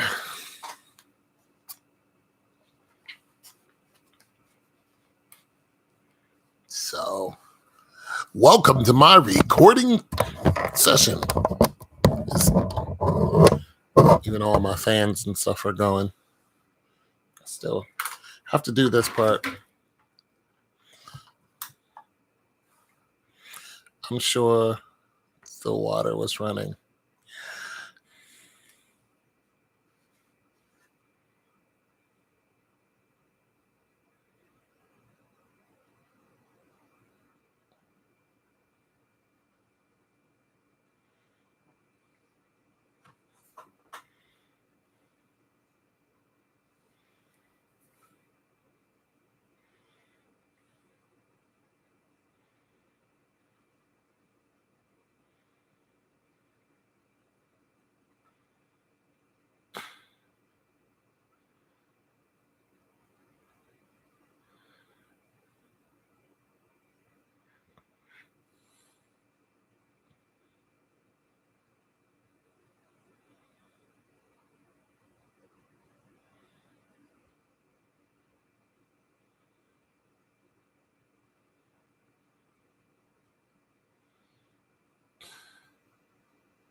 Hmm.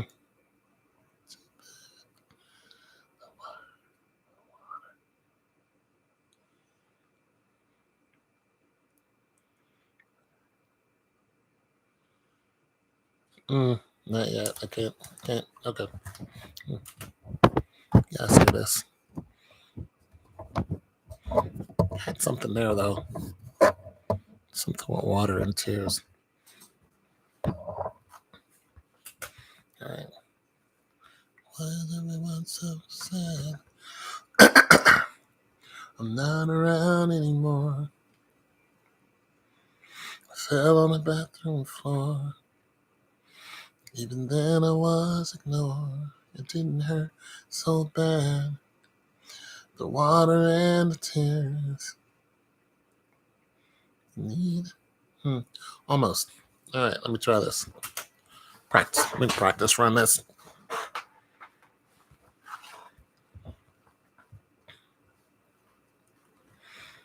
Why is everyone so sad? I'm not around anymore. I fell on the bathroom floor.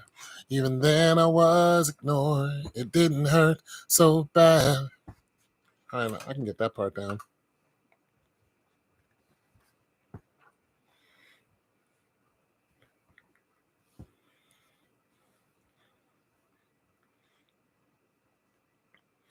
Why is everyone so sad? I'm not around anymore. I fell on the bathroom floor. All right, I got you. All right, so,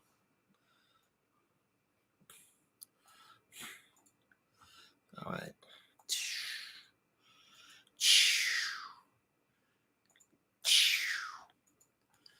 All right, let me add a voice track and not do anything with the voice track just yet. And just it's gonna be just normal. I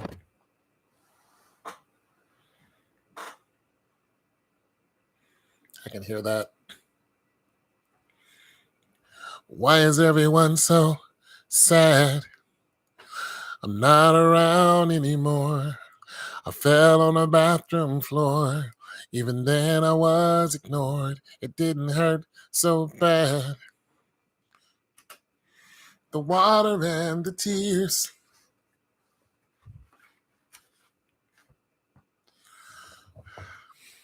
Water and the tears. Both down with the ground. The water and the tears. Both of them. Next. There's a nice little, there's a nice play on water and tears there, but I can't, not just yet. So, but there's a nice little, so your comment made me want to spend time in the,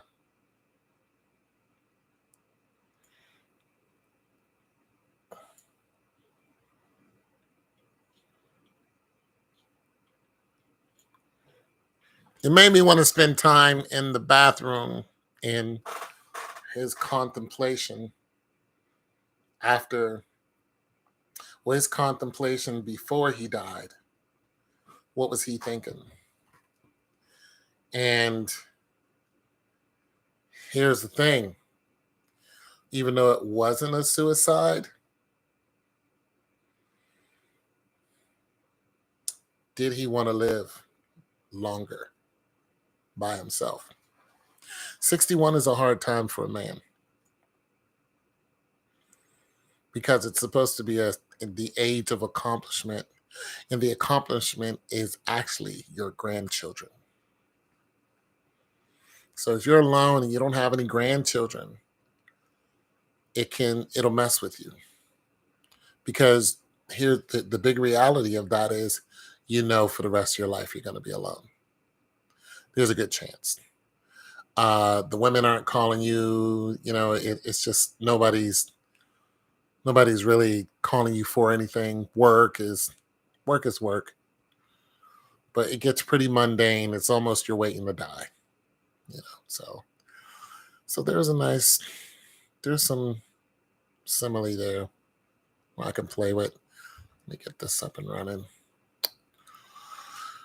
But it's a scary deal. It's a scary deal. So let me do some things here and let you hear the put a spreader on this. So I'm trying to figure out what perspective am I writing from, and that type of thing. But when you're like, what hits the hardest, and what is the most universal? You're like, what is a woman gonna listen to out of this and go, damn, that's the reaction that you want. You want somebody to listen and go, damn, that's rough. You know what I mean? But it's my reality because women are in the same, boat. The only thing about women is here's the thing. Women don't think about death as much at the age of 60. Why? Because they live longer than men.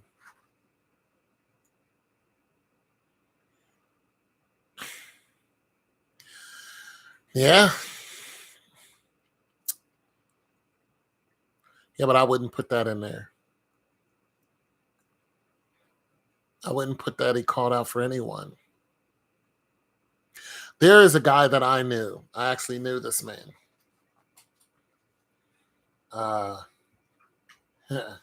Forgot his name though.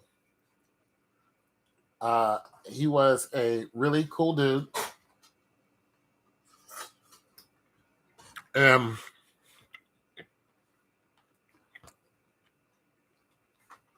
we saw him at poetry spots.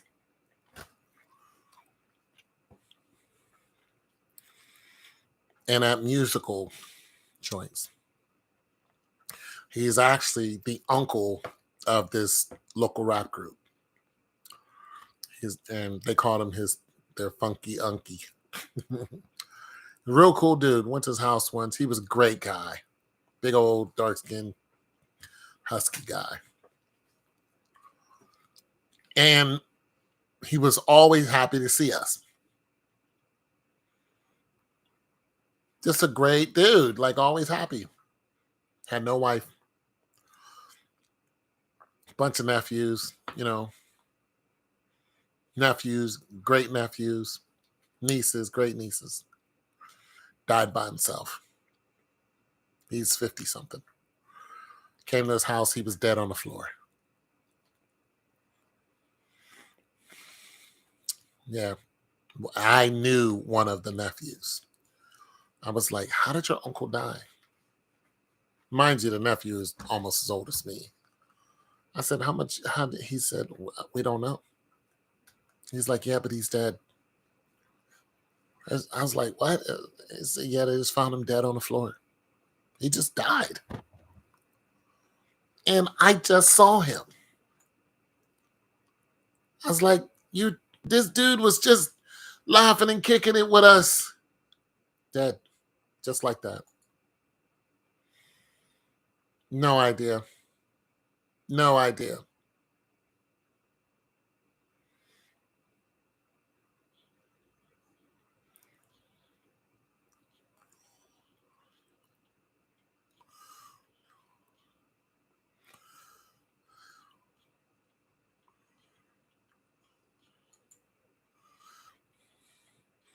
No idea why that guy died like that.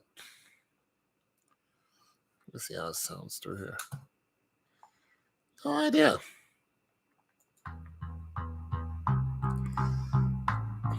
He used to come out and chill with us. Gone. Why is everyone so sad? Not around anymore. Fell on my bathroom floor. There I was, so bad.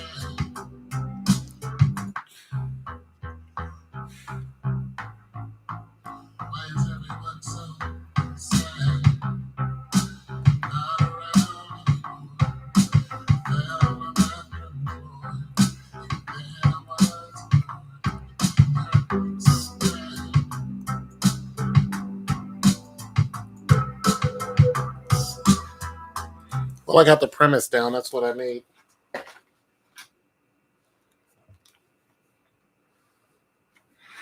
So I'm going to play with the water and the tears. Heart left me here. Heart left me here. Didn't hurt so bad.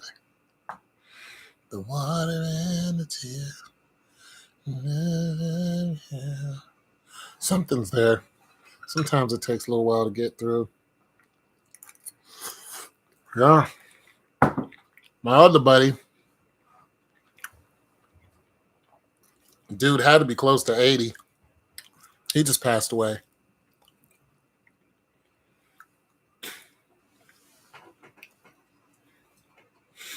Yep. Big poetry fan. He used to pay me. Yeah. He used to pay us. He used to have poetry competitions. The city recognized him as a poet. When one of the bridges opened up, they had him do poetry on top of the bridge and bless the bridge downtown. He's a major staple in the community. He used to put on plays and pay us to do plays. I loved it because he paid us. He didn't go exposure or for the love. He'd be like, I'll pay you $100 if you come to the poetry session and win. He said $100 goes to the winner, second place $75, third place $50. I'd wait for that day because I would, go down there and try to win money so I could pay my rent. I was broke. I knew that day was coming in September. I knew when the festival was. And I'd walk down there because it was right down the street from my house. And I'd be like, is a poetry slam today? He'd be like, yeah. He would sit there with a clock in his hand. Be like, you know the rules. You go over 3 minutes, you start losing points. If you use vulgar language, you lose points. If you say the N-word, you lose points. So you had to have clean poetry that everybody could listen to. And it had to be, and there were 3 different time slots. He liked the first one's a minute. So he made you write and have the first one in a minute, the second one in 2 minutes, the third one in 3 minutes. And you have to write within those confines to win. I would win almost every year. One year I lost to a woman. Yeah. I got second place. She got first place. But I'd go down there. And you have a bunch of people who aren't. You wouldn't have the biggest slam poet show up because they would beat me. I'm not a slam poet. But and I'd be glad that they didn't show up because I wanted the money. They didn't need the money. I needed it. But if a slam poet showed up, I knew it was lights out for me. I'm not a slam poet.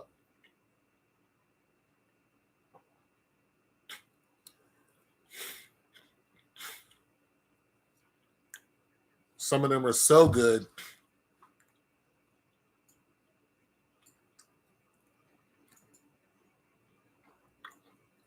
that they win a bunch of slam competitions all the time. They were just so good at it. One of them lives right down the street from me, right here. We don't talk to each other, but she lives down the street.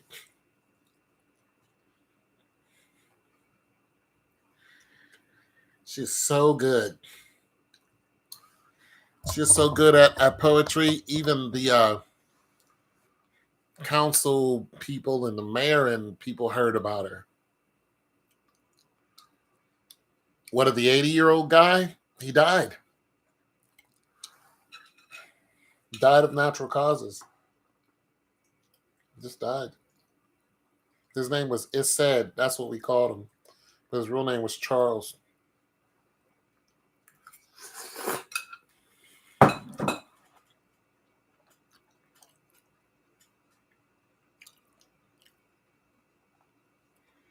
Great dude.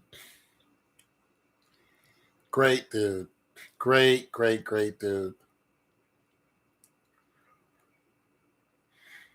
I remember when I first got into poetry, he said, "Oh, I need you to come down to this spot. I'll pay you." I don't know if he had wife. Oh, his wife died.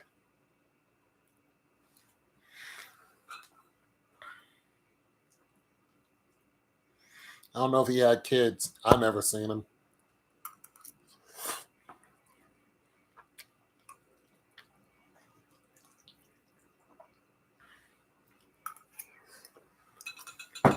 I remember this other dude I used to, my old apartment, he owned the art store below us. I ain't like him because he was a liar. But his wife, she was good looking. She had a great body at her age. She had a great body, period. She was always smiling. She was a complete opposite of him. I don't know how he got her. She was great. Every time she saw us, just a beautiful woman died. Just one day, boom. Heart attack hit her, boom, gone. Just like that. There's this lady who, she's a radio personality. And her husband, just walking down the street, boom.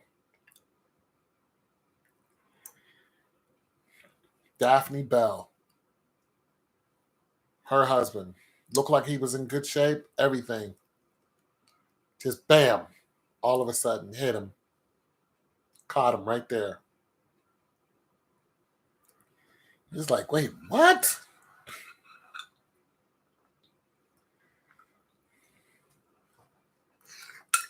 Mm-hmm. Crazy.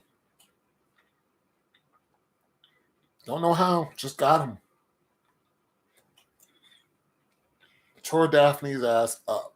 Tore her up. Just hit him all at once. Totally couldn't explain it.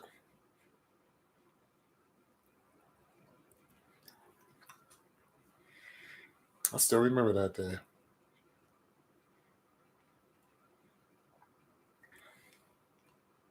I never met him, but I think I met her once.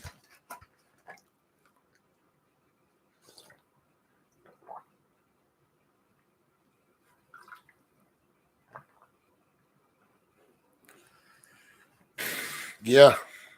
I think he might have had an aneurysm. My cousin didn't have any medical issue.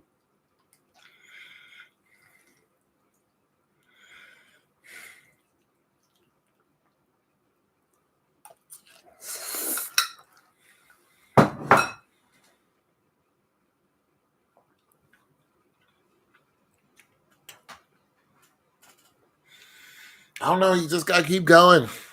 You know?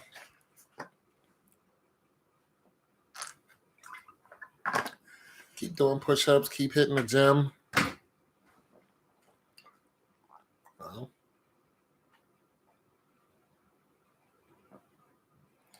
not bad for almost 60.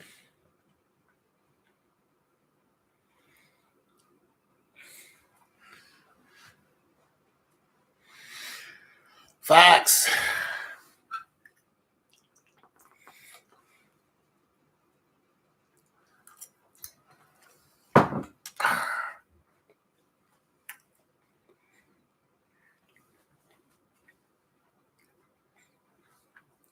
Facts all day.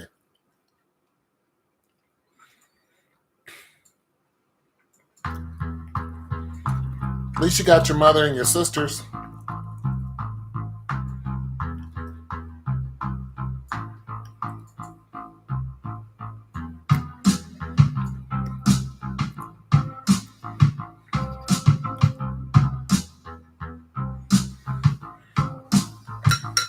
Yeah, but you guys are close.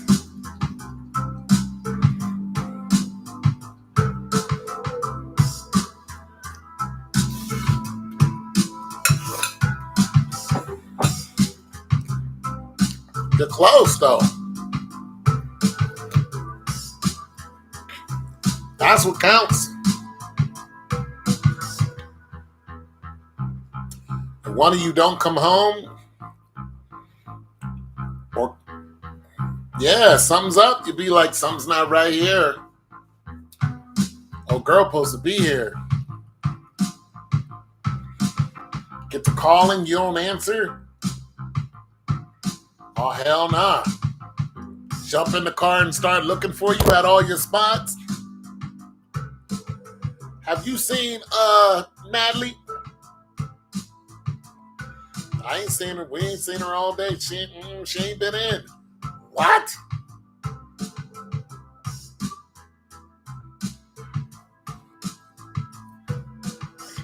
They're tracking your black ass down. And they can't find you. Calling them peoples.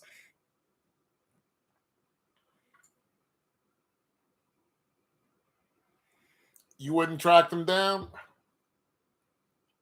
You wouldn't trade them for the world? Yeah. Yeah, call them peoples in. You got her contact. When's the last place she was seen? Blah, blah, blah, blah. You have any idea? What could have? No idea.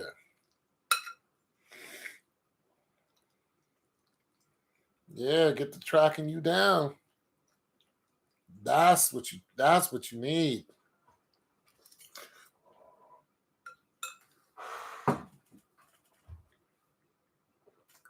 Find out where you at.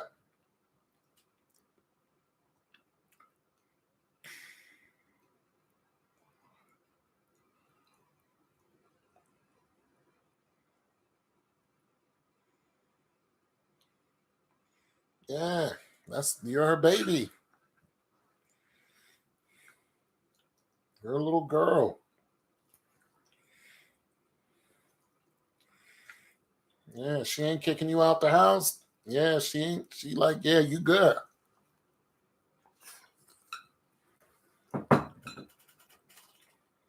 You ain't working and she ain't kicking you out the house. She love you.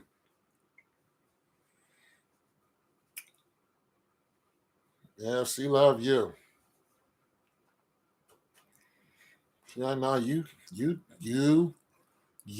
get better and don't worry about nothing. Don't worry about nothing. You just get better. Mm-hmm. Well, you know, of course. That's not common. Doesn't always go like that.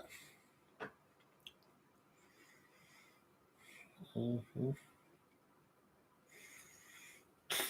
There was this guy that went missing, this white guy. Nobody knew what happened to him. Just went missing. This guy was flying his drone during the day over a lake.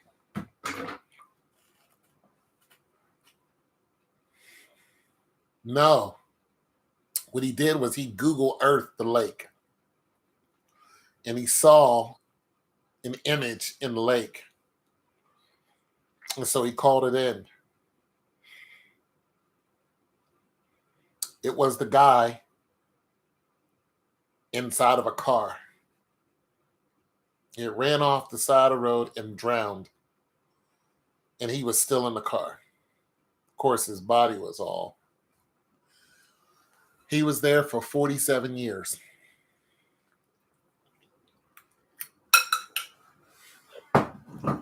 What is it? Yeah. Yeah. What, like 40? Yeah.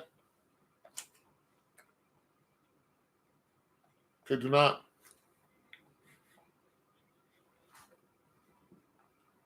Kid you not? Right off the side of the road, right into the lake. Couldn't get out the car. Water filled up, drowned him in a couple seconds. His car stayed there for 40 years. Nobody knew he was there until Google Earth. They had a shot down like this. So when you look at the water like this, you can't see nothing. But when you look like this, you can see an image.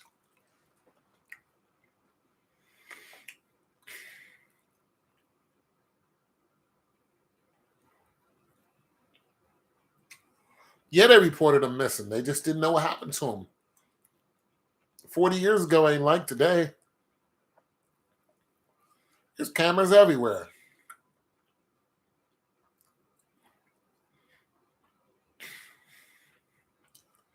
$40 years ago, there's cameras in your car nowadays.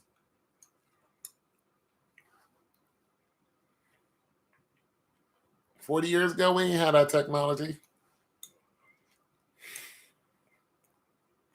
They had no idea what happened to him. He just went missing. Hell, there's this girl. She was a cheerleader. Went to walking her dog. Dog returned and she didn't.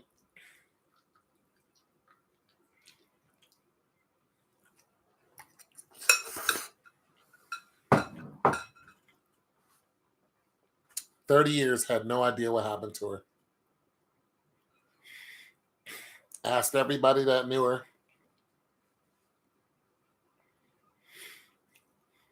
Finally found out what happened to her. It was a boy that liked her. And she went walking. She walked past his house. He saw her. Dragged her over to the lake. And that was that. They didn't know until 30 years later because of DNA. When they caught up to him, he was, working a regular job, like nothing happened. Older dude, 40-ish, almost 50. You know what I'm saying? It's like, what's good? It's like, what's going on? It's like, yeah, you're under arrest. Like, for what? Remember,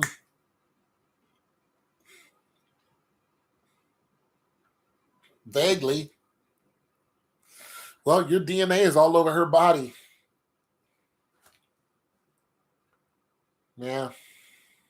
Yeah, we got your, we got you. We got you, buddy. And that was that. Put his ass in jail. He's in there for life.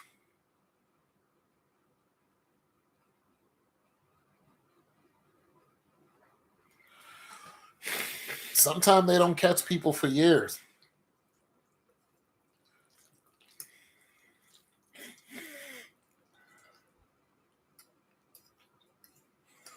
They just had 3 little black girls strangled somewhere in the South.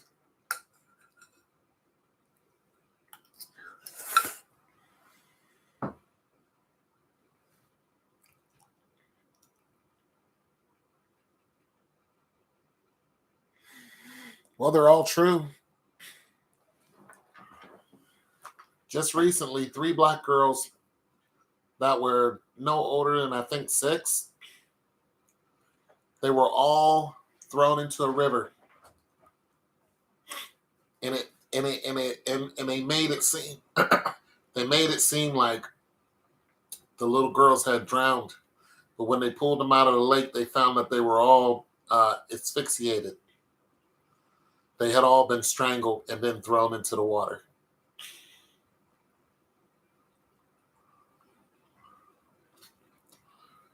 And recently, it'll get found out. They'll find out who did it. They're not getting away with that. You're not getting away with that. Not that right there. You're not getting away with that. Then there was this dad. He stabs the mother 100 times. Then he takes his 2-year-old son and he throws him into alligator infested waters. So they knew something happened because they saw an alligator with a body in its mouth. So they captured the alligator, they bring him up on land, and you see the video, you see that there's something hanging out of the alligator's mouth.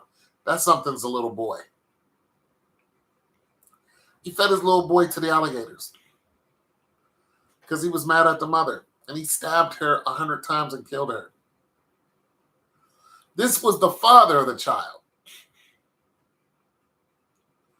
This just happened in Florida. Now that is just lunacy. You mad at the mother so bad that you want to, and the mother was only 20.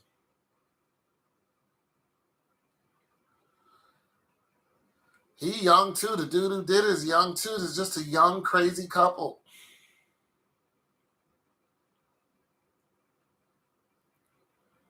Yeah, I do have a lot of stories, don't I? That's because I see this stuff all the time.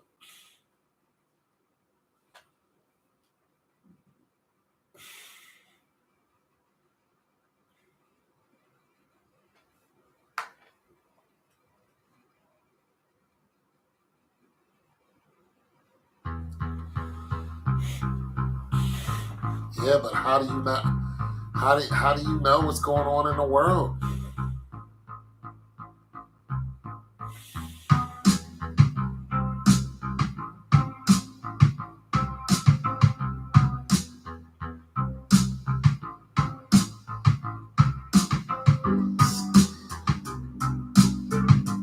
That's fair.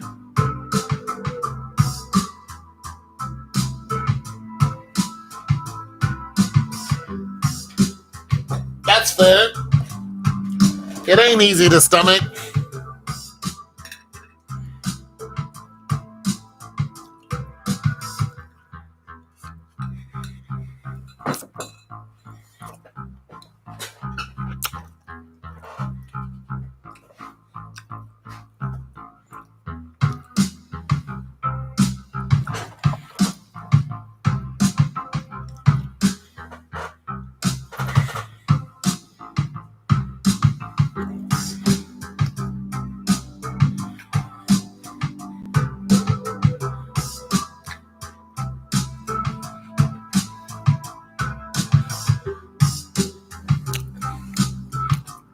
You having flashbacks about what? Your sister tells you things sometime?